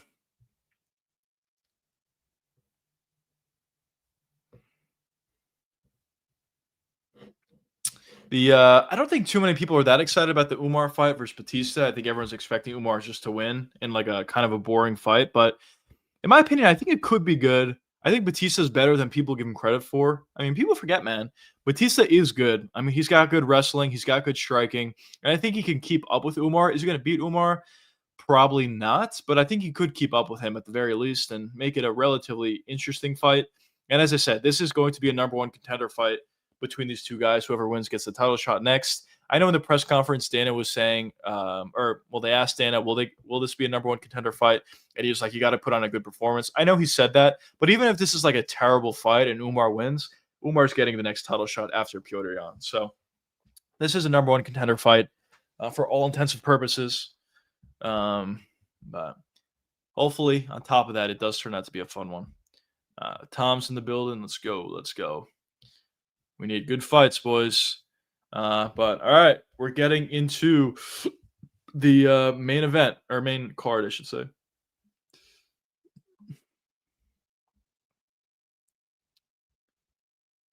Wow, Surreal Gone getting a lot of hype from the crowd.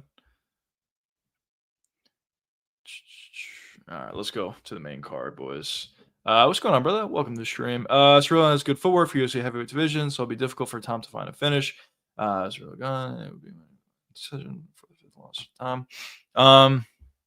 I do agree with you. What's it called? The footwork is going to be tricky for Tom. As I said before, by far, Surreal Gone is going to be the most athletic and the fighter with the best footwork that Tom has ever fought.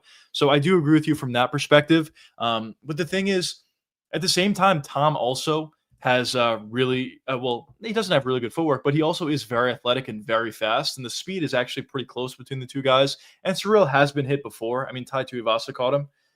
So he does have really good footwork, but he doesn't always make the best decisions out there. So I think there's a possibility that Tom could find him on the feet.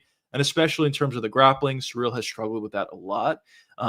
So I think he could find a takedown as well. We'll see. The longer the fight goes, it does, make it interesting for Surreal.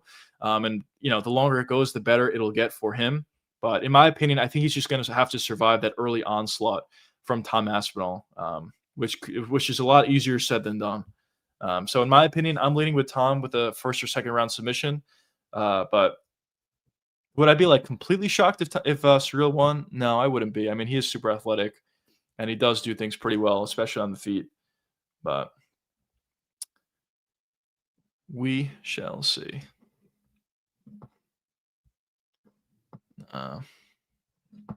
Love and support from Minty Bro. Let's go, brother. Welcome to the stream. Thank you. I appreciate that. But yeah.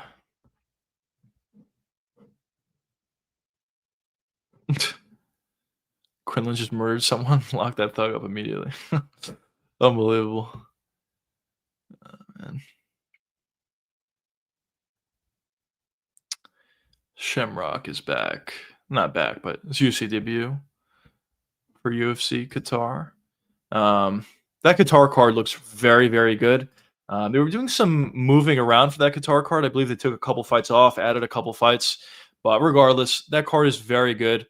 Armin Dan Hooker main event. Ian Machado Gary, Bilal Muhammad, co-main. Manafield Ozdemir is fine. Marcos versus Lima actually is a pretty good fight. Topuria versus Bekzat is really good. Very, very good fight. Spivak versus Kazeev is hilarious. That'll be something. And Horiguchi and Tajir, that's actually a good fight. Urabai and Jack Hermanson, that's a good fight. A lot of good fights on that card for UFC Qatar. Should be good, boys. So I'm excited for it. I'm assuming it's going to be an early card, so we'll probably do a watch long for it. Hopefully it turns out to be a good card. We need good cards. But I don't think it's announced what time that card is going to be yet, but I'm assuming it's going to be an early one.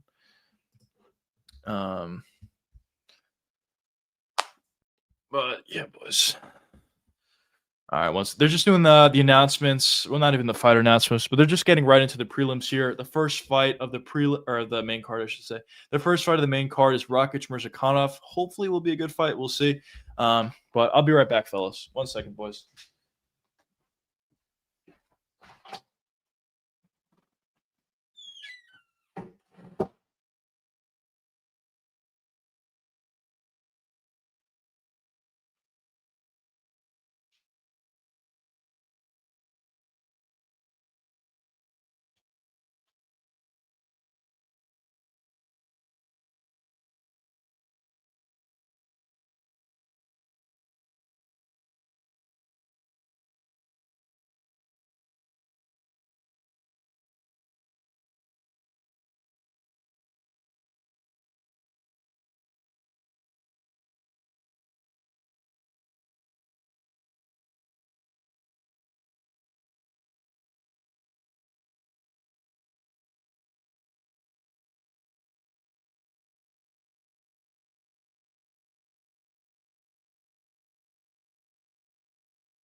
Chat, what's going on, boys?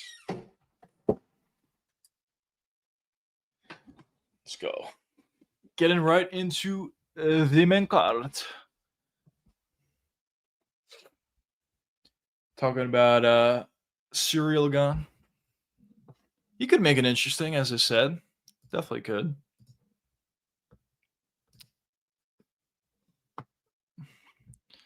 No, you're Rogan.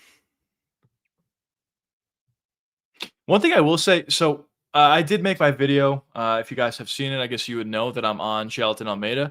One thing I will say, though, about Volkov is he does look like he's probably in the best shape that he's ever looked, which is, I mean, it doesn't always mean like something specifically, but I mean, it is a good look, I guess, because it probably means their cardio is better. Maybe they'll hit a little bit harder. So it is something that's interesting and something to think about going into that fight between Gelatin and Volkov.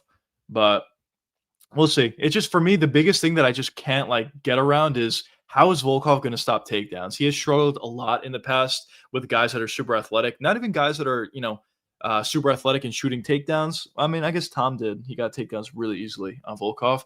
But even in the Cyril Gane fight, the first time, not the second time he was hurt or whatever happened in that one, he had no movement or worse movement than usual. But the first time they fought, Volkov was just struggling a lot with that sort of athleticism advantage that Cyril Gane had. And I do think we could see a very similar thing in this fight between him and Jailton Almeida. But we'll see. We'll see. He obviously did make improvements. He's better on the ground than what he was in the past, talking about Volkov. He is also in better shape now than he was in the past. Maybe he can land some bigger shots in the feet and maybe hurt Almeida. We'll see. But we shall see how the fight plays out. That visual is so funny to me of Tom Aspinall dropping Curtis Blades and he's like charging at him, sprinting at him. It's so funny. 1 second, boys. Bear with me for a second.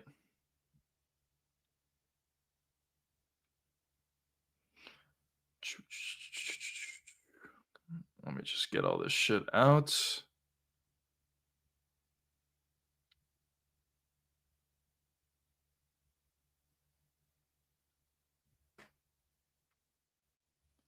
My bad, fellas. 1 second, boys. They're just talking about the Cyril Gane fight anyway. Not getting into any fights, at least as of yet. But the first fight of the card looks pretty good, at least on paper. In Rakic and Mirzakhanov. I'm actually very interested. I mean, the fight itself is going to be interesting, of course, to see how it plays out. But also, I'm very interested to see how Mirzakhanov looks in there because he's so much smaller than Rakic is. So I'd be interested to see how he looks in the fight. If he's having a issue finding the range, landing big shots, I'd be interested to see how that looks. But yeah.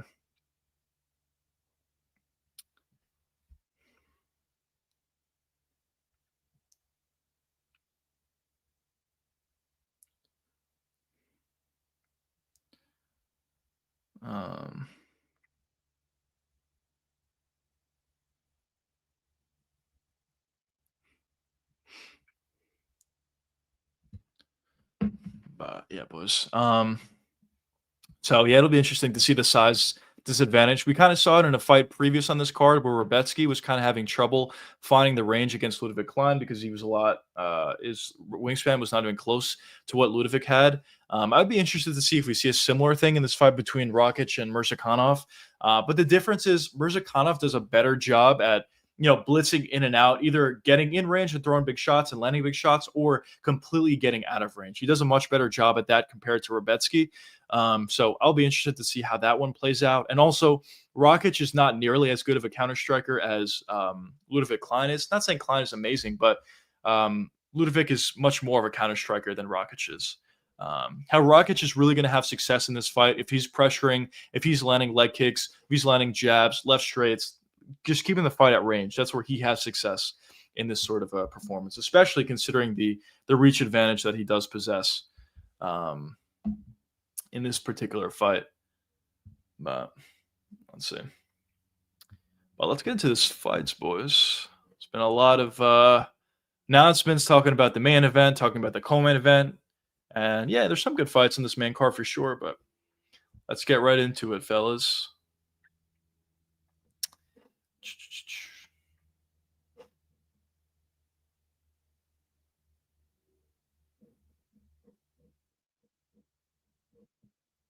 All right, here we go, boys. We got the walkouts. Or maybe not. More ads, boys. Talking about WWE. All right.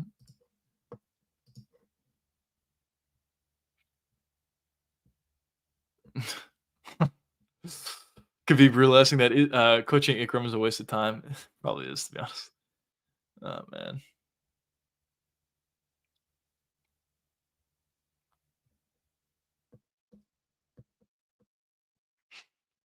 Khabib is a superstar. That's for sure. He's getting mobbed after his fight. Well, after he was cornering, I should say.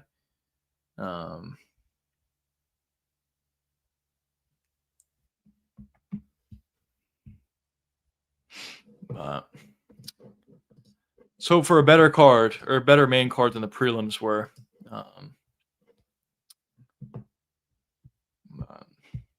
just going through these ads so far, and hopefully we'll get right into the fight for the main card. The Quinlan fight was good, but literally every other fight was terrible outside of maybe the Volter Walker fight. He got another heel hook. If any of you didn't see it, that's 4 heel hooks in a row. Kind of incredible. He's not going up against high level competition, obviously, and also he fights at the heavyweight division, of course. But it is pretty impressive nonetheless that he has 4 heel hooks in a row. Everybody knows what he wants to do, but he's still able to, do it anyway. He's still able to find those finishes. So impressive. But here we go for the announcement, or for the walkouts, I should say, for Mirzakhanov and Rakic. And we'll get right into it. It is interesting. Betting odds wise, I believe Rakic is the favorite at this point. It is very close, one way or the other. Yeah, Rakic is a -118 favorite. At this point, this is like the biggest favorite he's been. It's interesting, though, because for one, Rakic hasn't won a fight since 2020. He hasn't been the most active, so I'll give him that. And also, he's went up against high-level competition. But nonetheless, he still hasn't won a fight since 2020. And then for Mirzakhanov, he's like so much smaller than Rakic. So there's kind of like one thing on both sides for the other guy, which kind of makes it interesting, of course. But at this point, we have a slight advantage here for Rakic on the betting lines at a -118. That 1-2 head kick that Rakic landed for that finish, that's by far the best highlight of his career. He is a good fighter. I don't want to say he isn't. He is a good fighter. He's really big for the weight class. He probably has the 3rd best leg kicks in the UFC behind Alex Pereira and behind Jan Blachowicz. But he does things well. He has good leg kicks. He fights well at range. Really where he struggles, in my opinion, is when guys pressure him and when guys force him to fight in close. That's where he was able to get knocked out by Yuri Prochazka. That's where he had some, trouble fighting even Magomed Ankalaev. When Magomed kind of just boxed in close, that's really where he had some trouble. And then also in this fight versus Mirzakhanov, he does a good job at either being all the way in or all the way out. So I think that sort of style may give issues to Rakic, but of course, we shall see. Maybe the leg kicks will start to add up for Rakic. Ikram's not going to be able to move nearly as fluidly as he normally does, and all of a sudden Rakic is piecing him up on the feet. It is possible. Something like that could happen, but let's see, boys. We got Mirzakhanov walking out at this point. It's kind of funny, though, just looking at Mirzakhanov. I mean, he's just like a big fat dude, to be honest. Or he's not big, I guess. He's not tall at all for the weight class, but he's just like a fat dude. But he is super athletic and super explosive, which is kind of interesting to watch. And he has a pretty good style. I mean, he does things pretty well. Up until this point, he's passed every test. He's looked pretty good in, I think, all of his fights, or at the very least, most of his performances. This is, of course, the biggest step up in of his career, biggest test of his career against Rakic.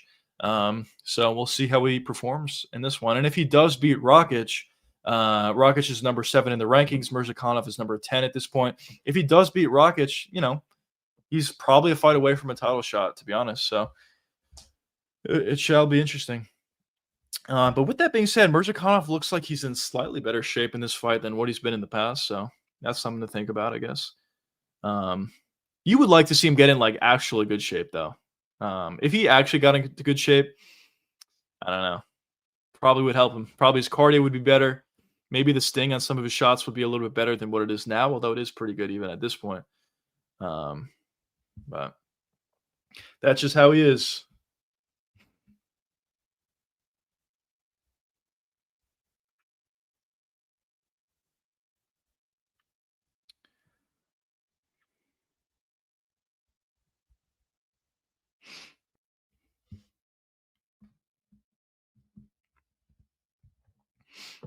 But let's go, boys. I'm excited for this one.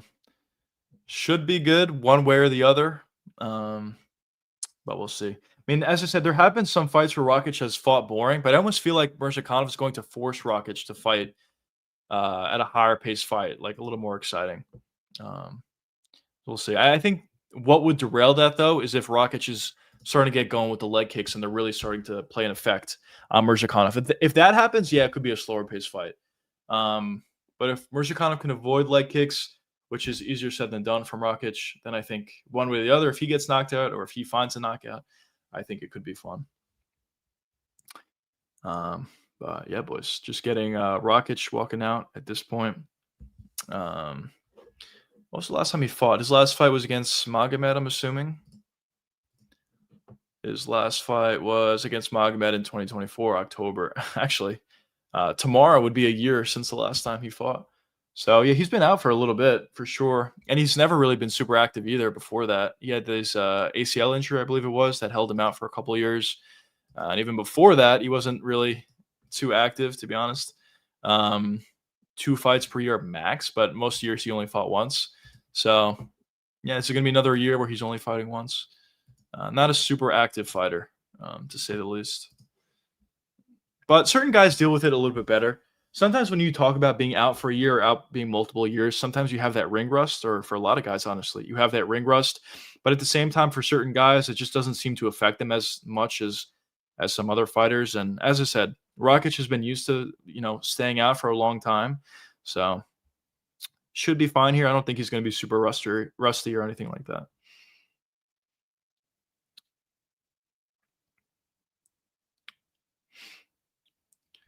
Rakic saying that he's going to fight a lot a lot smarter in this performance, and he's made improvements to his game. We'll see. We'll see how he looks in this performance.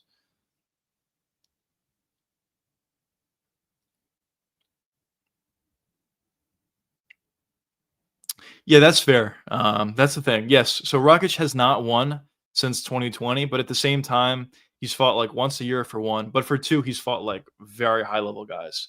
Jan Blachowicz back in 2020 when he was better.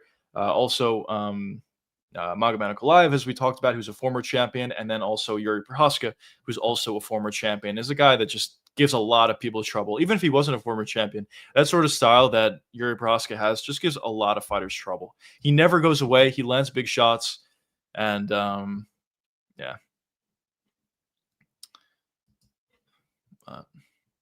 So you get into the fighter announcements here. Hopefully we get a good one here, boys. Hopefully.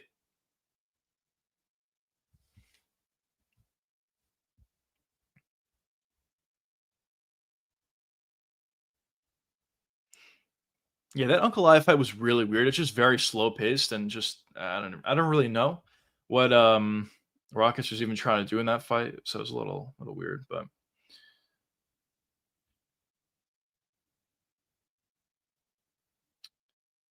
we shall see. Okay.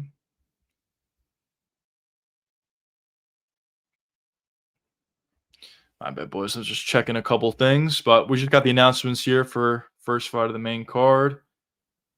Hopefully it turns out well.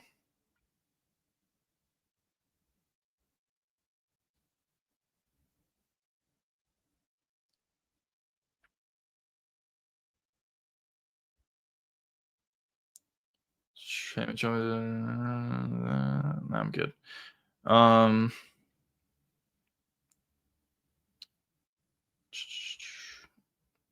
Just checking this thing out quickly. My bad, boys.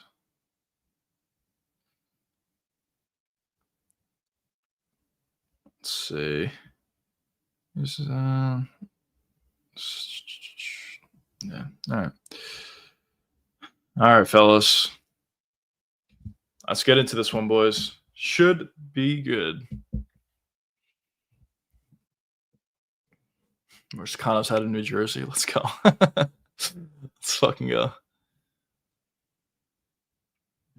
He's making a quick rise, though. I mean, he's beating some good fighters, knocking them out quickly within the first couple rounds. And, yeah, he just looks good.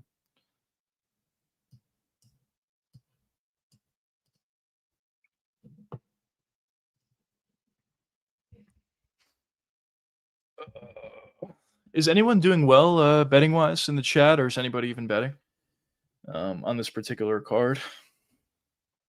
Kind of like a weird card, honestly. I mean, the guys who won are just big favorites, so if you did take big favorites, then I guess you're doing decent. But in terms of like value, it like doesn't seem like much value is hitting so far. But we're getting into the main card. Hopefully that changes.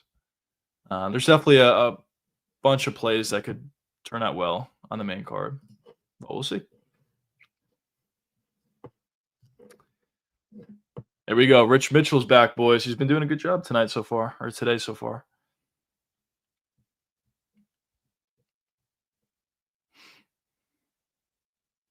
All right, boys. About to get into round one. Just about now. Here we go, boys.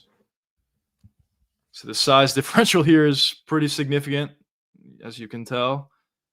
The leg kicks are going to be the big weapon for Rakic. Is he going to be able to land those leg kicks? Body kick came up short, though, for Rakic there.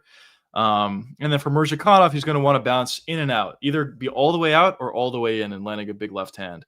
That's really the battle that we see here. One thing that I will say on nice body kick lands there for Rakic. One thing that I will say for Murzakanov is a lot of his previous opponents have not thrown too many leg kicks. So I'll be interested to see how he deals with it against Rakic, but it is southpaw versus conventional, so it is a little bit harder for Rakic to throw leg kicks here, although he landed an outside leg kick right there. But we'll see. These guys are just feeling each other out at this point. Oh, head kick gets blocked, but a very powerful sort of shot that could break somebody's arm for sure. That's sort of a head kick. Rakic is huge for the weight class. I wouldn't be shocked if down the line he ever moved to heavyweight. He's very, very big. And Murzakonov's one of the smaller guys in the division, so it's kind of a funny visual, but we'll see. Murzakanov so far hasn't been able to find his reads or really get going, but takedown attempt here from Rakic, very interesting. And he settles into the clinch position here. That was like a weird sort of sequence where he didn't have his hands clasped, but he's just walking his way slowly to the cage. Murzakanov didn't do a good job at breaking off of it, but let's see if he can stop a takedown here and get away.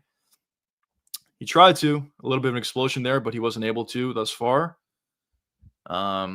Because Rakic is so much bigger than Murzakanov here, this could be a little bit of a problem for him just getting off the cage. We saw it a little bit in the Whitaker fight versus RDR, where Whitaker was having a lot of trouble getting off the cage. Maybe we'll see a similar thing here. As I say that, he breaks off, though. Couple big shots thrown by Murzakanov there just to keep Rakic thinking. Nothing landed significantly, but he's just throwing a couple shots out there to have Rakic think. If he can land a big, nice check there for Murzakanov, nice left to the body as well. Murzakanov needs to land one. That's where I really think he can start to gain the respect. Maybe he can find a finish even, but at the very least, that's where he can gain some respect. Rakic, that was a pretty good shot, but so far, good defense by Murzakanov. This is a tough spot, though, for Murzakanov to keep his feet. And he doesn't, but Murzakanov did a good job at spinning. Really good work from Murzakanov getting back to his feet there. That was very nice. And this is where he's going to want the fight on the pressure here. Talking about Murzakanov. And nice jab to the body. Land a big shot up top. He's really trying to set that up. Obviously, a lot easier said than done. He's got to get through that huge reach disadvantage that he has. But the more takedowns he stops, the more shots he lands to the body or legs or whatever, the more comfortable he... Oh! Holy shit! He landed a right hook. That's it. Oh my God, that's it. That's it. Let's fucking go. All right, we hit, boys. We fucking needed that desperately. The first shot that he landed knocked him out. Wow. Murzakanov is yelling in Rakic's face. That was kind of weird. But let's go. Beautiful performance from Murzakanov. His power is legit, boys. That's what I was saying, bro. Rakic's chin is not that great. As soon as Murzakanov can land once, there's a decent chance he can find a finish, and that's all it took. One right hook, and that's it. Oh, no, that's actually a straight right. It was a straight right that knocked him out when Rakic was coming in, and that was it. Murzakanov has legitimate power, boys. Or it was a jab. It was actually a jab. A jab put him out. Wow.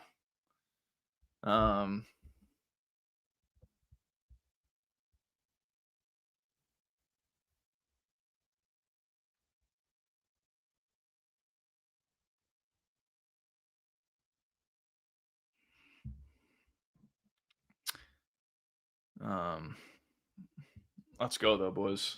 Good finish. Good for the bets. As I said, I did have a 3-unit bet on Murzakanov, so that was good. And also, in terms of just a fans perspective, we got a pretty fun fight there. Early finish. Yeah, I guess there's no malice by that. After the fight was over, Murzakanov was yelling in his face, but they're all good. No beef.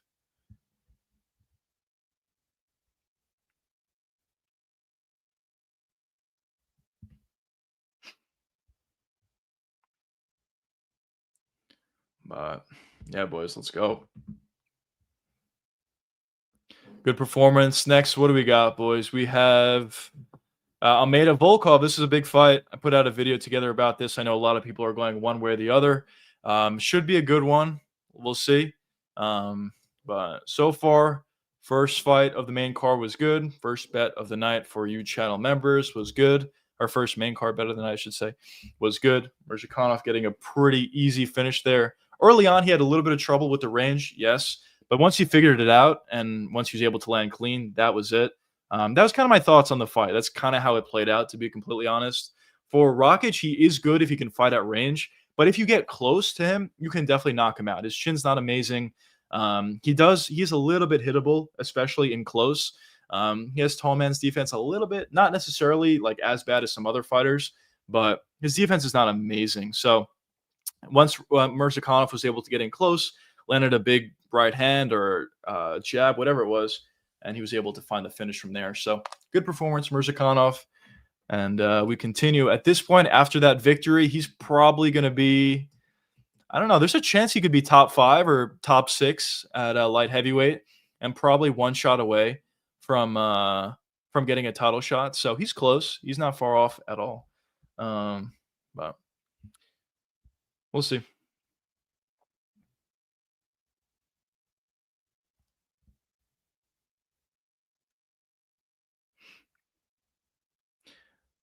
Mirzakhanov says he told us he's going to be fighting for a title. I wouldn't be like completely shocked, to be honest. I mean, he does look pretty good in a lot of his performances.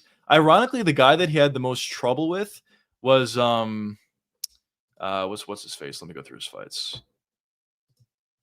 The guy that he had the most trouble with was against Alonzo Menafield. Ironically enough, he did find the finish against Menafield, and he did, do a lot of damage. But early on, he actually had a lot of trouble finding Menafield and landing clean shots.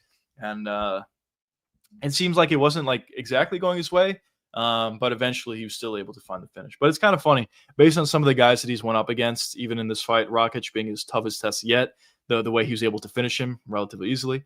It's funny. Styles do make fights. People say that all the time, and that's why I always say MMA math doesn't make sense. Steve Harvey is always in Abu Dhabi, by the way. Anyways, that's why I always say, "Ooh, Jean Silva's there." But that's why I always say like styles make fights. Piotr Jan, let's go, boys. He's signing gloves. Let's go. But yeah, you can have like obviously, Rakic is a better fighter than Alonzo Menafield is, but styles make fights. Mirzakhanov had a lot more trouble with Alonzo Menafield than he did with Rakic in this performance. So is what it is, fellas. Next, we do have, as I said, Almeida and Volkov. It is interesting. I do definitely lean Almeida based on his physicality alongside with his athleticism. I think it could give some trouble to Volkov. But one thing that is interesting to me about the Volkov fight is he does look like he's in great shape. We'll see how his takedown defense holds up. That's going to be like the fight. If he can stop takedowns, he'll win the fight. If he can't stop takedowns, I think he loses. But we shall see. Almeida has been winning and quit in the past. So you never know. You never know with Almeida. That's the wild card. That's a big reason for why I'm saying like maybe he can give trouble to Tom Aspinall, but I'm not sure. Just because there's been times in the past that he's quit and just there's been fights, the Derek Lewis fight, the Curtis Blades fight, where it felt like he should have won. He lost to Curtis Blades, and then the Derek Lewis fight, it felt like he should have probably found a finish. And he didn't. He kind of just stayed in full mount the whole time. So some of his performances are a little bit weird, but I think the raw skill is there. He's got really explosive athleticism. His strength is insane. He's tossing around guys that are way bigger than him. And also, I think his grappling is pretty good, honestly. There's been times where his grappling hasn't looked amazing, but I think it's pretty good, especially for heavyweight standards. I think it's fine. And in his last performance against Spivak, his striking looked a little bit better than what it's looked like in the past. So if Almeida can put it all together, he certainly has the physical tools to be great. It seems like he hits pretty hard. Obviously, he's very fast for the weight class. He's very athletic. So he has the tools to be good or to be great, honestly. He just has to put it all together. And if he's able to beat Volkov, especially if he's able to beat him by finish, I think that'll, definitely put him in the right direction, and he'll get a title shot after that, which will be interesting for sure.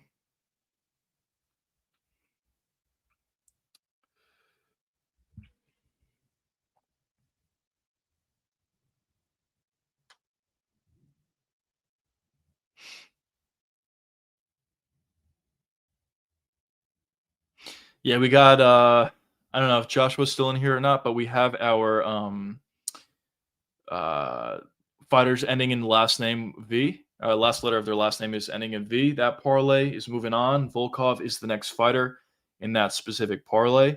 Um, so we shall see. We got a couple of other like ridiculous tickets as well that we'll see if we can find a couple of those victories and cash a couple of those tickets. That would be really nice, would help out. But obviously, for our channel members, I already posted those couple long shots, and I believe they're still live. Let me check them out. So, long shots, comp that hit. Yeah, all right. First leg hit for the first one. And for the second one, we're moving on to our first fight. So we got parlays all over the place, but for our main plays for our channel members, obviously they are outs. In terms of how they're doing so far, full transparency. So we had first fight that I bet on was was actually Chris Barnett, which is a terrible bet, but I put 1 unit on that. I didn't think he was going to win even going into it. I was just playing the value because I thought Humdy was terrible. Probably shouldn't even have played it, to be honest. But that was a bad play, so down a unit there. Then I took Delgado minus 148 at 3 units, which is very unfortunate because it's one of the bigger plays on the card. Not the biggest play, but one of the bigger plays, and I felt like he should have won, but he ended up getting robbed. If he wins that fight, we're in a different spot at this point. So that was a little frustrating, to be honest. Then I had the Ludovic Klein fight under 2.5 rounds at plus 120. There was a couple opportunities. Rebetsky definitely did get hurt a few times in that fight. So there's opportunities, but it didn't hit, unfortunately. Then we had Jung Sung Park money line, just a unit, kind of just playing the value there. That didn't work out great, but we did hit Mirzakhanov minus 120, 3 units on that one, and we hit Quinlan plus 100, 2 units on that one. So we're crawling our way back into it. Hopefully we can hit our last 3 bets. We got some big units on our last 3 bets, and obviously that'll completely change everything. And also we have our long shot parlays, which are still alive. So we will see. But what about you boys? Are you guys betting? You guys have any plays that are going well for you that didn't happen yet? Or what do you boys got going on? But yeah, we got these boys walking out, Almeida and Volkov, and we'll get right into the fight. This is, I said this before the fight even started, the card even started. There's Almeida. I think this is actually one of the more interesting fights to me because I think Almeida could maybe be a prospect, or not a prospect, could maybe be a legitimate challenge for Tom, but we just don't know. He's shown like some good stuff in the past, but also he's shown an ability to quit in the past as well and just have weird performances. So I think if he goes out there and finishes Volkov, that'll be a real statement, and it'll give a lot of people, including myself, more confidence that he's a legitimate contender. But at this point, you just don't really know. He's just been so up or down, I guess. I mean, he's won most of his fights, but there's been performances, even in victories, where he hasn't looked amazing. So we'll see. We'll see how it plays out. And I do think this is going to answer a lot of questions. Yes, the main event will answer a lot of questions as well. But I think going into it, most people are expecting Tom Aspinall just to find a finish within the first couple rounds, whether it's a submission or whether it's a TKO. I think that's essentially the thought going into the fight. I have seen a couple guys in chat and just in general leaning with Cyril Gane here against Tom, but as I said, the majority of people are leaning with Tom. And dude, this is actually interesting. There's been a couple of guys, a couple of heavyweights in this card that are actually in good shape. Jalton obviously is in tremendous shape for the heavyweight division in general. Also, you have Cyril Gane, who's in good shape. Tom Aspinall, who's in good shape. Even you have Volter Walker, who's in good shape at this point. At one point, he was pretty flabby and fat, but at this point, he's in like pretty good shape, if we're being honest. So I don't know. I don't know if that really means anything, but it's something to think about, I guess. Some of these guys are getting in better shape. But yeah, boys.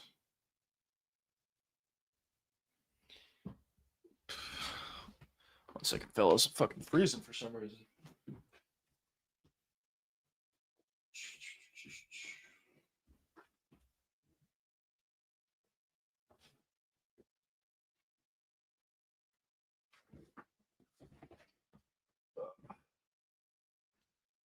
Let's go, fellas. Now we got Rakic, or not Rakic, got knocked out. Now we got Volkov coming out. And let's get right into this one, boys.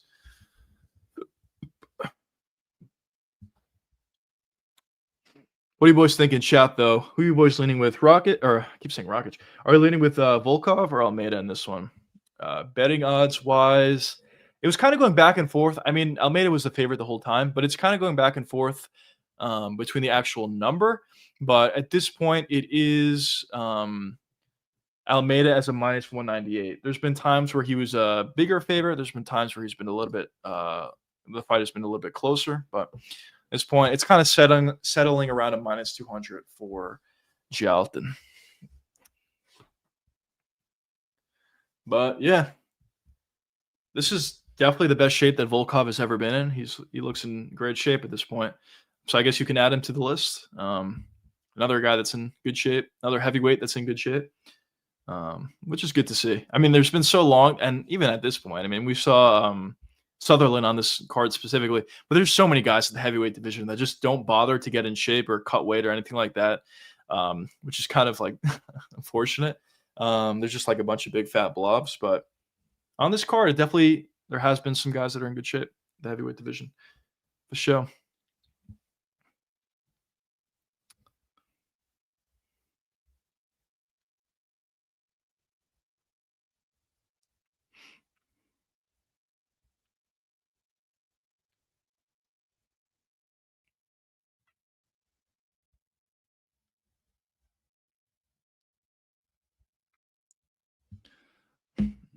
Man, John Anik's laugh is fucking hilarious. Like, what the fuck is that? It's tremendous. I would like to see John Anik like actually like die laughing. Like, it's just gonna be like, what the fuck is that laugh? But it's tremendous. John's great though. He's great at what he does. He's great on the mic. But yeah. Getting into these fighter introductions, and we'll get right into the fight. This is a big one, boys. This is a number one contender fight for sure. Whoever wins this fights Tom Aspinall or Cyril Gane, maybe. Man,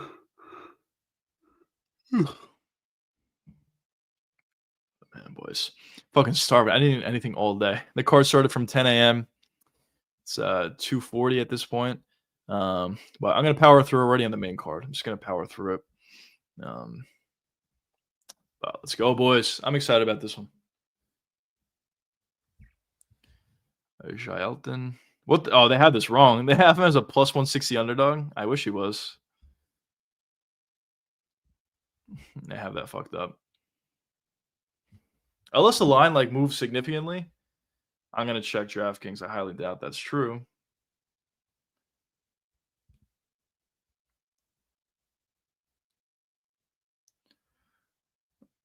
Where's Almeida? Yeah, Almeida's minus 205. They fucked it up on the broadcast.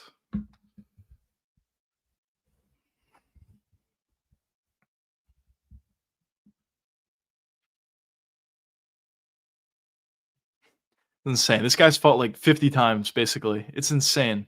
And not only has he fought so much, I mean, you never see guys fight that much, but not only has he fought so much, but also on top of that, like, he's probably looking the best he's ever looked, which is crazy. And he's taken some damage throughout his career. Maybe not like a ton of damage, but he's definitely taken some damage throughout his career. He got knocked out badly by Derek Lewis. There's been additional examples as well. So it's interesting to see that Volkov is not only still here, but also, he looks pretty good. Mark Goddard on the scene. But anyways, let's get into it, fellas. Starting round one. Right about...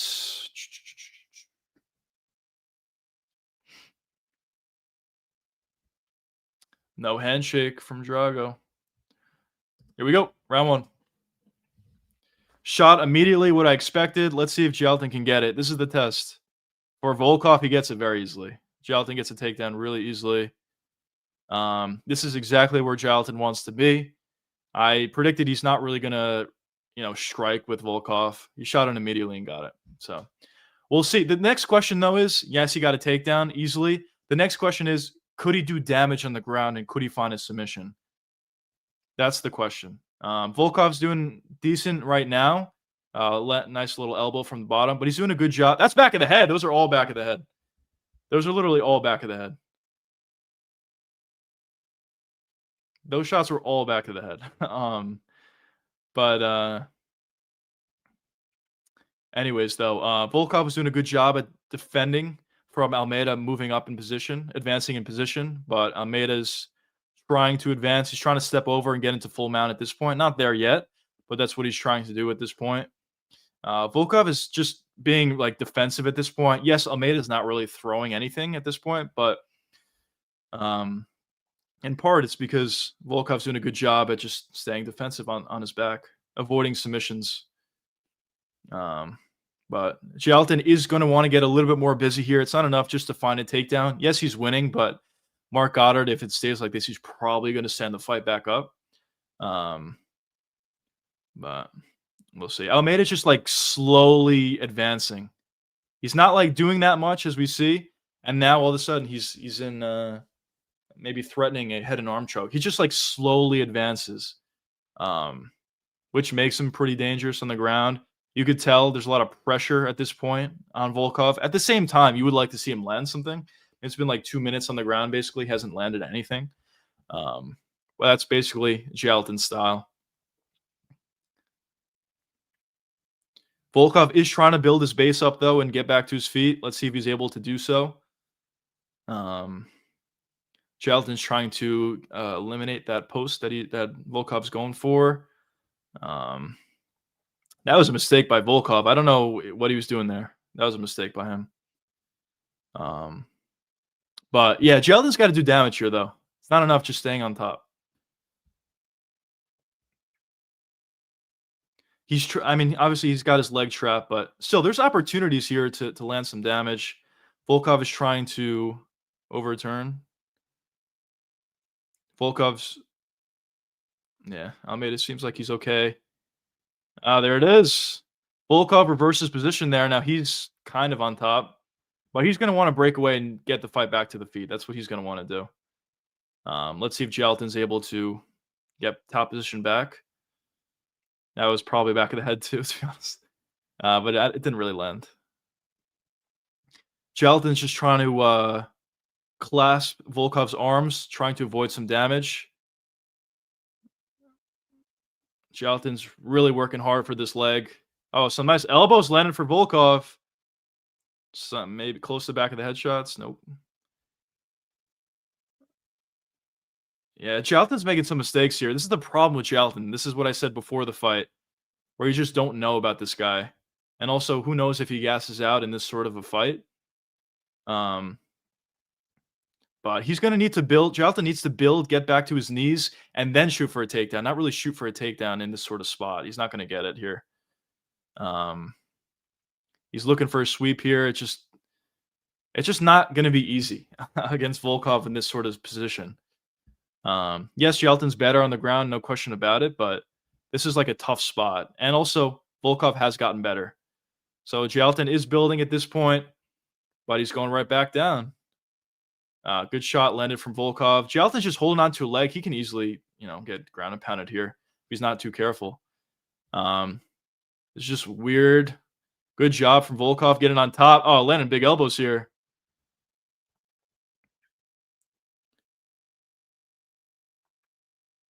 Honestly, if you're Jalton, you probably just hope to get out of this round. This is like not a great position for him. So Volkov has been showing some pretty good things on the ground, to be honest. Fingers in the glove from Jalton. Landed some big elbows. Jalton tucks his head, though. More elbows landed there for Volkov. Jalton needs to get to his knees, and I don't know what he's doing. This is the problem with Jalton. He's taking big shots here. If he gets finished, I don't know what to say.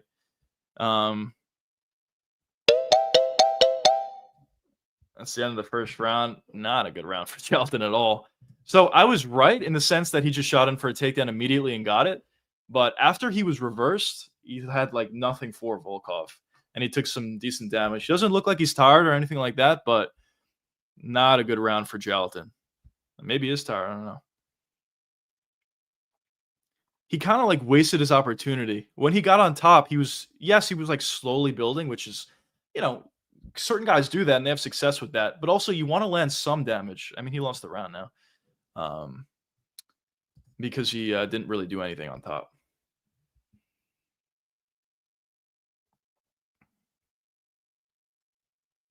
What was that? What the fuck is that?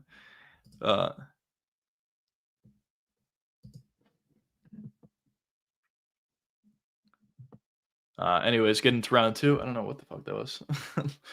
But anyways.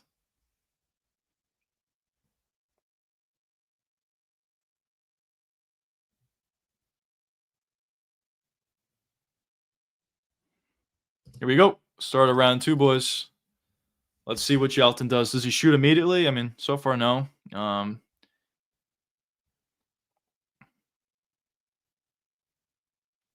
He's going to need to take some chances. I mean, Jalton is better on the ground. Let's not kid. Oh, big overhand right lands for Jalton. Shoots in for a takedown, and he gets it again. So he's got to advance here. Jalton's exactly where he wants. He landed a nice right hand on the feet. He got a takedown very easily. Once again, this is where he wants to be. But he's got to do something on the ground. He can't just stay on top of him. Land elbows. There you go. There's a nice elbow. Landed for Jalton. And I get it. Volkov is doing a good job at kind of clamping down on Almeida, just eliminating some of the ground and pound. I do get it. He's doing a good job. But at the same time, Almeida's got to do better work. And let's just be honest. He's obviously way more athletic and has the ability to take Volkov down like relatively easily, to be honest. But once the fight does get to the ground, he's got to advance. He's got to advance, or if he doesn't, just land ground and pound shots, nice elbows and whatnot. He's just waiting a little bit too much here. His corner was telling them that in between rounds. Mark Goddard is telling them to work at this point. He could definitely stand them up. Well, maybe not exactly at this moment, but if it continues like this, I wouldn't be surprised. So, yeah, if you're Jalton, land some elbows from here. That might have been to the back of the head. But honestly, Volkov may have been landing more elbows from his back than Jalton is on his feet. And full disclosure, I did bet on Jalton. He's just not like doing what I think he needs to be doing. From this position, like he could posture up. Yes, he may lose position, and that's probably what he's worried about. But he lost position in the first round too, when he didn't land any damage and was just waiting. There you go. That's a better transition from Jalton. Now this is your opportunity. Land some ground and pound shots. He's trying to get his hooks in. I get it, but there's an opportunity here to land some shots. He finds another takedown. Does Jalton, gets a hook in. He's starting to threaten a potential choke. Volkov's doing a good job of just building his base, trying to get back to his feet. He's on both of his feet at this point, but he's lower. The height wins in this sort of situation. Jalton obviously is on top of Volkov, threatening the rear naked choke. It's getting a little bit closer at this point. It's not under the chin, but he is threatening it. Doing a good job, at least so far, controlling. But as I said, damage and threatening submissions. Like a couple right hands here would benefit Almeida pretty well. Volkov just rolls. Jorginho's not really allowing him to get back to his feet. Talking about Volkov, but the ref's going to stand the fight up if Jalton doesn't do more than this. So we'll see. There you go. Full mount for Jalton. This is his opportunity. And Volkov literally just throws him off. All right. Oh, man. So Jalton's got to work on his ground and pound. This has been a problem for him for a while. If you look back at the Derek Lewis fight, he was in full mount the entire fight, but he was doing no damage, which is weird to see. Like, you'd never see that. And this is kind of, there you go. They stood the fight up. Jalton's got to do something, bro. It's just like frustrating to watch. I'm sure he'll shoot it again, which he does, and he gets it very easily. It's very easy for him to get the takedown, so he clearly has a big advantage there. Do damage. That now he's got to do damage on the ground. Oh, man. He's 4 for 5 on takedowns. Very easy. He's got his hands free here. Land elbows. There you go. Right hand. It's just no damage. It's just like so weird to watch. That was a big shot, but that came up short for Jalton. This type of performance, yeah, I mean, he probably will get a title shot because there's nobody else, but this type of performance does not give me confidence that he'll beat Tom Aspinall. I mean, could he take down Tom? Sure, but he's not even like doing any damage on the ground even if he does find a takedown. So that's the problem. Volkov is threatening a Kimura here.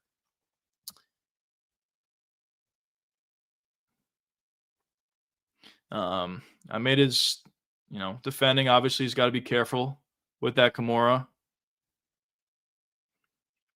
but kind of in a stalemate sort of position here. I think if you're Almeida, you just wait the round out at this point. His hand's not in an amazing spot at this point, but I think he's in a better position now than what he was before. It's got to be around a piece at this point. Not a fun fight, but it's around a piece. Jailton does have the edge because he could just so easily find a takedown. That's the biggest thing.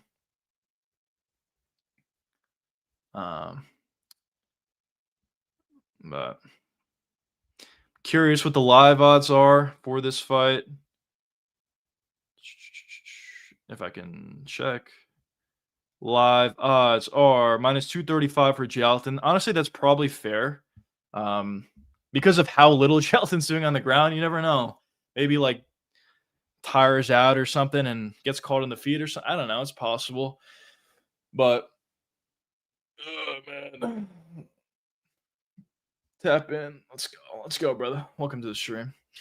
But yeah, just like literally no damage done, which is unfortunate, but we'll see. Can Volkov stop a takedown? Does Jailton just get it again and hold on the ground? We'll see. Get into round 3 though, boys. Right about now. Here we go. Volkov is looking to be a little bit more forward here, which is exactly what he wants to do. For Jailton, he doesn't want to be against the cage, which is exactly where he is now. He shoots in for a takedown if he gets this, which he does very easily. But Volkov gets back to his feet, though. Now Volkov's on a single leg here. This is very interesting now. Volkov's on a single leg. We'll see what he's able to do with it. In my opinion, I think it doesn't make sense for Volkov to engage in the grappling, even if he's the one threatening this takedown. But it'll be interesting. Watch out for a potential elbow up top here for Volkov, or a knee. That I don't think that landed. That one was a little bit better. Couple knees to the thigh, knee to the body. That was nice for Volkov. Nice knee to the body for Almeida. Almeida is probably going to want to get out of here. Volkov is doing a better job here at landing damage. What Almeida needs to do here is he has to explode, break off the cage, or just shoot it for a takedown. He almost got it. Nice stuff, and then he gets it. That just shows you how big of a grappling advantage or wrestling advantage Almeida has. He literally had his back alongside the cage, shoots in for a takedown, stuffed initially, but then Almeida got it after. Yeah. But it's true. DC's saying if he does nothing here, he's going to get stood up, which is true. He needs to actually do something. It's great that he got a takedown, and I'm sure he'll have a good amount of control time for sure, but he's got to do damage. I mean, it's kind of like weird watching this sort of fight. He has such an advantage on the ground or with his wrestling. Just on the ground in general, it seems like he has a decent advantage, but he's just refusing to throw ground and pound shots, which is weird.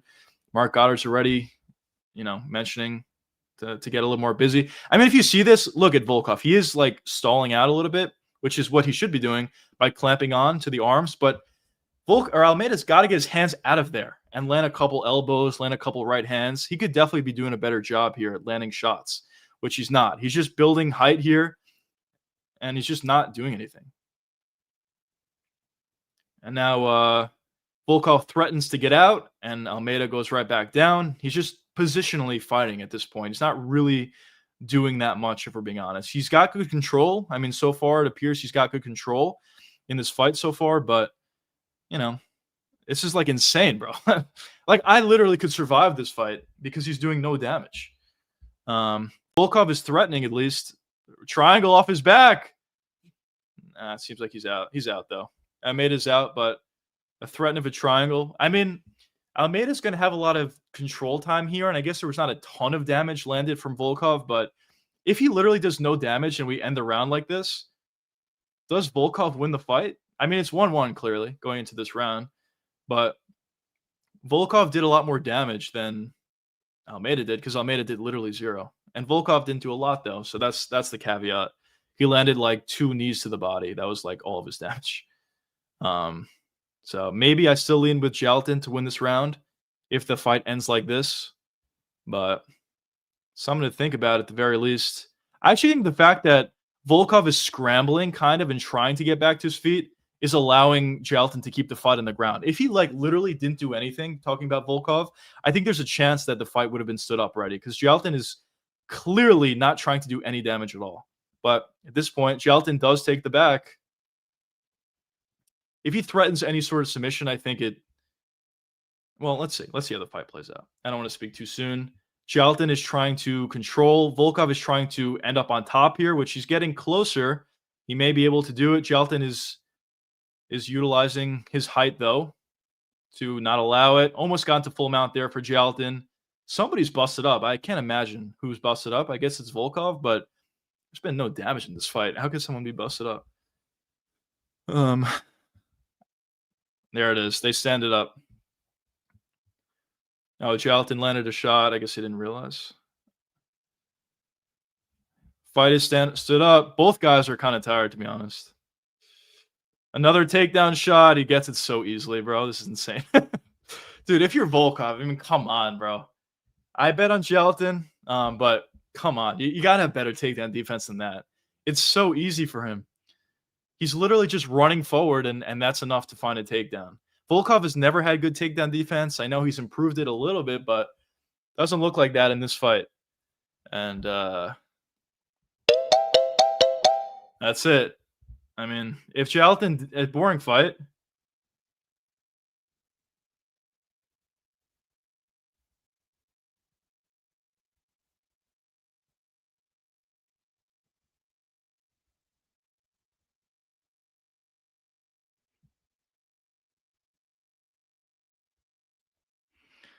So I will say after that fight, we did get some questions answered. We'll see, I mean, we'll see the decision. I would assume it'd be Jaltin, but you never know with these judges. But I always said that, I do think Tom probably beats everybody, but it'll be interesting to see how Jaltin looks if he has a good performance. Maybe he can give Tom some trouble, but after this sort of performance, I don't think so. Do I think Jaltin can find takedowns? Yeah, I do, even on Tom Aspinall, but he literally just does nothing on top. And this has been something that's plagued him for a long time, talking about Jaltin. He's just in the Derek Lewis fight, as I mentioned, he did nothing. Even in the Curtis Blades fight, he didn't really get top position that much, but he was constantly shooting in for takedowns and he did like no damage in the fight. It's just weird, bro. It's like a mental block or something for Jaltin. He's just refusing to land damage on the ground or threaten submission. It's just very odd to me, but I don't know. Let's see what the judges have to say about it.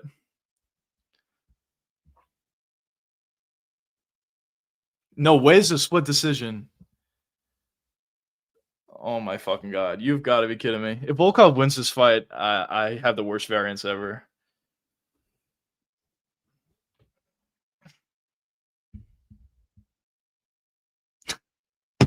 Oh my god. Oh my god.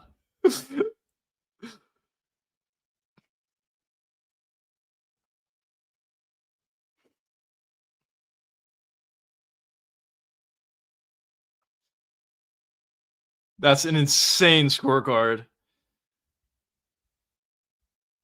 Wow, that is an insane scorecard. Holy fucking shit. Boys, we cannot catch a break lately. Oh my god. I hate to complain so much. We cannot catch a break with all these fucking robberies, bro. Even on this like specific card, this is the most blatant robbery I've seen in a while.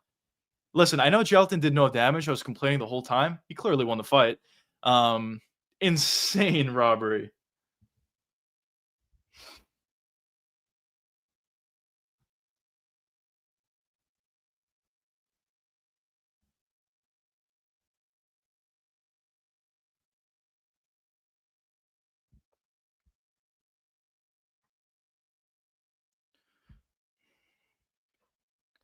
That's incredible, boys. Actually incredible. Yeah, I mean, obviously there's opportunities for Gelatin to land more damage, and he would have won the fight, but still, that is bad, boys. That is bad. We had two robberies, and also our boy Delgado lost in the card. We're just getting fucked variance wise, boys. Um, I hate to say it, it's just like very frustrating. I just can't get um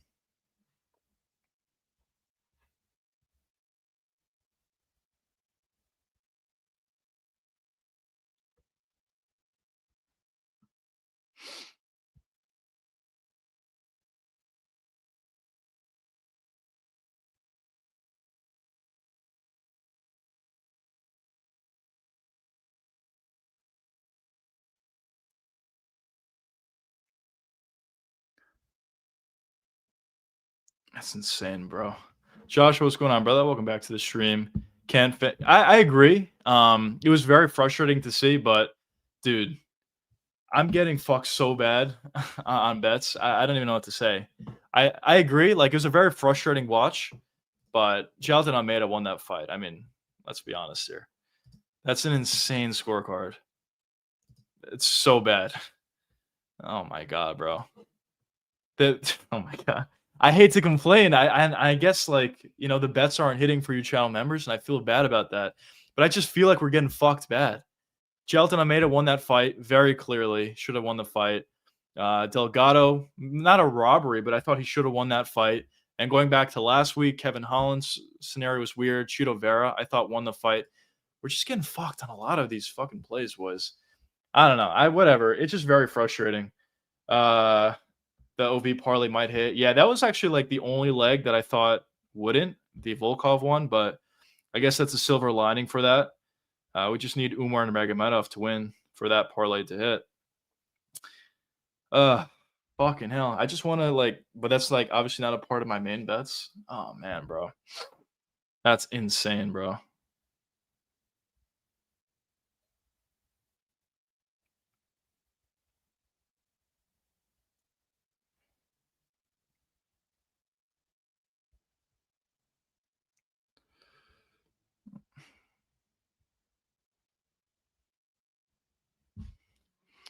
I actually think Volkov won clearly. Almeida didn't throw anything at all. No, I personally don't agree with that, but like, yes, Almeida didn't throw anything at all. I do agree with you. But I mean, outside of those couple knees, like Volkov didn't really land anything either. The first round, I agree. Volkov definitely won that first round. But round two, I thought it was very clear for Almeida. Round three, I also thought it was pretty clear for Almeida, but I guess the knees are what did it in that round. I'm not trying to say like I love a guy just holding on the ground or whatever. Um, I don't. It's very frustrating to watch. But if nothing really happened in a fight, I think you give it to the guy that's on top. Um,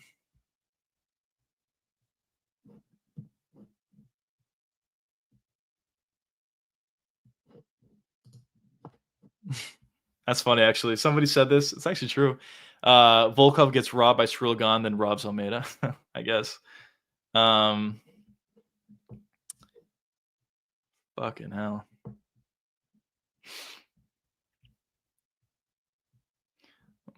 Let's see. We still got a couple more plays, boys. Fucking hell. Oh man.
Anyways, getting into another number one contender fight. I guess in the end, Volkov was done right after the Cyril Gane fight.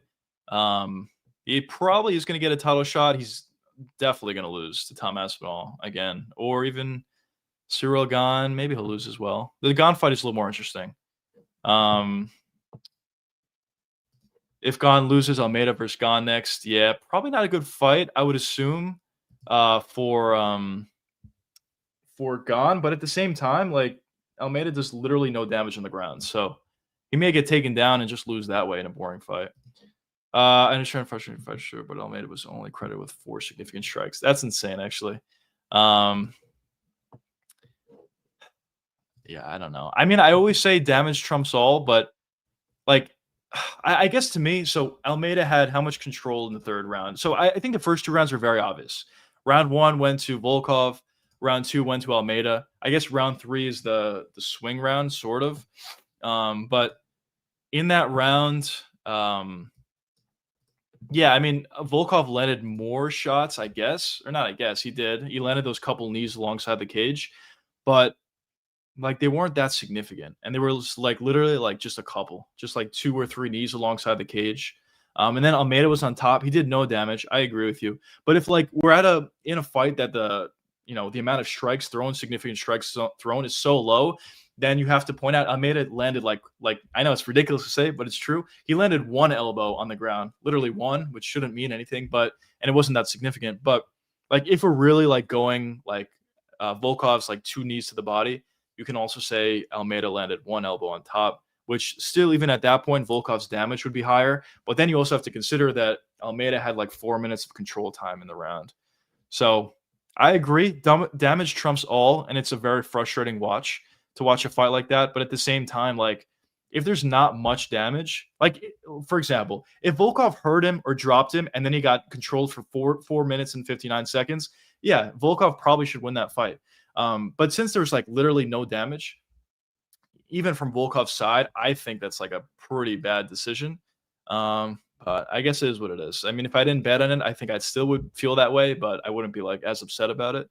But yeah, I don't know. We'll see. We shall see. But he's got some sort of an issue with throwing damage or throwing strikes on the ground. It's like insane to watch, to be honest. Where he finds a takedown, he gets in full mount occasionally. In the Derek Lewis fight, he got in full mount a lot. In this fight, there was a period of time where he was, and he just doesn't throw.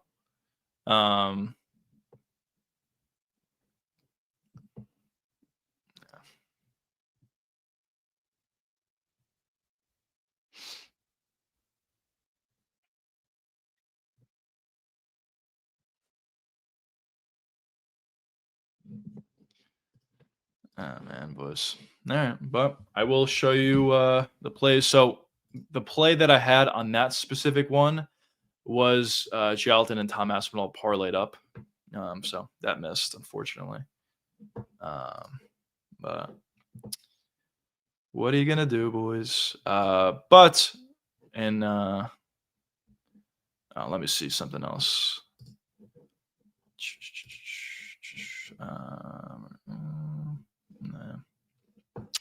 Damn. But in this fight, we can't lose. I actually have both sides in this fight in a parlay for Umar and just a single bet for Batista. So we can't lose on this specific play.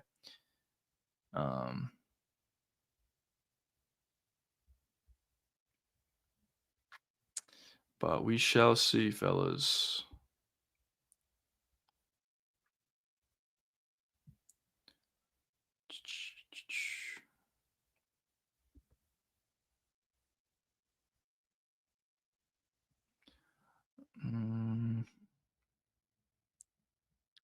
All right, fellas.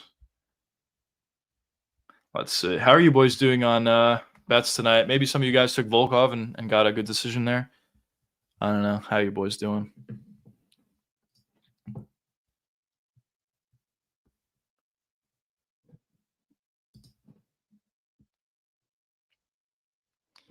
Main card is official for UFC 322. It looks really good. JDM Islam, Shevchenko, Wei Li, Sean Brady Morales. dude, you gotta be fucking kidding me. How did they figure out a way to put Bo Nickel on the main card? It's insane. Bo Nickel is on the main card, Leon versus Prates. So that means BSD is not on the main card. I mean, come on, bro. What are we doing here? They just figure it out. They figure out a way to throw Bo Nickel on the main card. It's insane. I hope they make a change to that, but honestly, I doubt it. That means BSD versus Dariush is going to be on the prelims. I mean, banger fight for the prelims, but that's clearly a better fight than the Bo Nickel fight, like by far. So, is what it is, I guess.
I had Volter Walker sub Gelatin over 8.5 minutes, 150. Let's go. Let's go. That's a good play.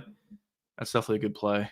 Honestly, yeah, the over on the Gelatin fight was always a good play because even if he won the fight, he just doesn't do any damage. I mean, he's never really shown an ability to do so. He does have finishes, he does have submissions, but and a lot of his performances, he just like stalls out on the ground. It's very odd. So that's why I say I don't think it's a lack of skill. I think it's like a mental block maybe or something. It's just so weird to see. He's in good positions to land shots and he just doesn't. But this is a good fight though, boys. Here we go, round one. A lot of my bets in the last fight. Let's go. Let's go. Yeah, I have some plays as well in this one. Immediate shot for Umar, gets a takedown very quickly, but Batista's doing a good job getting back to his feet though. Very interesting. If Batista can stop takedowns, which he's got taken down a few times, but he's getting back up, it'll be very interesting, especially if Umar's going all out. I know it's a 3-rounder, but still, he has shown, some gas issues in the past. Nice takedown there, though, for Umar. Batista's trying to get height here, threatening a leg lock here. Here we go. Umar's trying to hold on to his leg to avoid that. Oh, here we go. Leg lock. Good job from Umar spinning into it, though. But he is cranking on that ankle. Oh, that's getting deep. Umar's doing a good job so far, kind of defending. I mean, there is a lot of pressure on that ankle. Yeah, he's out of it. Good job from Umar, just scrambling and getting on top there. Good work. That was close. That definitely was close from Batista. And now Umar's inside control here.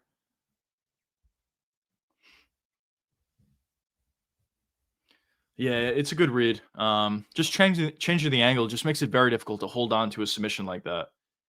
That's exactly what we saw for Batista. Obviously, he's going to need to get back to his feet. Easier said than done. But what he's really going to want to do, he's kind of in a bad spot though because he's in the middle of the octagon. But really, what he wants to do is get his scoot over to the cage and utilize the cage to stand back up. You try to buck Umar off him and try to create space and get back to his feet that way, which is theoretically possible, but it's going to be very taxing on you for one, and for two, it's just going to be hard to get a wrestler off you the caliber of Umar. But he's advancing. He definitely is advancing.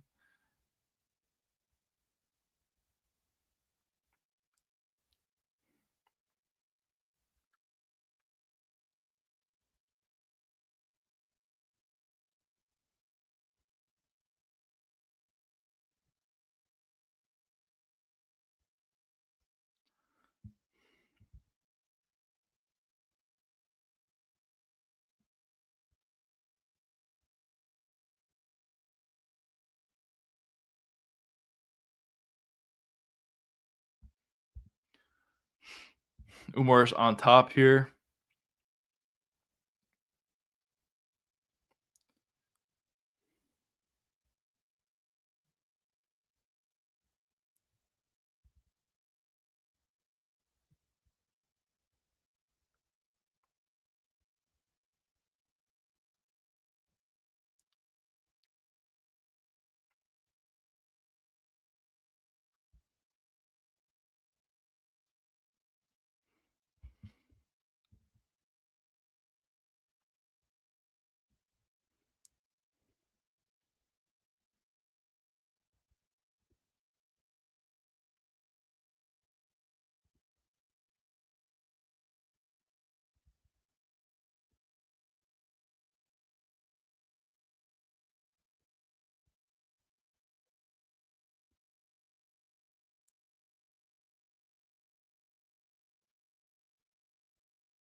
Umar, my bad, I'm not even paying attention.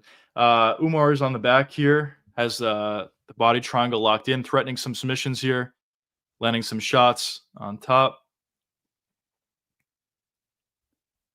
Couple nice shots, but obviously from this situation, I should say Mario Batista lost the round clearly, unless he's able to do something crazy. But I think at this point, really what he wants to do is stay safe, get to the start of next round, and move on from there. Umar is threatening some submissions here, but Batista's doing a solid job thus far, at least, at avoiding that rear naked choke. He's trying to turn into this triangle. It's going to be very difficult to do so, though. So I guess he is doing the right things. It's just very difficult to do. And even if he does spin in, or if he does get back to his feet, he's not going to win this round. So at this point, I think for Batista at this point, just stay as safe as possible. You lost the round, sure, but go into next round. But yeah, it seems like that's what's going to happen. 10 seconds left, kind of in this situation.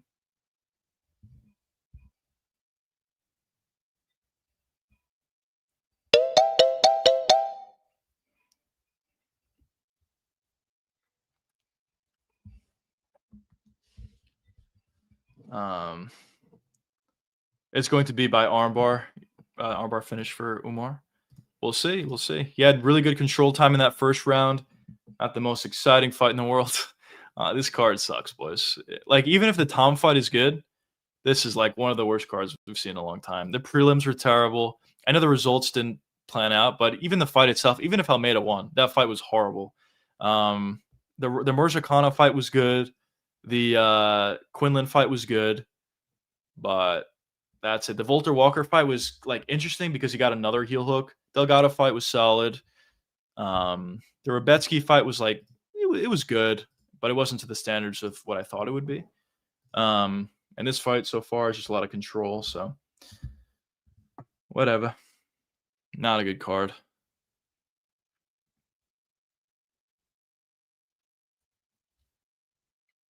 Get into round 2, though, boys. Let's see if Batista can stop takedowns. Here we go. Round 2.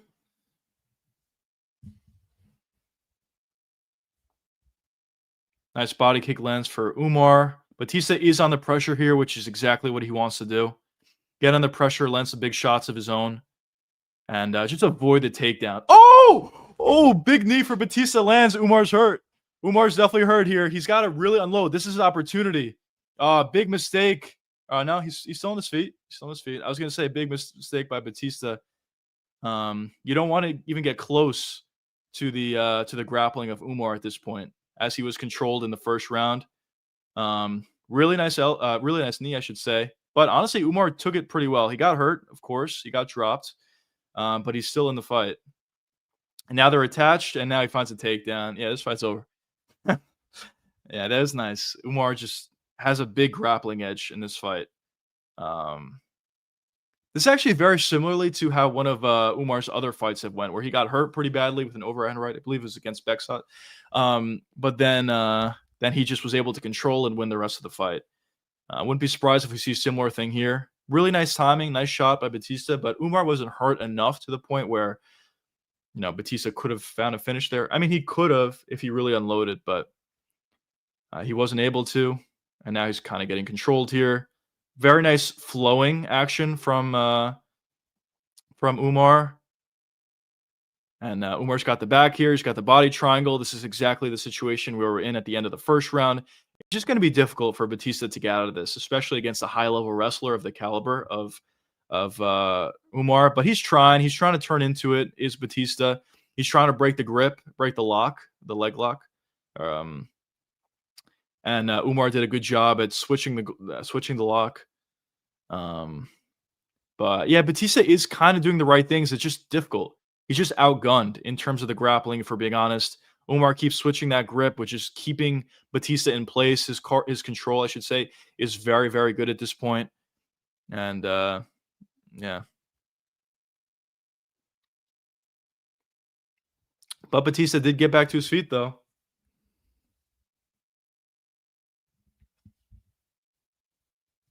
Wow, a switch for Batista. Now he lands an elbow on top. Good shot from Batista.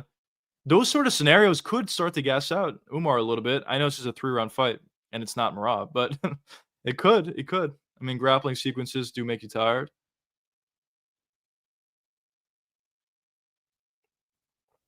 Batista shoots in for a takedown of his own. Maybe a mistake. Let's see what happens here. A couple of elbows there, and they break.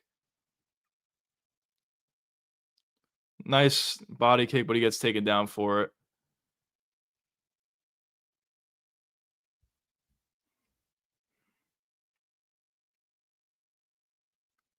By the way, if Umar wins this round, I'm done. I'm done.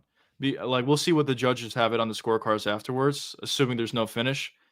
But he literally got dropped in this round, and he's doing no damage. So if he wins this round, I know I'm complaining a lot, but I'm done. It's just insane.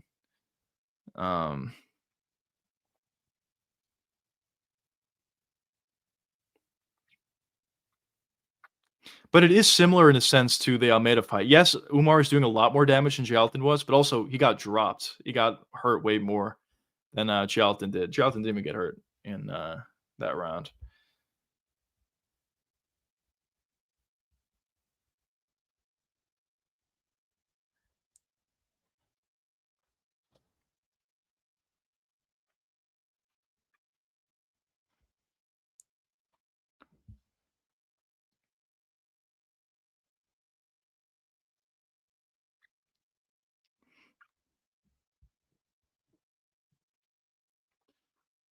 Umar's just controlling here.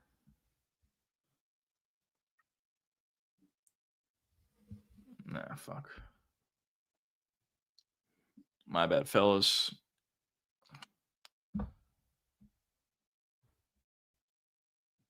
Nah, man. Lost audio. But anyways, for the final, now I'm behind. Fuck.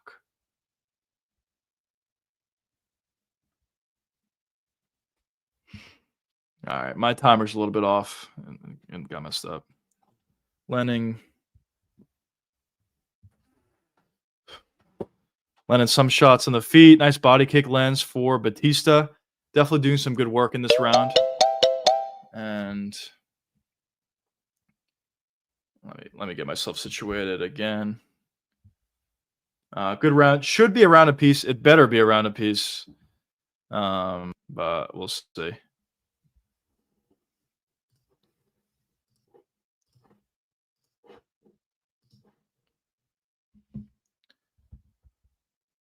See, this is kind of what I predicted, honestly. I thought that Umar would win the fight. But I thought it would be close, and it should be around a piece at this point. If the judges gave the last fight to Volkov, it better be around a piece at this point. But we'll see. We'll see, fellas. But yeah, that knee was huge. Beautiful time knee. Dropped him.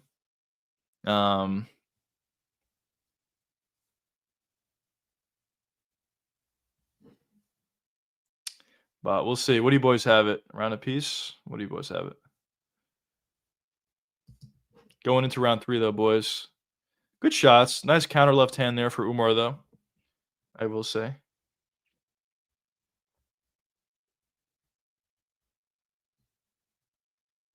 Here we go. Round 3. let's see what Batista's able to do. Obviously, as I said, he's got to be on the front foot. He's got to pressure, which is exactly what he's doing. Of course, he's got to avoid any sort of counters or getting taken down himself. But, nice combination there for Batista. He's landing some big shots, talking about Batista. The odds were off. Regardless of how this fight plays out, the odds were off. Batista's legit. He's a good fighter. I know people don't love him, but he's a good fighter. Umar's landing some good leg kicks. Batista went for the head kick there, but came up well short. Umar is striking against him, though, at least up until this point. Head kick. I believe that got blocked, though. Nice body kick lands for Batista. Yeah, just good work, honestly, from both guys. Nice slip and rip for Umar. Nothing landed that clean, but it was nice. Right hand over the top, I believe, came up short. Nice jab landed for Umar. A lot of pace, a lot of action in this fight. Ooh, nice left straight. But potential eye poke. That's fine. Or headbutt, maybe. Takedown attempt. Umar is close. He's going to get this, it seems. Umar's going for additional takedown. Yeah, it doesn't make any sense to me. A lot of people say 2018 Umar. It doesn't make any sense. Well, then it was a robbery. If that's true, then the last fight was a robbery. I know it's not exactly apples to apples, but it was like mainly control time over getting dropped. So.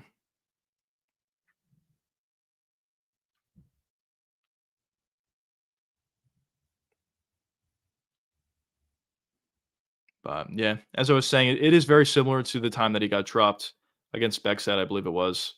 But he does a really good job for Umar. He does a really good job at just recollecting himself and getting back into the fight, which is exactly what he did in the second round to an extent, and also so far in this round as well, finding takedowns.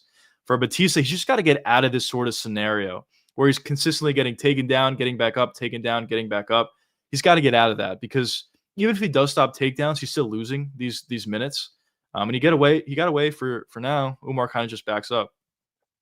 But also, he's going to have to land some good shots here to really win the round, and he gets taken down again. Yeah, so that's the issue for Batista at this point.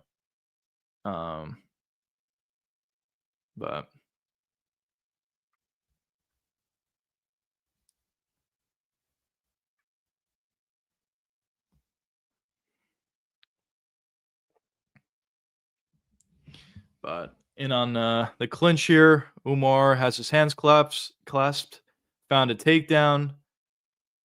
He's just a lot better on the ground. Batista does have good wrestling, but Umar is just like another level compared to Batista.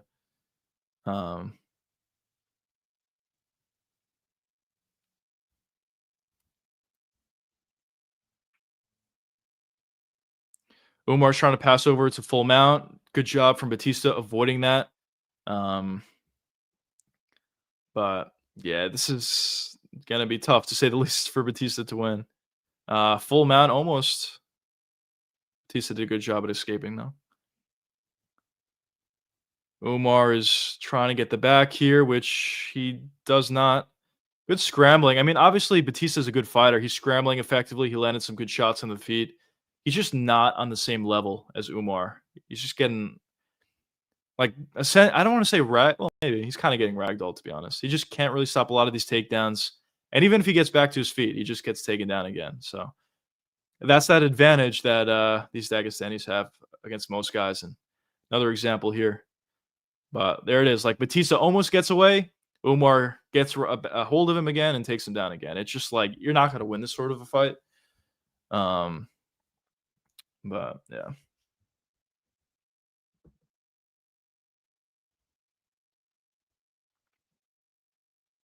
Another takedown for Batista for Umar. I don't even think Batista's like tired necessarily. He's just getting out grappled. He broke the hands effectively. Nice elbow for Batista. Just going to be not enough. Good job breaking away, but he's got 10 seconds to find a knockout. Nice knee to the body. He's going for it. I mean, you got to give him credit. Batista's going for it. He's got 4 seconds. Head kick came up short, and that'll do it. Yeah, Umar, if it's a 30-27, I'm going to freak out. It should be a 29-28. Nothing against Umar or anything. It's just, if you're going to say Umar won that second round, then Almeida clearly won that third round of the last fight. But whatever.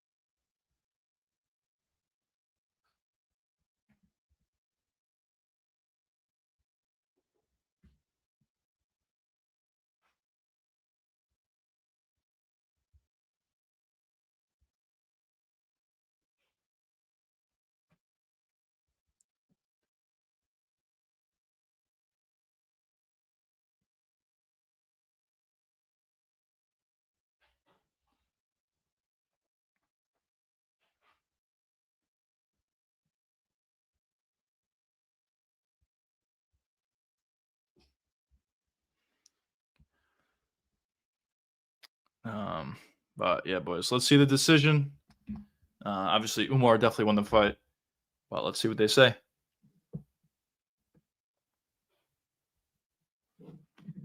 Mario's game, real close fight. Yeah.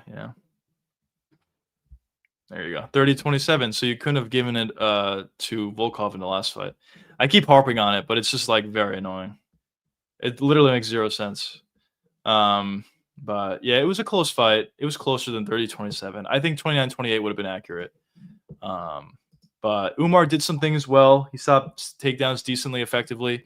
But in the end, well, I don't know if I could say that, but he stopped a couple takedowns and did a good job getting back to his feet. But in the end, he just wasn't on the level of Nurmagomedov, and it is what it is.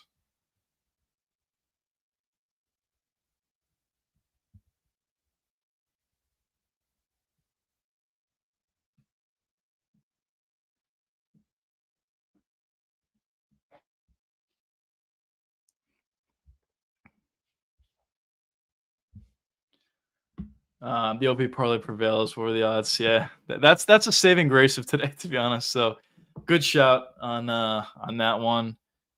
The parlay was plus 781, so that was good. That was a nice saving grace, but I wish I had that for my like long shot parlays. I just want to provide you guys value. I guess it's not even like necessarily the money. It's just that's what like annoys me sometimes.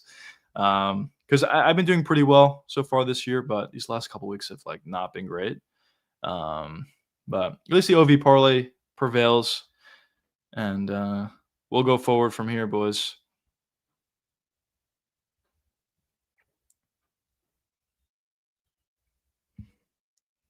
Umar says he wanted to put on a better performance, but a victory is a victory. So going forward, it will be not Shelton. It will be Nurmagomedov versus the winner of Pyotr Yan and Merab. I think honestly, either one of those fights are probably difficult. To be honest, for Umar, I think the Pyotr Yan fight could be difficult for Umar, but that'll be an interesting one. And then for the Merab fight, I think that's also an interesting fight. Of course, the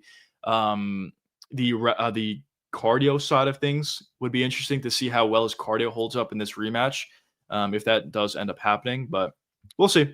We'll see. Umar's clearly a really good fighter, great grappler. On the feet, he does things well.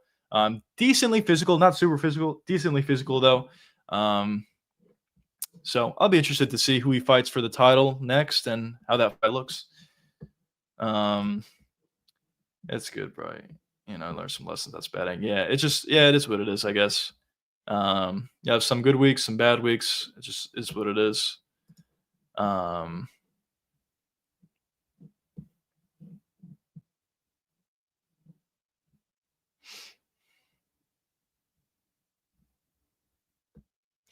But next we got what do we got next? We have the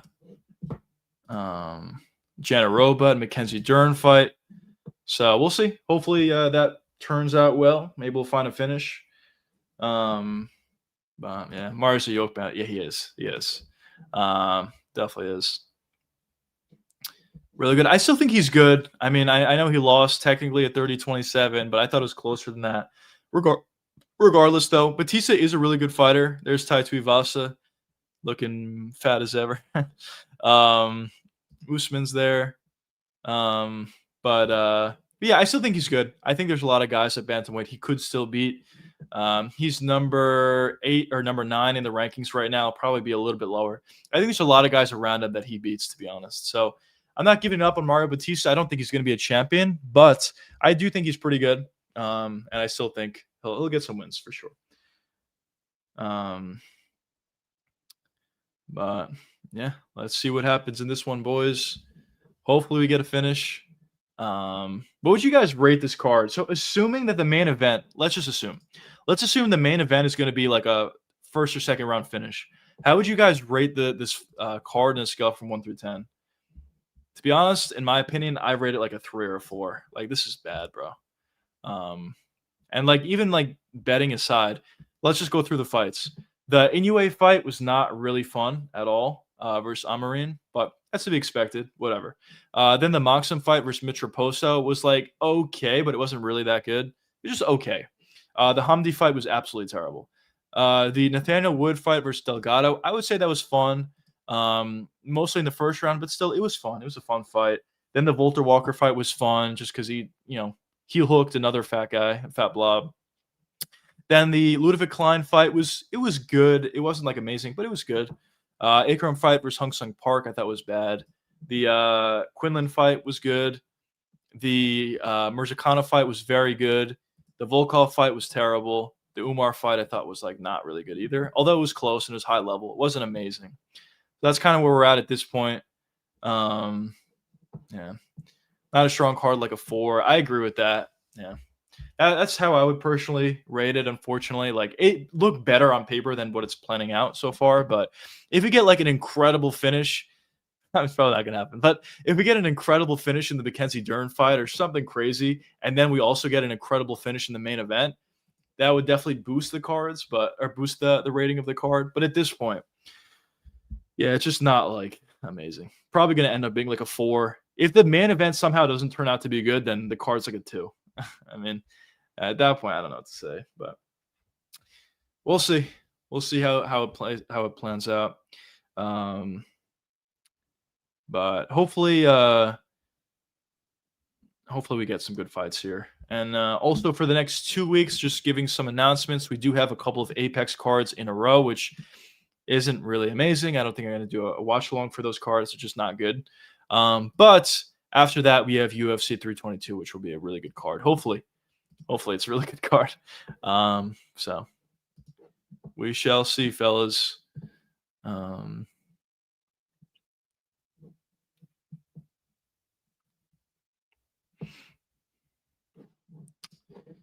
thing I'll say about this Dern fight, I don't know how much interest there is about this fight, but on the ground, I do think Dern can find a submission. She actually has very good jiu-jitsu.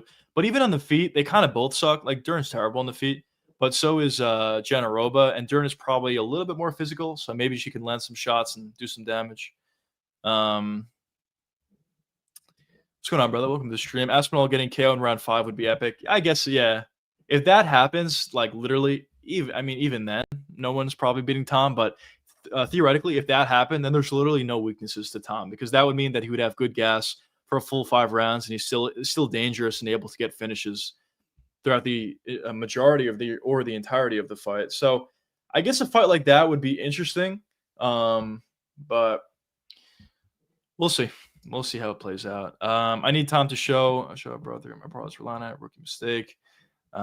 Yeah, I guess so. I mean, he should win, knock on wood, but we'll see. You never know with MMA. He can get caught or something may happen or whatever the fuck. But whatever.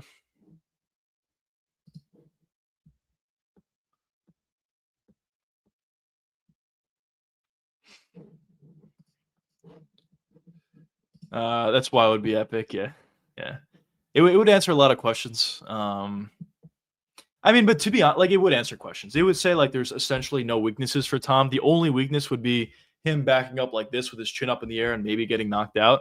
But outside of that, like, he would have no weaknesses. So that would be very interesting. But if Tom goes out there and submits him or TKOs him or whatever in the first couple rounds, talking about submits or TKOs gone, I still think like it's for all intents and purposes, it's the same. Like after that Volkov performance, whoever you thought won the fight, after that Volkov performance, do you really think he's going to beat Tom Aspinall? I mean, he wasn't able to stop takedowns the first time versus Tom. His takedown defense looked like not good at all in the Almeida fight. So I don't think he'll be able to stop takedowns in the second fight. But the difference between Almeida and Tom Aspinall is going to do a lot of damage on the ground and find submissions. So I don't think Almeida gets even close to not Almeida. Well, Almeida, yes, but I meant to say Volkov. I don't think Volkov gets even close to beating Tom Aspinall. And then if Tom beats Volkov, then I don't know. Who would it be? After that, it would be no idea, to be honest. He already beat Sergey Pavlovich. He already beat Curtis Blades. Almeida has like really no chance, for being honest. If he's just going to lay and pray, he has no chance. Waldo Cortez Acosta has zero chance. Sergey Spivak doesn't. Derek Lewis, that's the guy. As silly as that sounds, Derek Lewis would have the best chance to beat him. Jalton is officially out of fighters that I think may be able to win. So yeah, I guess it makes the division not as entertaining just because he probably beats everybody, but yeah, we'll see.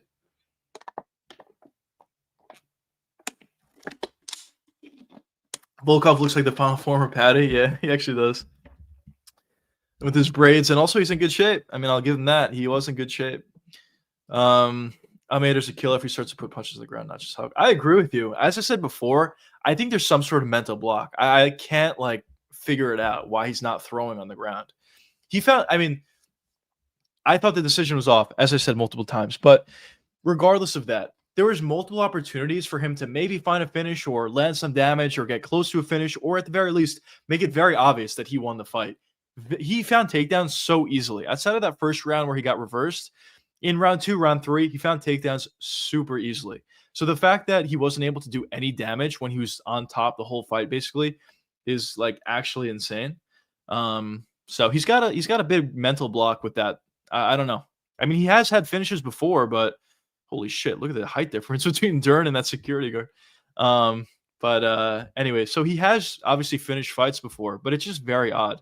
We saw the exact same thing in the Derek Lewis fight, but that one was probably even worse because it was a 5-round fight and he was in full mount. But in that Derek Lewis fight, Almeida was on top in full mount for 5 rounds, did 0 damage. Like, how does that even make sense? That like it almost sounds like it's not real what I'm saying. But it is a reality. So I don't know. Don't know. I don't get how that happens, but I guess it is what it is.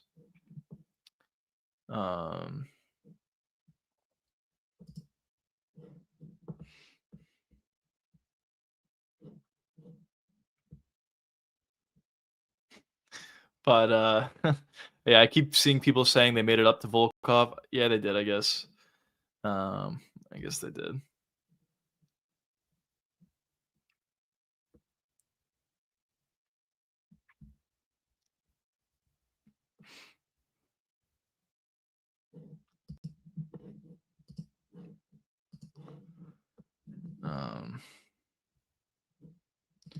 Dana will cut his ass. You're talking about Almeida?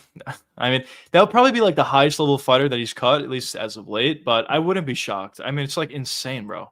There's no damage. Like, what the fuck is he doing? Umar gets finished in the rematch against Merab. You think so? Yeah, maybe I can see that. I mean, listen, Umar is very good. Batista's a good fighter, and he beat him. He just out-grappled him. So he looked good overall, but yeah, there's always that cardio concern against Umar, or against Merab, I should say, for everybody, but especially for Umar because we saw him tire out in the first fight. Could he make adjustments? Sure, but I think it's going to be very difficult for him to like not be tired or not be like super gassed in the rematch versus Merab. So we'll see. Of course, Merab has to get past Piotr Jan first, but I just also think that fight is a bad stylistic matchup for Piotr Jan. So assuming Jan wins, or I'm fucking up today. My brain's all over the place. But assuming Merab wins, I should say, I think Merab wins against Petr Yan, and we have the rematch between Umar and Merab. I think I certainly would still favor Merab. Could he get the finish? For sure he could. He's honestly doing a better job at throwing more power on his strikes. His striking also is looking better.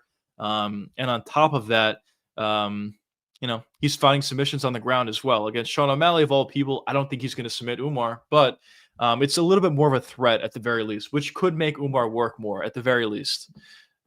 So we'll see how it goes.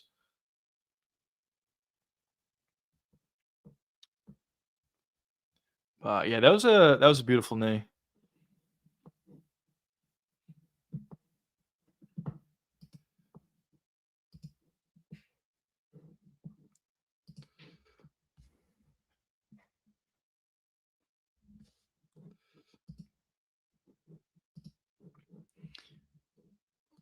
Let's go, fellas.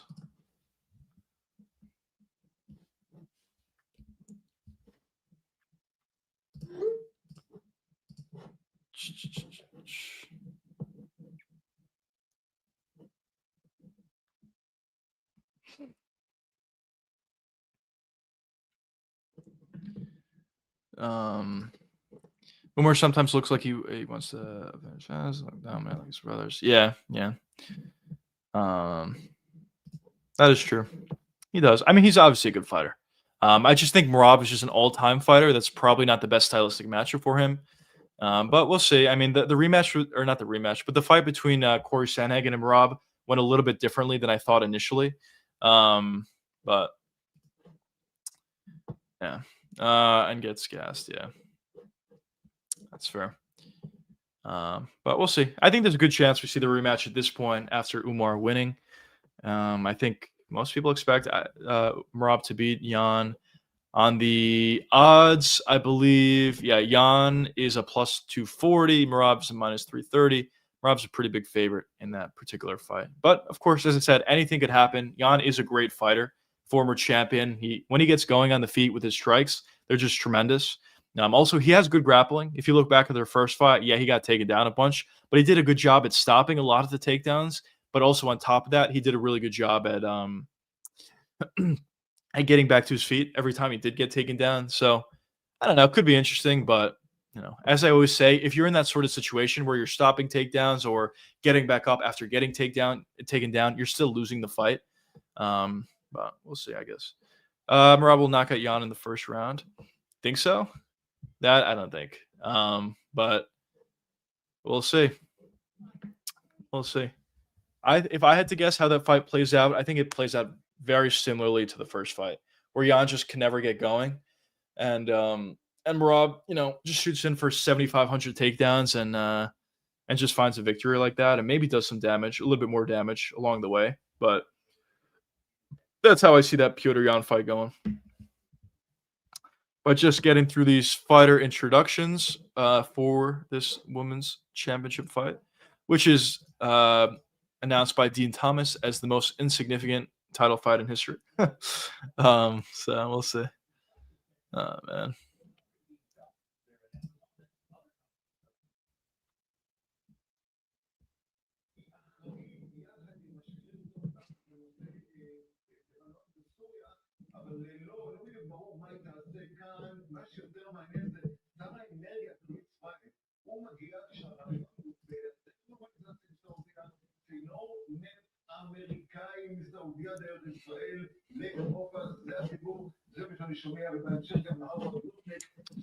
Man. Praying for a sub. I completely agree. I actually completely agree. I hope this fight doesn't last that long. Hopefully Mackenzie just, I don't know if it's going to happen, but hopefully Mackenzie just finds the takedown and finds a submission, and that's it. Let's just get over with this fight. I agree. Let's see, though.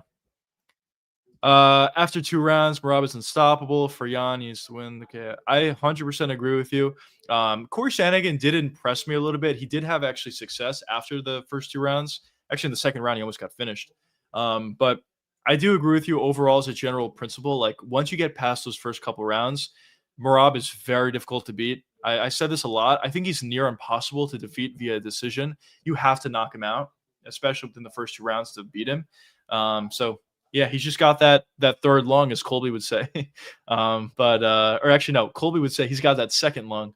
He's got that second lung, and he just has ridiculously good cardio. Nobody's able to keep up with the pace of Merab Dvalishvili.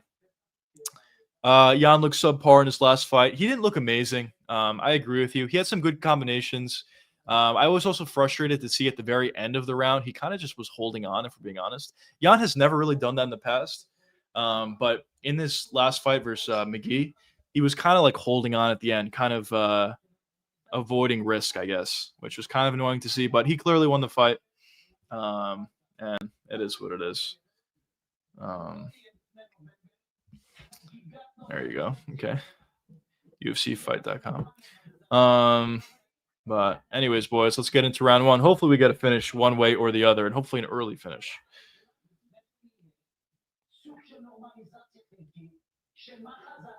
Here we go. Round one, boys.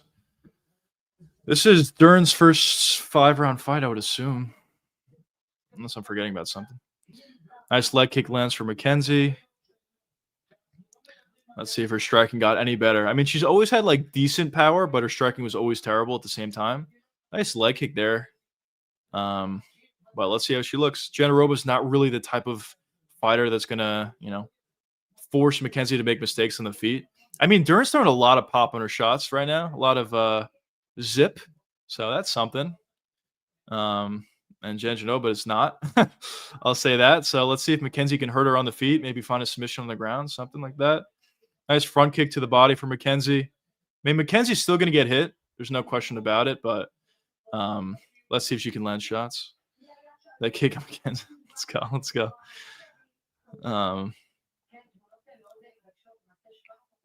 Leg kick came up short for Janaroba. Right hand came up very short for Janaroba.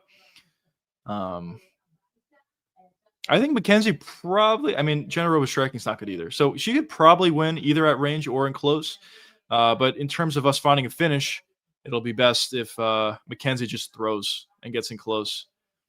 Her shots look a lot better. I still wouldn't say she's a good striker. Oh, nice right-hand counter for Mackenzie. Nice leg kick for Mackenzie.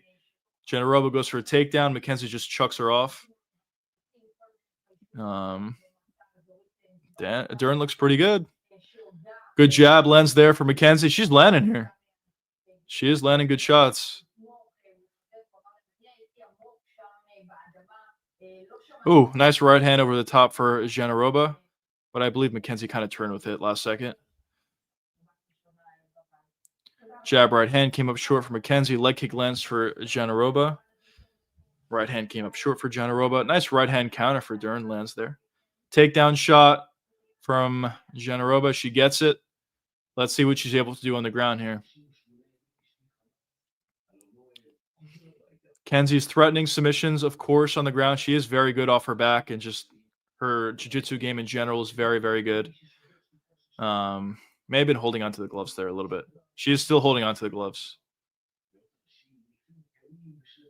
She was holding on to the gloves, but it didn't change anything, I guess. Janaroba's kind of looking to the ref here, but she's got to fight. Good job, Mackenzie, pushing off there. Let's see if she can get back to her feet. I don't think she wants to. She's rolling for a leg.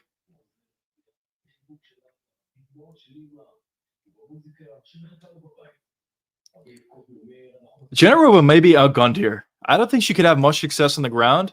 And even on the feet, she's just outgunned. Mackenzie's pop on her shots are way better, not even close. So we'll see. I mean, anything can happen, but it does kind of feel like Janaroba's outgunned here.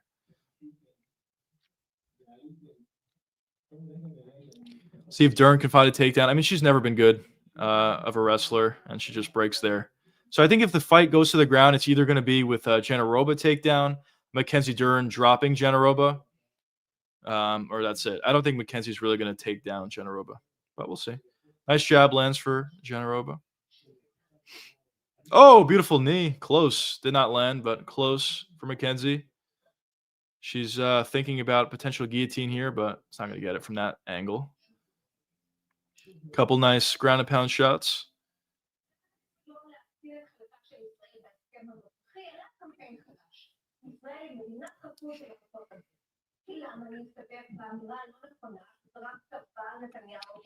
Last minute predictions for the main event. I'm keeping it the same. I mean, full transparency, a lot of my plays have not went well so far. But my prediction for the main event is Tom finds a takedown and submission within the first 2 rounds. Good shots from the bottom from Mackenzie there. Gets back up to her feet. Janaroba's looking for another takedown. Let's see if she can get it.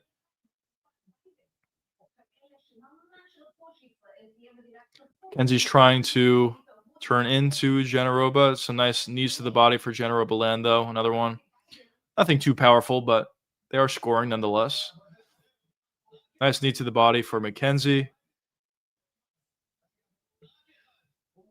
Insane, boys. This is the best part of the fight. Nice shots landed, though, in the clinch for Mackenzie. Oh, man. I think there's a potential opportunity for Dern to find a finish. But the way, fighting here, it's obviously not going to happen. Round 1, definitely for Mackenzie Dern, I would assume. But maybe I don't know what I'm watching sometimes. Mackenzie is a minus 215 on the scorecards. Not the scorecards, on the betting odds.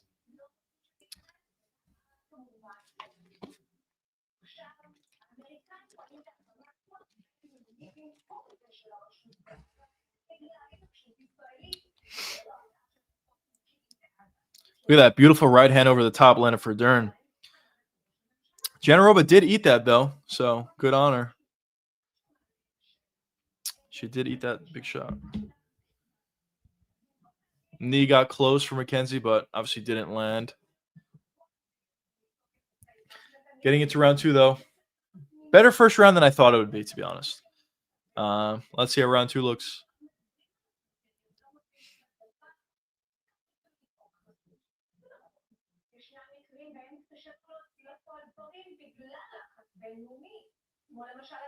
And here we go, round 2. Mackenzie always just looks happy. It's tremendous, I guess. Good shots landed for Mackenzie.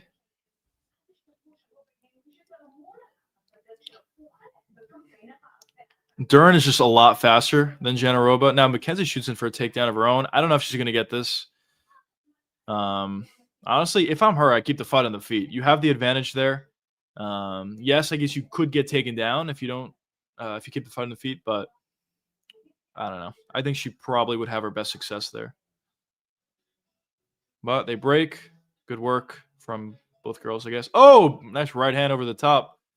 Partially landed for Dern. Good shots here for Dern. She's starting to feel comfortable. You don't want her to get too aggressive, or maybe we do. Find a finish either way. But she is landing a lot of damage. She's landing good shots, and the pop on her shots are pretty nice. The technical ability of it is still not like amazing, but she's throwing for sure. Let's go on, brother. UFC fight. Let's go. Oh, overhand right lands for Janaroba.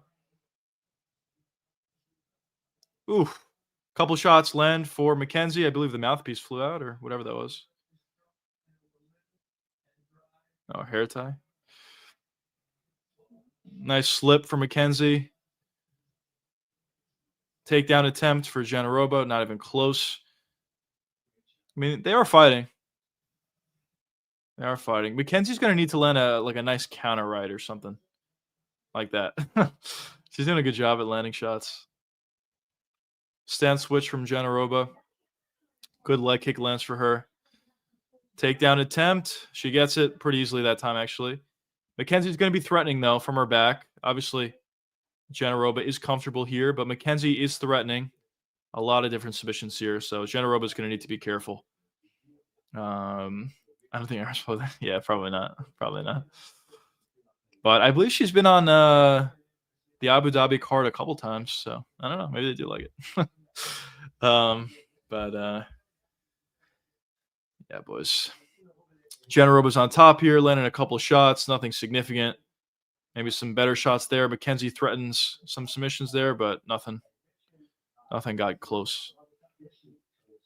Good job from Mackenzie pushing her off, and they get back to their feet.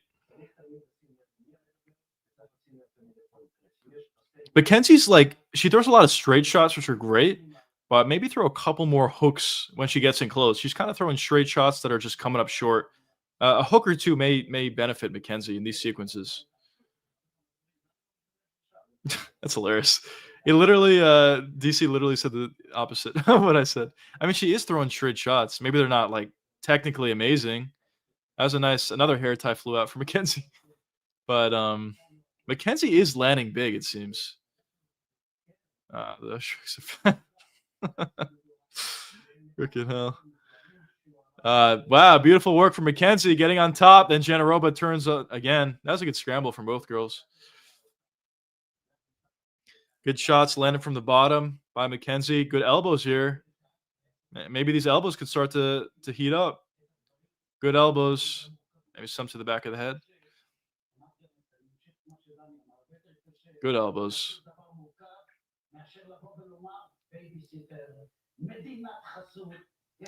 Kenzie's doing more damage from the bottom so far.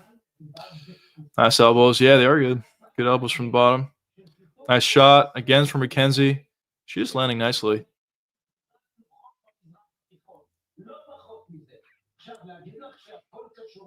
Janaroba's trying to land some ground and pound, but as I said, I feel like she's kind of outgunned. Yes, she can find takedowns, but even on the ground, like she's not going to have a huge advantage or something like that. Mackenzie's going to constantly be threatening submissions. She's throwing well off her back. So I think it's kind of difficult for Janarova, but she's doing as well as I think she possibly could. She's going for an arm triangle here. She obviously has to pass over, though, talking about Janarova, and she lets go of it at this point. Yeah, it didn't seem like that was that close. Let's see what Mackenzie's going to want to do here is threaten submissions. There's 30 seconds left, but outside of that, what she's going to want to do is try to push off Janaroba, utilizing her, just kicking her off essentially, and getting back to her feet. But there's only 17 seconds left, so maybe just stay here, threaten submissions. With that being said, let's see, do they get up? Last 8 seconds. Oh, that was nice. Good shot landed from Janaroba. All right, boys. Not the worst couple rounds in the world. Not really that close to a finish, unfortunately, but not the worst couple rounds ever. Who do you boys think won that second round?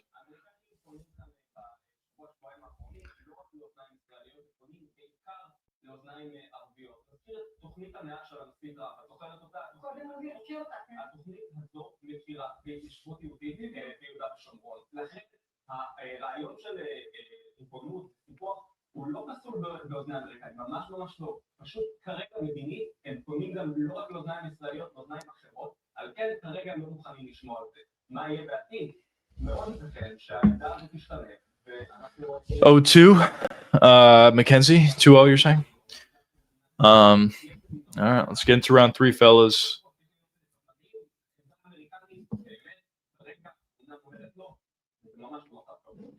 Getting into round 3, though. Let's see it, fellas.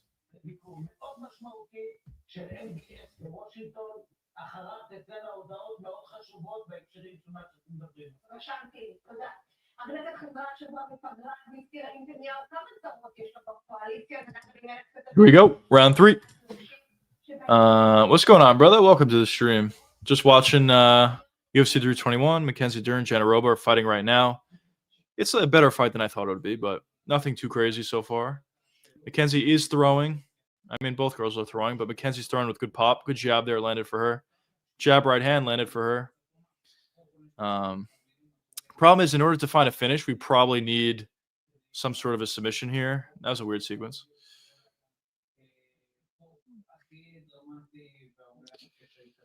I think we go along with it. Yeah, probably. Unfortunately.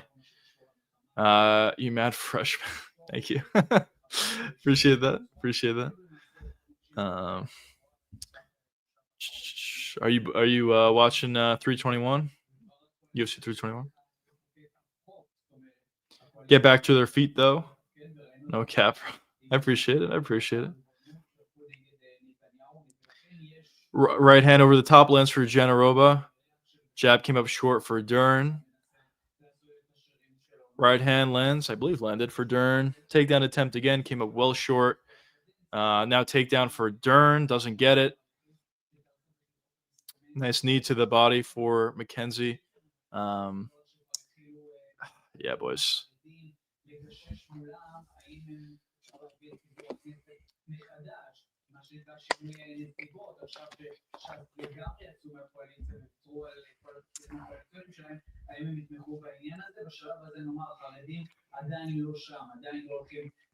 Just in on the clinch here. Some nice elbows landed for Mackenzie. She's going to break away, it seems like, maybe. Land an elbow on the break.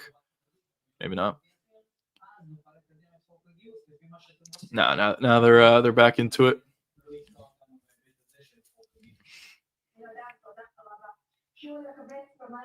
And Mackenzie breaks. Takedown attempt for Janarova. Wasn't able to get it. Nice shot on the break, though, for Janarova.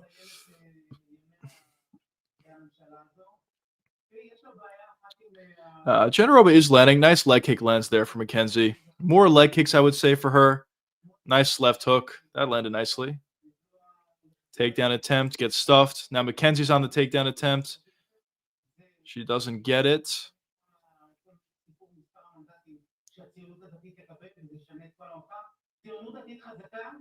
Yeah, that's true. DC saying that the control time is keeping Janarova in the fight. But I thought also we don't score control time. Whatever. But he is right, though. I mean, the fact that she's getting a couple of takedowns is keeping her in the fight. She is landing some damage, I will say, but the more damage is certainly landed by Mackenzie in all 3 rounds. But that's a nice left hook over the top for Janarova. Head kick gets blocked from Janarova. Another takedown shot. Essentially, I think what Janarova is trying to do at this point is, as I said before, I think she realizes she's a bit outgunned here. But the way she can have success is constantly shooting for takedowns. And yes, she's going to get them sometimes like there.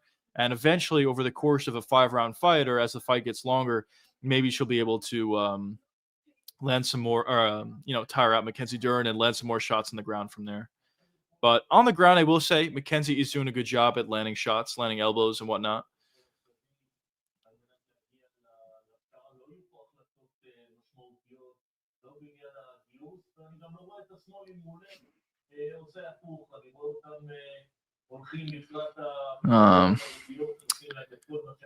We'll see. It may be 1-1, honestly, going into this 3rd round. And so far this round, I would say Mackenzie's winning. Janarova has top pressure, but she's doing no damage.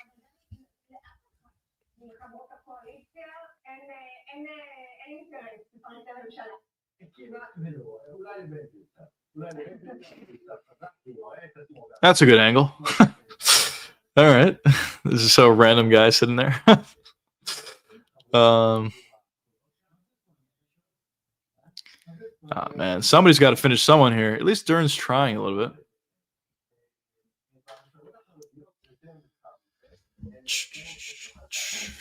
What do we think about the fight, boys? Banger of the year? Oh, there you go. That was illegal, but whatever.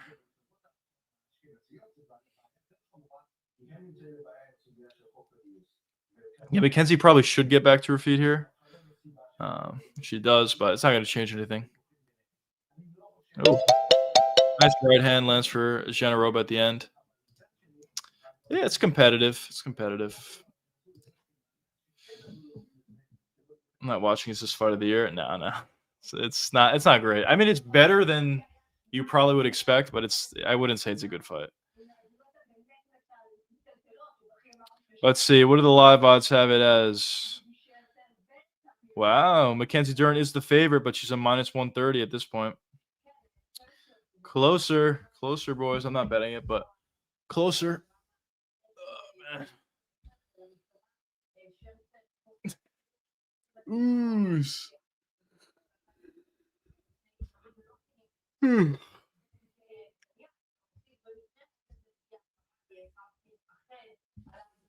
Janarova's corner is telling her utilize volume in her strikes.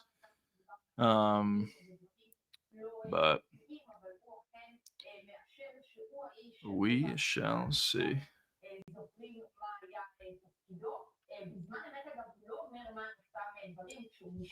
All right, anyways, boys, get into round 4.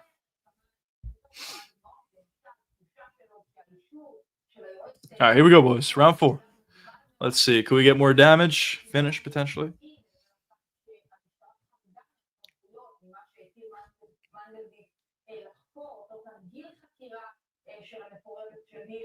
Yeah, the leg kicks were working for Mackenzie. She's thrown like 3. They all landed nicely. And she just stopped throwing it, which is interesting.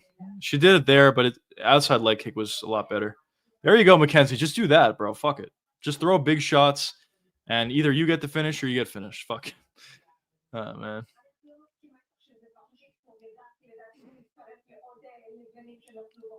A little more vol. There you go. Right hand over the top lands for Dern. Generoba keeps laughing it off, but she's getting hit. She's getting hit. Nice body kick. That was really nice. For Mackenzie, nice leg kick lands. There it is. Mackenzie's a lot more aggressive here, a lot more active, which is what you want to see. Generoba's defense essentially is just shooting takedowns. But Dern has done a decent job at stopping most of the takedowns, but she's got to take it down a couple. Are those knee bands even legal? It depends. Some places they're illegal, some places they're legal. Obviously in Abu Dhabi they're legal. But yeah, there are places where it's illegal. Also, the ankle braces, or not braces, but the ankle, whatever the fuck's called, those are illegal in some places. For sure, help take damage. Yeah.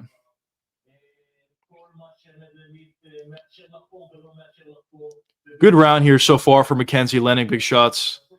Leg kick landed for Generoba. She's doing a good job at switching stances. Nice shots there for Mackenzie. Shoots in for a takedown. She's deep. She was. No, she's not. She should just keep striking, to be honest. I mean, she's doing really good work in the striking. Why not just continue there? I'm sure if Mackenzie can get on top, yeah, she can threaten submissions and maybe find a submission. But she's doing really good work on the feet. I think if I were her, just keep it there. But yeah, nice knee to the body landed for Mackenzie though. That was a hard knee. Mackenzie breaks away. Let's see what she's able to do going forward here. Generoba's been able to stop all of her takedowns, which I don't know. Mackenzie doesn't have great wrestling, so I didn't think she would take her down.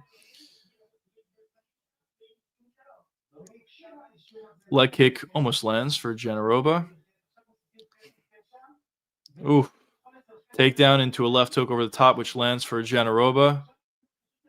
Mackenzie came up short in a couple of shots. That was a big shot. Every time that Mackenzie lands big, Generoba just smiles it off. But those are big shots. They're landing. They're scoring. And we'll see. We'll see if she's able to take it. A lot more of those big shots. Generoba. Oh, never mind. I thought she was in on a ninja choke. But they break. Yeah, Generoba is slowing down a bit. Let's see if Mackenzie can take advantage of this, though. I mean, she is winning the round, but easy takedown from Generoba, and that was very odd. She took her down and didn't go down. Yeah, it's a good point. DC's saying, why is Dern not just standing up? Which I guess Mark Goddard forced her to stand. But yeah, it's weird. It's weird. She doesn't just stand. Nice jab landed for Generoba. Takedown attempt. Wow, Mackenzie got a takedown with a minute to work with. Let's see if she can get a submission or something.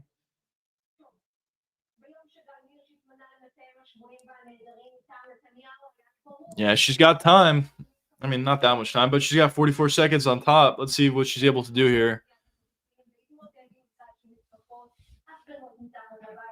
Yeah, I'm excited. I am excited for the main event. Almost in full mount here for Mackenzie. Let's see if she's able to threaten anything, though.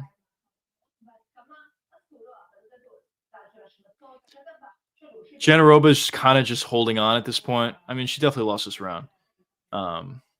Yeah, she doesn't want to get submitted here. But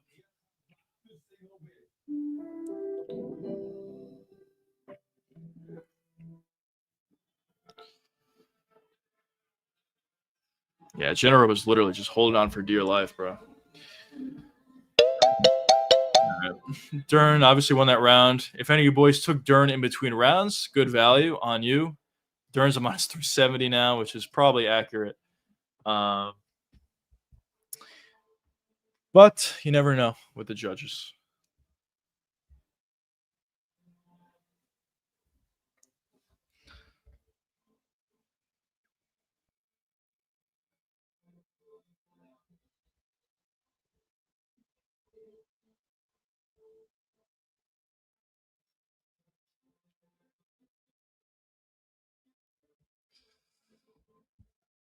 Duran's corners telling her not to look for the big one. I wanted to find the big one. I want to finish, but yeah. 1-3 or 4-0. Yeah. Probably 3-1 if I had to say Duran, but either way, it's the same result. Janaroba needs a finish. And based on how the fight's going so far, it doesn't look like she's going to get it.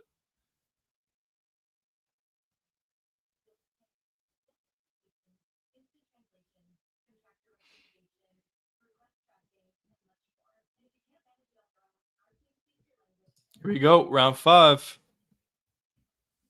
Let's see how it plays out. Nice right hand over the top. Mackenzie's still going. Threatening a takedown, feinting it. Nice jab.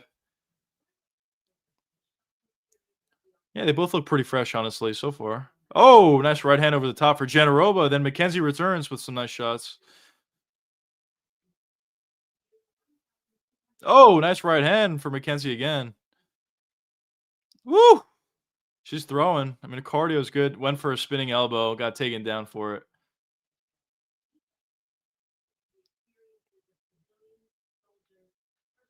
Yeah, man.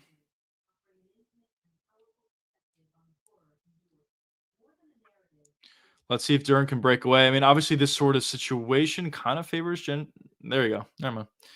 Good job for Mackenzie getting back up. Another takedown shot immediately for Janaroba. Gets reversed. Let's see. It gets reversed again. Janaroba's on the clinch. Mackenzie's going to want to keep this fight at range. I mean, if she could somehow get on top, sure, but doesn't seem like she can find takedowns very easily on Janaroba. So she's going to want to break off here and just find space and strike. She's doing way better in the striking compared to this. Now, with that being said, I think she's up, 3-1 probably. So Janaroba needs a finish here if she's going to get a win.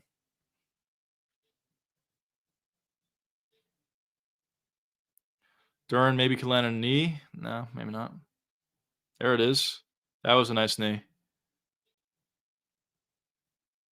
Duran is like very, I don't want to say athletic, but she's very explosive for women's MMA. Good job, Duran, breaking apart. Jabs came up short for both women. Oh, nice jab lands for Duran. That way, there's no power for the KO. We don't see many KOs from women's division. Yeah, it's unfortunate. That's why a lot of people don't love women's MMA. On top of the fact that they're just not as skilled. But yeah, that's a big factor. I mean, Duran landed big shots. I mean, that's another big shot she just landed. It's just you don't have any chance of finding the TKO. You have to find a submission. That's the only way you find a finish. But yeah, doesn't seem like we're gonna get anything here. Duran is, throwing something out there. She is threatening submissions, but she is on bottom.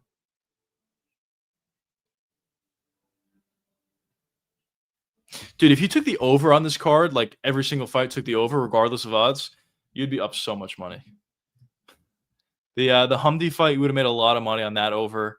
The Delgado fight probably would have done decently well, maybe. Walter Walker fight, you would have lost. Ludovic Klein, I think you would have done decently well.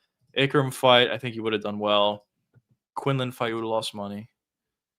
Rakic fight, you would have lost money. Volkov fight, you would have made a lot. Umar, probably. That was expected. And in this fight as well. The over hit again. Yeah, Janaroba is literally letting her up, but Duran's not standing up for some reason.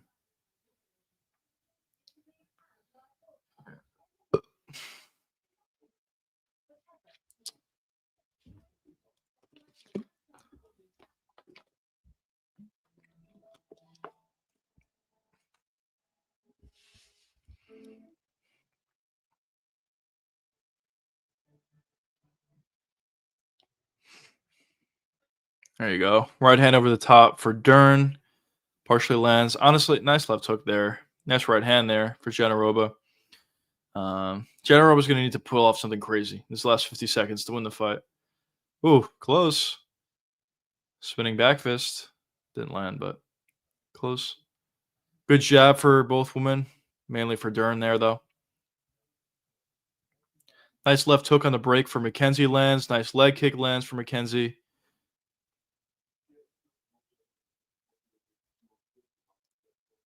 Great judges. I don't know about that, but they are judges have done a lot of fights.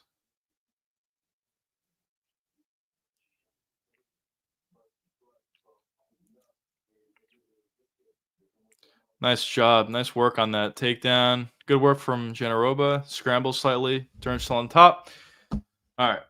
Whatever the scoring is of this fight, doesn't matter. But McKenzie is your champion. Would be a robbery any other way.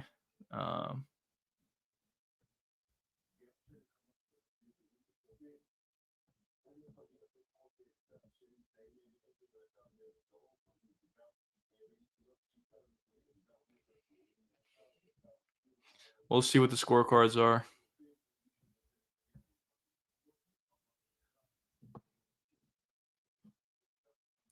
Wow, that would be an interesting fight. Actually, that actually makes a lot of sense. Somebody said, "Why don't you do Murzakanov versus Khalil Roundtree?" That's actually a really good fight. I mean, Khalil may get knocked out in that fight, so you're giving him a lot of damage over his last few, but could be interesting. That in terms of the fight itself, I think it'd be fun. Scott, brother, welcome back. How does everyone feel about you, Sunny? I don't know. Is the fight over? Yeah, it's over. 49-46, probably. Dern's striking looked improved. It did. She's got a lot of pop on her shots as well. Her straight shots are just looking a lot better in this fight. Also, it helps she's not going up against a great striker, but her striking certainly improved in this fight. No question about that. But yeah, boys.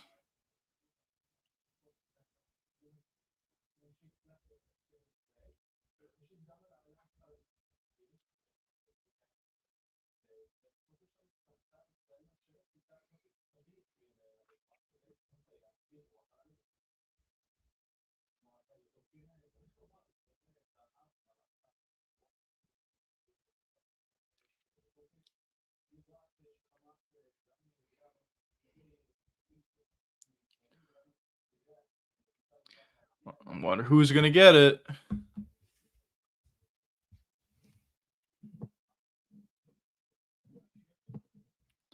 Mackenzie. There you go. Mackenzie Dern's the champ.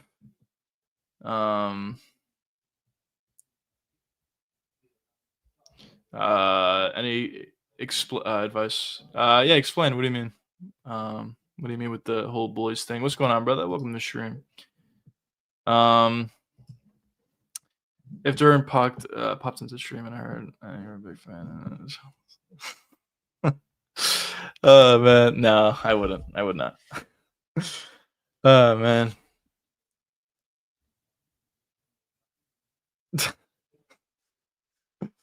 Unbelievable. That'd be hilarious. But all right, Mackenzie's champ, probably one of the not so great champs.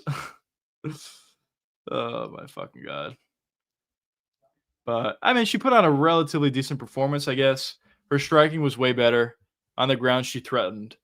So I guess good for her. Good performance.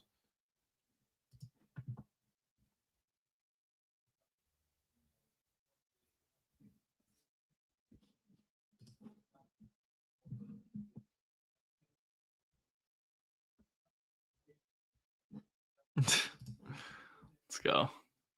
Let's see. If this main event turns out to be a decision, bro. I don't fucking know, bro. Let's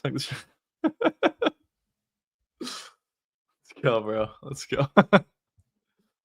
Let's fucking go. Let's hold down. Let's fucking go, brother. Freaking A.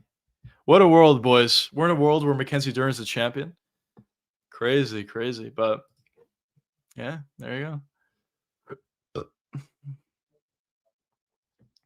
Umar Nurmagomedov says he's champion.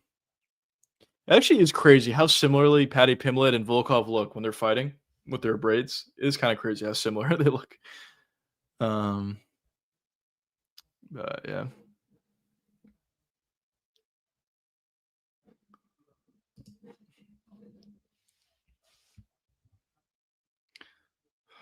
There you go, boys.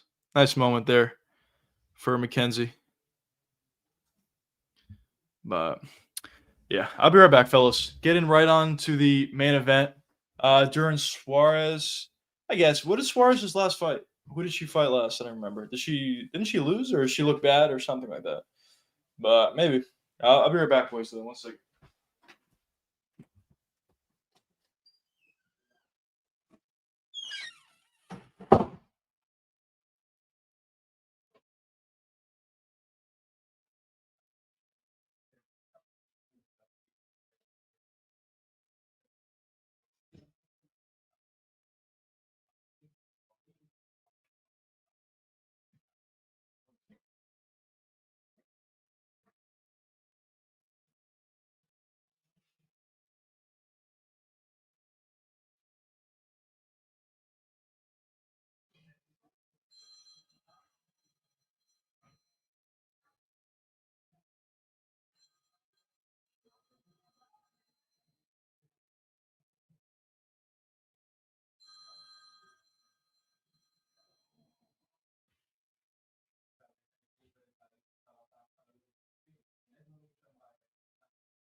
Yo, come on, boys.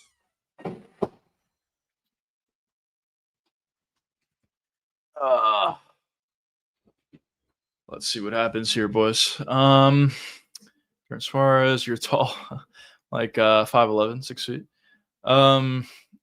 Suarez beat Lemos barely, yeah. Oh, okay, yeah, that's what it was. Yeah, I guess. I mean, that weight class is just so bad. I guess. I guess you can do it. I've got 1 for 2 on picks. I went Umar, Generova, Almeida, Gone. Let's see. We'll see for the Gone pick. Is the main event about to start? Yes, it is. It's about to start. Just a commercial break, then these boys will walk out, and we'll get right into it, fellas. But yeah.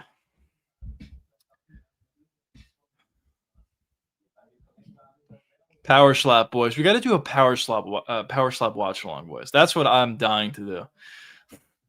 So fucking stupid. Oh man.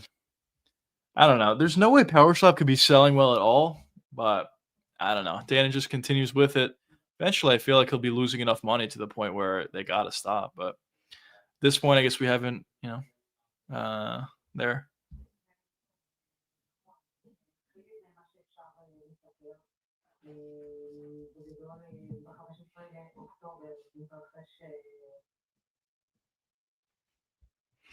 Volkov's not a fan of the style that Almeida fights with. I don't think anybody's a fan of that style, to be completely fair. If you watch Power Slap, Daniel Hunch, yeah. If he sponsors me, then all right, I'll struggle through it. But no, I'm kidding. I feel like UFC staff member would reach out if you did that. Should I? Should I do a Power Slap watch along? Oh man. I just would be falling asleep. But honestly, this card has been so bad. I'm kind of like falling asleep with this card as well. So maybe it's worth it. I made a fights how people say Marab fights. Yeah, it's true. It's true. Yeah, I mean, as I said, Almeida's good. He's got a lot of talent. He's just, I don't know. I just don't know what to say. It's just very odd. He found takedowns so easily. Volkov had no takedown defense.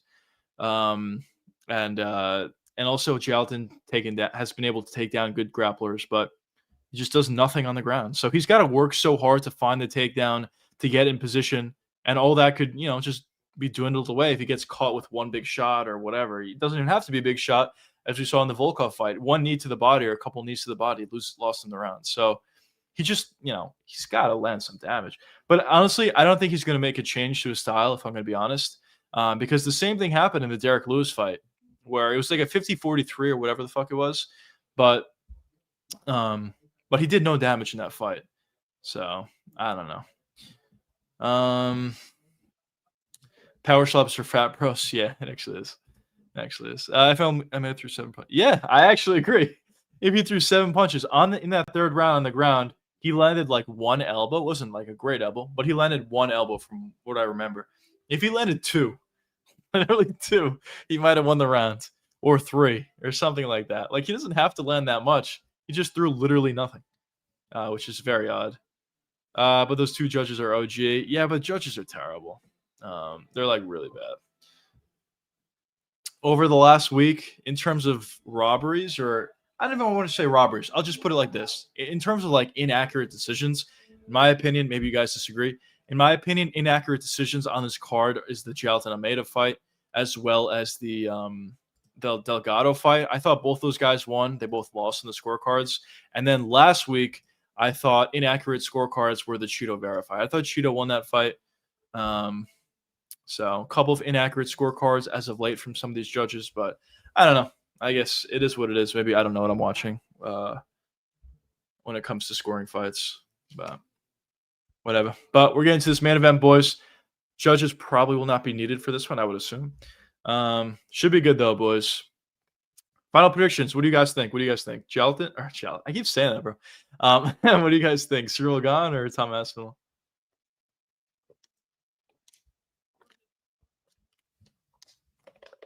I agree with you.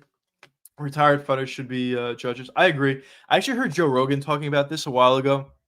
That I don't think this is recent. I think this was a long time ago. But it kind of just shows you like where a lot of these judges come from. Where somebody was on the ground and they were threatening submissions, whatever it was, and one of the judges went over to one of the commentators and said, "What is going on right now?" So I'm not saying like judges are that bad at this point where they literally don't know what's happening, but there's a lot of situations where they just don't have a good understanding of what's going on in certain situations. If someone's rolling for a submission or whatever, which kind of like takes away from the sport a little bit. And I just feel like they don't know how to accurately judge. For the most part, they do give accurate scorecards. I will give them that. But there's so many fights where it's either an inaccurate decision or certain rounds are scored inaccurately. Like, how many times have we seen that? Or the rightful winner wins, but the rounds are like fucked up between which rounds each judge gives a specific fighter. And that just comes down to like bad judging. Yes, I guess technically they got the decision right in the end, but if you're getting the rounds wrong, it's just like, it's just not a great look. So yeah. I've got Gone Man. You sleeping on him? Yeah, we'll see. You might be right. I may be. Well, I've slept with Let's go. Aspinall round 1 TKO. Let's see. Well, could pretend who's judging because Cejudo gave that fight to Colby for TKO. Yeah. That was actually insane. The Colby fight versus Buckley. Is that what you're talking about? That's insane. Well, I think I almost feel like he does it as a joke almost. I could be wrong. Maybe he's actually serious. But I feel like Cejudo gives some of the worst scorecards ever, and it almost feels like he's joking. Like, they're that bad. So I don't know if he is. Maybe he's not. But it's insane. NTC will give it wins to Dagestanis. That's fair, too. If Gan wins, I'll laugh hysterically. It would be very funny. The biggest winner of the night, if that does happen, would be John Jones. I mean, I guess Cyril Gane because he won the championship. But outside of that, it would be John Jones. He'd be very happy about that sort of scenario.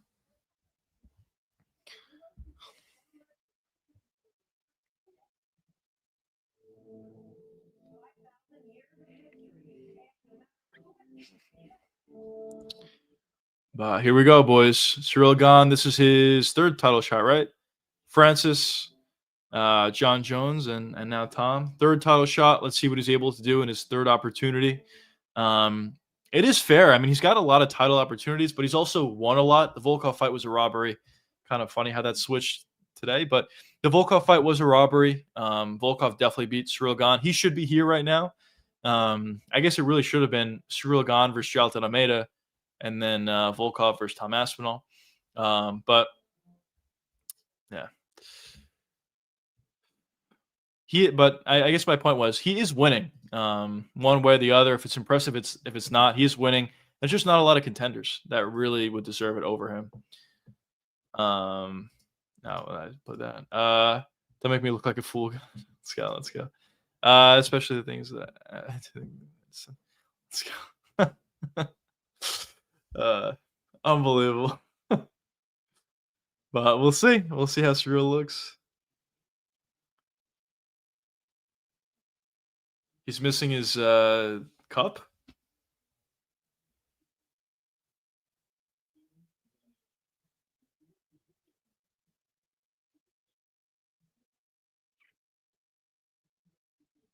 Forgot his cup. All right, that's something. That's the biggest controversy of the night. Or not controversy, but the biggest excitement of the night. I'm kidding. Heavyweight is so weak. 3 or 4 guys. The rest are ghost. Yeah, I agree. I mean, even for the 3 or 4 guys, like there's a clear guy on top in Tom. We'll see this fight. I mean, if Gane wins, we'll see. But if Tom beats Gane here, Volkov is not beating Tom. Like, he's not beating him. Let's be honest. And then if he beats Volkov, then who else is there? Sergey Pavlovich maybe lands a big right hand, but I don't even think he's getting to another title shot that soon. Curtis Blades, I always thought like maybe he can threaten Tom or become a champion or whatever, but it just seems like he doesn't put everything together. That's his biggest problem, in my opinion. So, yeah, I don't really see anybody beating Tom if he beats Cyril Gane here, and I do think he will, but it is a big if. This is probably, ironically, the toughest fight for him, even though he's a big grappling edge compared to others. I think Almeida and Walter Walker would have the best shots against beating Tom, maybe. Just the thing with Almeida, I think he'll be able to find takedowns. I do, but he's just not going to do any damage. He's never shown an ability to do any damage at all once he gets the fight down to the ground. So, I don't know. I mean, theoretically, Almeida can give him trouble, and I thought that way going into the fight, but going into the Almeida fight. But after seeing that performance, and obviously we saw the Derek Lewis fight, Curtis Blades fight, there's been so many times where he just showed us who he is. He's a great wrestler. But he does nothing on the ground, which really holds him back. And it is what it is. So because of that, I don't think anymore he's going to beat Tom. I mean, I always favor Tom anyway, but at this point, I don't give him much of a chance, to be honest, because he can take Tom down in the first round. Tom gets back to his feet, or let's say the round ends. Let's say he controls Tom the entire first round. Starting in round 2, he's just going to get caught with a shot or something because he does no damage. So that's his problem. But Walter Walker, I don't know. Is he really going to heel hook Tom? I don't know. I think Tom's a lot smarter than some of these blobs, but it could be interesting. If Walter Walker literally heel hooks his way up to the top, up to a title shot, and gets like 2 or 3 more heel hooks, then maybe he'll get him, because at that point it's absurd. But we'll see. Obviously, he's a long way between now and then. The Russian guy who fought today, he's good. What about the Russian guy who fought today? Well, I think I'm just saying he has the best chance. Yeah. I mean, I see your thought process, and I had the same thought process on Jailton, but I completely jumped off the bandwagon after that performance. I mean, come on. He found takedowns easily. It was a very easy fight to win, I thought. Or I don't want to say easy fight to win, but it was a very winnable fight, and he just did no damage. So, Walter Walker said, "I'm super lost and train for the rest." It's true. That would honestly be so funny. What would be the state of the heavyweight division if Walter Walker, let's say he gets heel hook in his next fight, let's just say, and then somehow he gets a title shot after that and heel hooks Tom? What would be the state of the heavyweight division at that point? That would just be absurd. Actually, it would be hilarious. That's what it would be. But we'll see. We'll see what Volter's able to do next. But I guess to go back to reality, Volter has went up against all fat blobs. If you look at the guys that he's heel hooked, Murzakanov is a treat for light heavyweight and heavyweight. I think he's way too small for heavyweight. I think he's actually too small for light heavyweight. But for light heavyweight, he makes it work. So for that weight class, I think he's very good. I think he'll have success. Obviously, he looked very good in his fight today against Rakic, finding that knockout early. But for heavyweight, he's just too small. He's 5'10", and he's, as I said, he's small for light heavyweight. He just makes it work. But yeah, boys, here we go. Main event.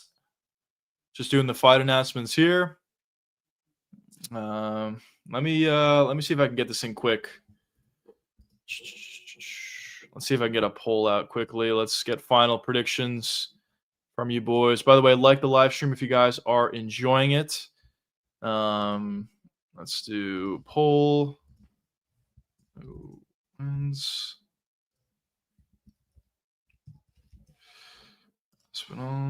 Gone. All right, boys. Just put a poll out quickly. Let's see. What do you boys think?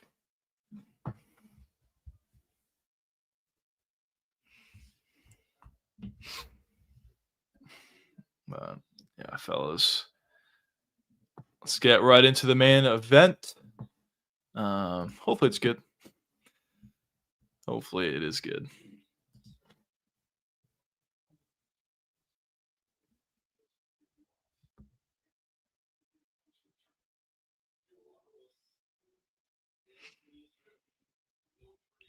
What do you guys think about Tom's shorts? Do you think they're nice? Not nice? What do you boys think? I actually didn't think they were nice at all. I thought they were kind of like ugly, but they look like okay in the octagon. Not as bad as I thought initially.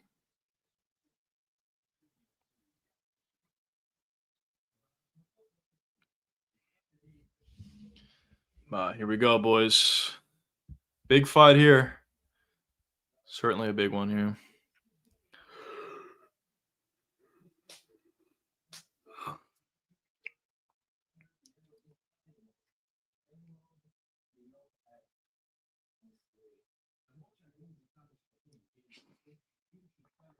Cyril also does probably look probably to be in the best shape of his life. So maybe that plays into it a little bit. We'll see. His takedown defense is the main factor. You stream every UFC event? No, I don't. Usually what I do, I stream every single day during the week, Monday through Thursday, 8 p.m. Eastern time. Fridays are for members only. So if you guys are interested, be sure to join. But essentially, whenever I stream UFC events, is if they're earlier on in the day. At that point, that's usually when I stream them. This card is earlier, obviously, so I'm streaming this one. So it depends. It depends week to week what time the cards are. But yeah, but it is fun. It is fun how we can hop on stream, talk to you boys, and watch fights together. It is a good time. So I appreciate all you guys for being here. And yeah, let's get right into the main event.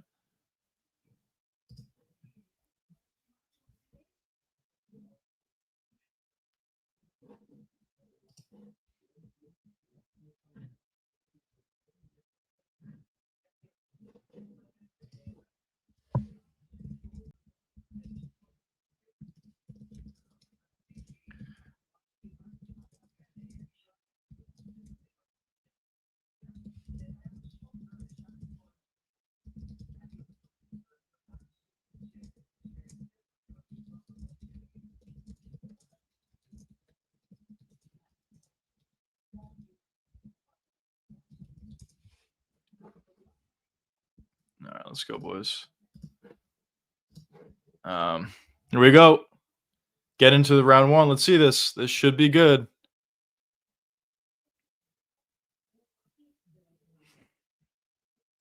And here we go. Round one, boys. Let's see what these boys are able to do. These boys look huge. Nice body kick lands for Tom. Gon is going forward, which is exactly what he wants to do or should be doing. Oh, nice shots landed from Tom. Also was able to back up Gon effectively. What Tom's going to want to do here is pressure. Oh, nice counter. Gon's in southpaw, which I don't think he fights in normally. I know he could switch stances, but he's more of a conventional. So giving a different look for Tom. Tom is throwing big shots, boys. Throwing big shots. Oh, nice shot landed from Gon, though. Tom ate it well. But Gon is landing early on. That's why I said for Tom, he probably wants to find a takedown. Obviously, easier said than done. He's going to need to pressure. That's where you can find a takedown. But Gon is doing exactly what he needs to be doing. Pressuring. And on the feet, he's a good striker. I mean, he's countering nicely. Nice left hand to the body for Gon. Takedown attempt. First takedown attempt. Let's see. Gon did a good job at stuffing it. He stopped the first takedown. Good work so far from Gon.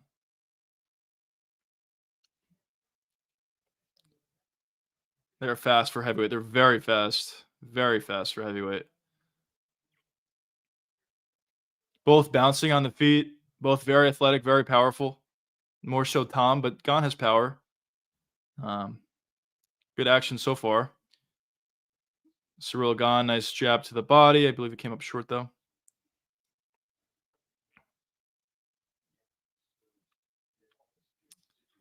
Yeah, Gon is giving him some different looks. Of course, it is still very early, but he is giving him some good looks here. Nice counter. Nice body kick for Tom. Oh, wow. Tom really made Gon sprawl heavy there. Didn't take advantage of it, though. Ooh, nice spinning kick to the body there. Lands for Tom. Not too powerful, though. Tom is busted up, though. His nose is busted up. We'll see how that affects his cardio as the fight does go. And just in general, that was always the question going into the fight. Will Tom be able to hold up over a full 5 rounds? Obviously, a slower pace sort of fight. Tom actually looked at the clock for whatever that's worth. Not saying he's getting tired, but for whatever it's worth. Oh, nice right hand lands over the top for Aspinall.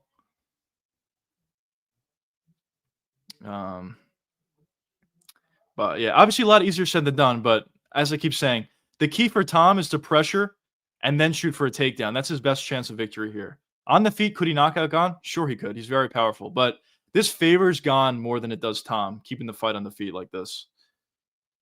So we'll see. But Gon is making it tough on Tom. He is moving effectively. He is in southpaw, which is giving him a different look for Tom. Yeah, he's doing a good job thus far. But it only takes one for Tom. One big shot, drops him, finds a submission, or maybe just knocks him out. Or just one takedown. It only takes one. Ooh, nice jab. Lands for Gon. Fast jab. Lands for Gon. More pressure here from Tom. Nice leg kick lands, though, for Ciryl Gon. More movement for Ciryl. He's fighting exactly how he should. That spin kind of threw Ciryl off guard a little bit. All right.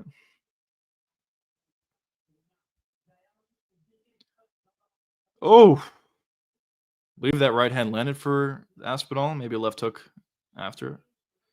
Yeah, those jabs are really getting to Tom at this point. Stabbing front kick to the body for Tom.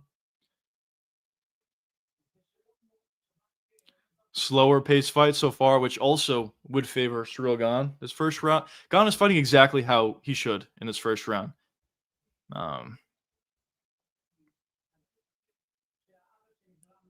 Oh, nice right hand over the top lands for Tom, though. He's super, super fast with the shots he throws. Is incredible. Tom is busted up, though.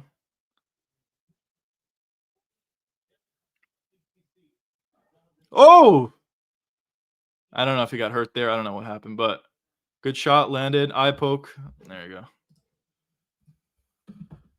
Tom got eye poke there. Honestly, this is probably good for Tom. Not that he got eye poke, but the fact that he gets some rest. I'm not saying he's gassing out. Definitely wasn't. But there are those concerns going into the fight. Will he gas out? So this is giving him more time to recover. That's not the. Nah. Yeah, he did actually get both eyes. I was about to say it wasn't that bad, but he got both eyes in that one.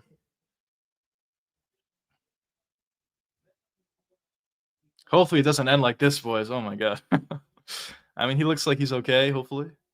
But it just needs a little bit more time.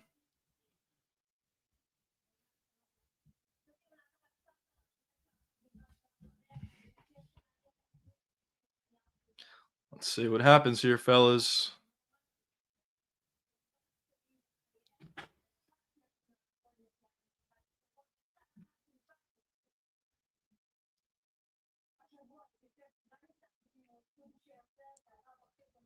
Oh, man. Oh, this looks pretty. This looks worse than I thought it was.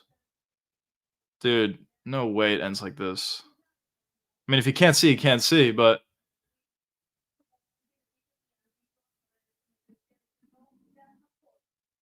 oh my god, boys. This is a very fitting end to this card. This card has been fucking terrible. I mean, he obviously has 5 minutes, but oh my god, bro. This doesn't look good, fellas. This does not look good. Oh, it didn't look like it was that bad, but maybe the angle is off. I don't know. Oh, actually, no, that's the left one. The left one looked worse than the right to me. I don't know, boys. No way it ends like this.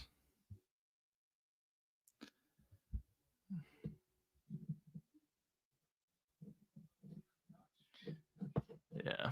I don't think it would matter, to be honest, in this sort of a fight if there is a point deduction. I think there's a finish probably either way, but it would be fair to deduct a point for something like this, if it even does continue. Oh, bro, this fight's over. He's got more time, but if he can't see, I don't know what to say. He can't see. Just said it again. Oh my god, boys.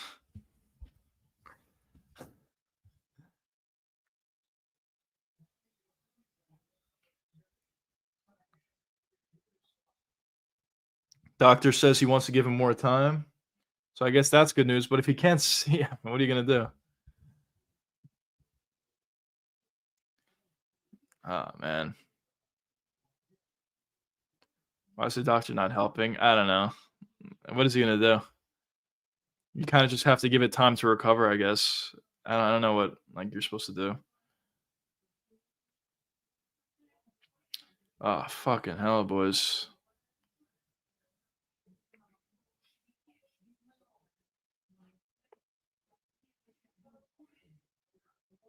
He's talking to Gon here, saying he can't see. What do? You've just booked the rematch, I guess. If this is off, dude, this is insane, boys. This is like very fitting for the main event, though.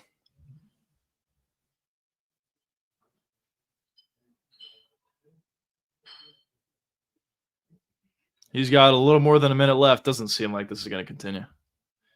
This is insane. Keep giving him new cloths. You know, do whatever you can, I guess, to make him be able to fight, but he can't. Nah, forget it. Yeah, that's it. It's over. Very fitting for this card. Very fitting. No contest. I mean, yeah, it was refereed accurately, but what are you going to do? This is officially the worst card of the last 5 years. This card was fucking ass, bro. Oh my fucking god, bro. Very frustrating to watch, but of course, like this is like the only fight that looked like it was going to be good. And this is how it ends. Of course it does. I'm sorry, boys, if I've been complaining a lot during this card, but this is like a terrible card. So I don't know. What do you do? Do you just do an immediate rematch, or what do you do? I guess you do. I'm assuming you do.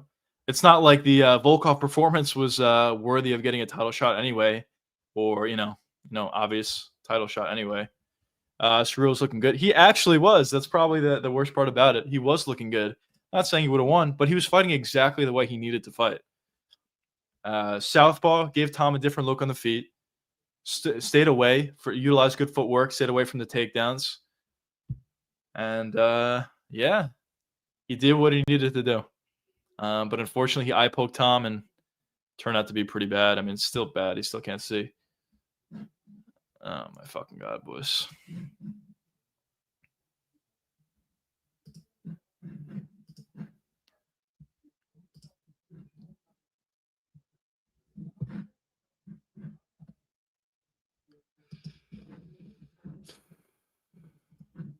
Disaster to the mediocre card at best.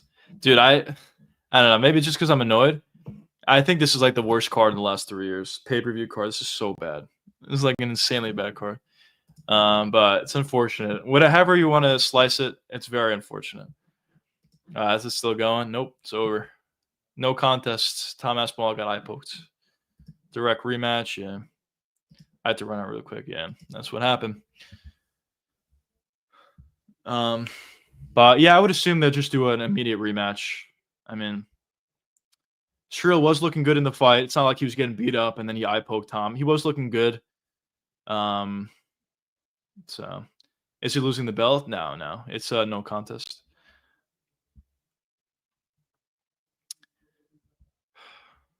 Frickin'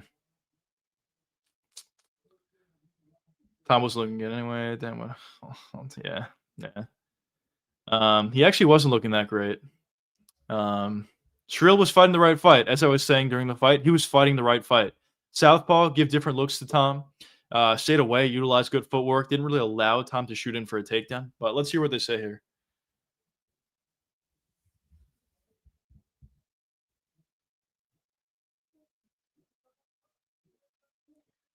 Tom's pissed. Tom says he was poked bad, and he's pissed. Honestly, rightfully so. Like, what did he do? He didn't do anything.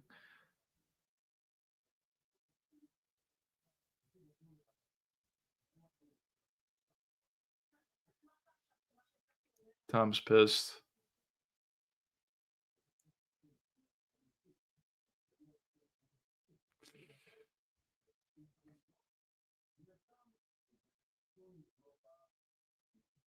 Tom's pissed, bro. I've never seen him this mad.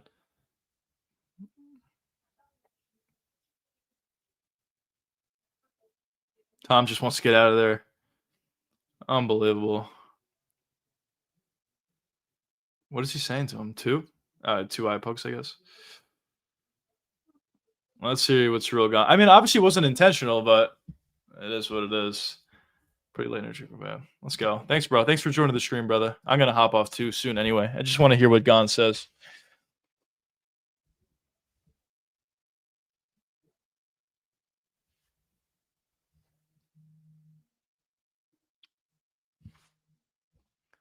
Surreal's apologizing. I mean, class act.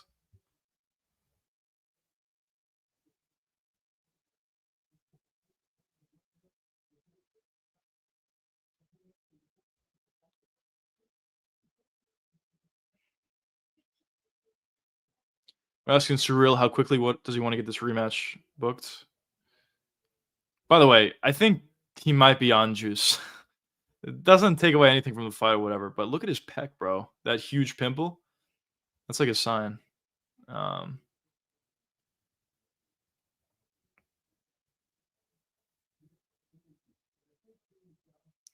Surreal says he doesn't know what's going to happen for the future. He was actually fighting a great fight, actually. But all right, boys, that's the card. In terms of bets, I'll update you guys quickly, and then I think I'll hop off stream. I will post it as well, the results on the post feature. So if you guys have any interest in that, but here it is, boys. Let me do this. Fuck. Wait 1 second.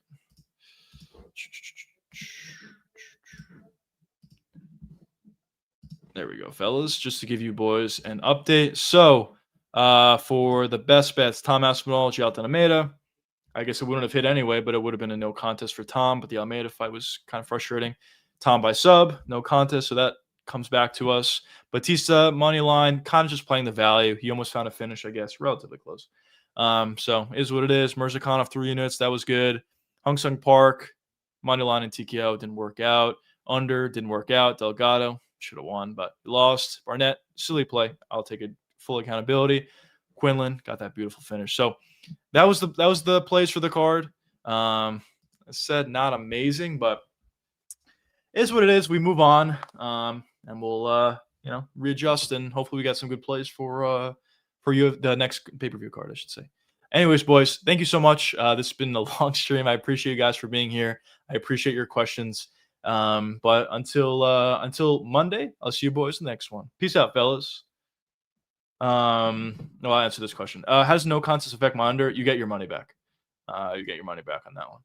I believe. I don't think you win. I think you just get your money back. But anyways, boys, peace out, fellas.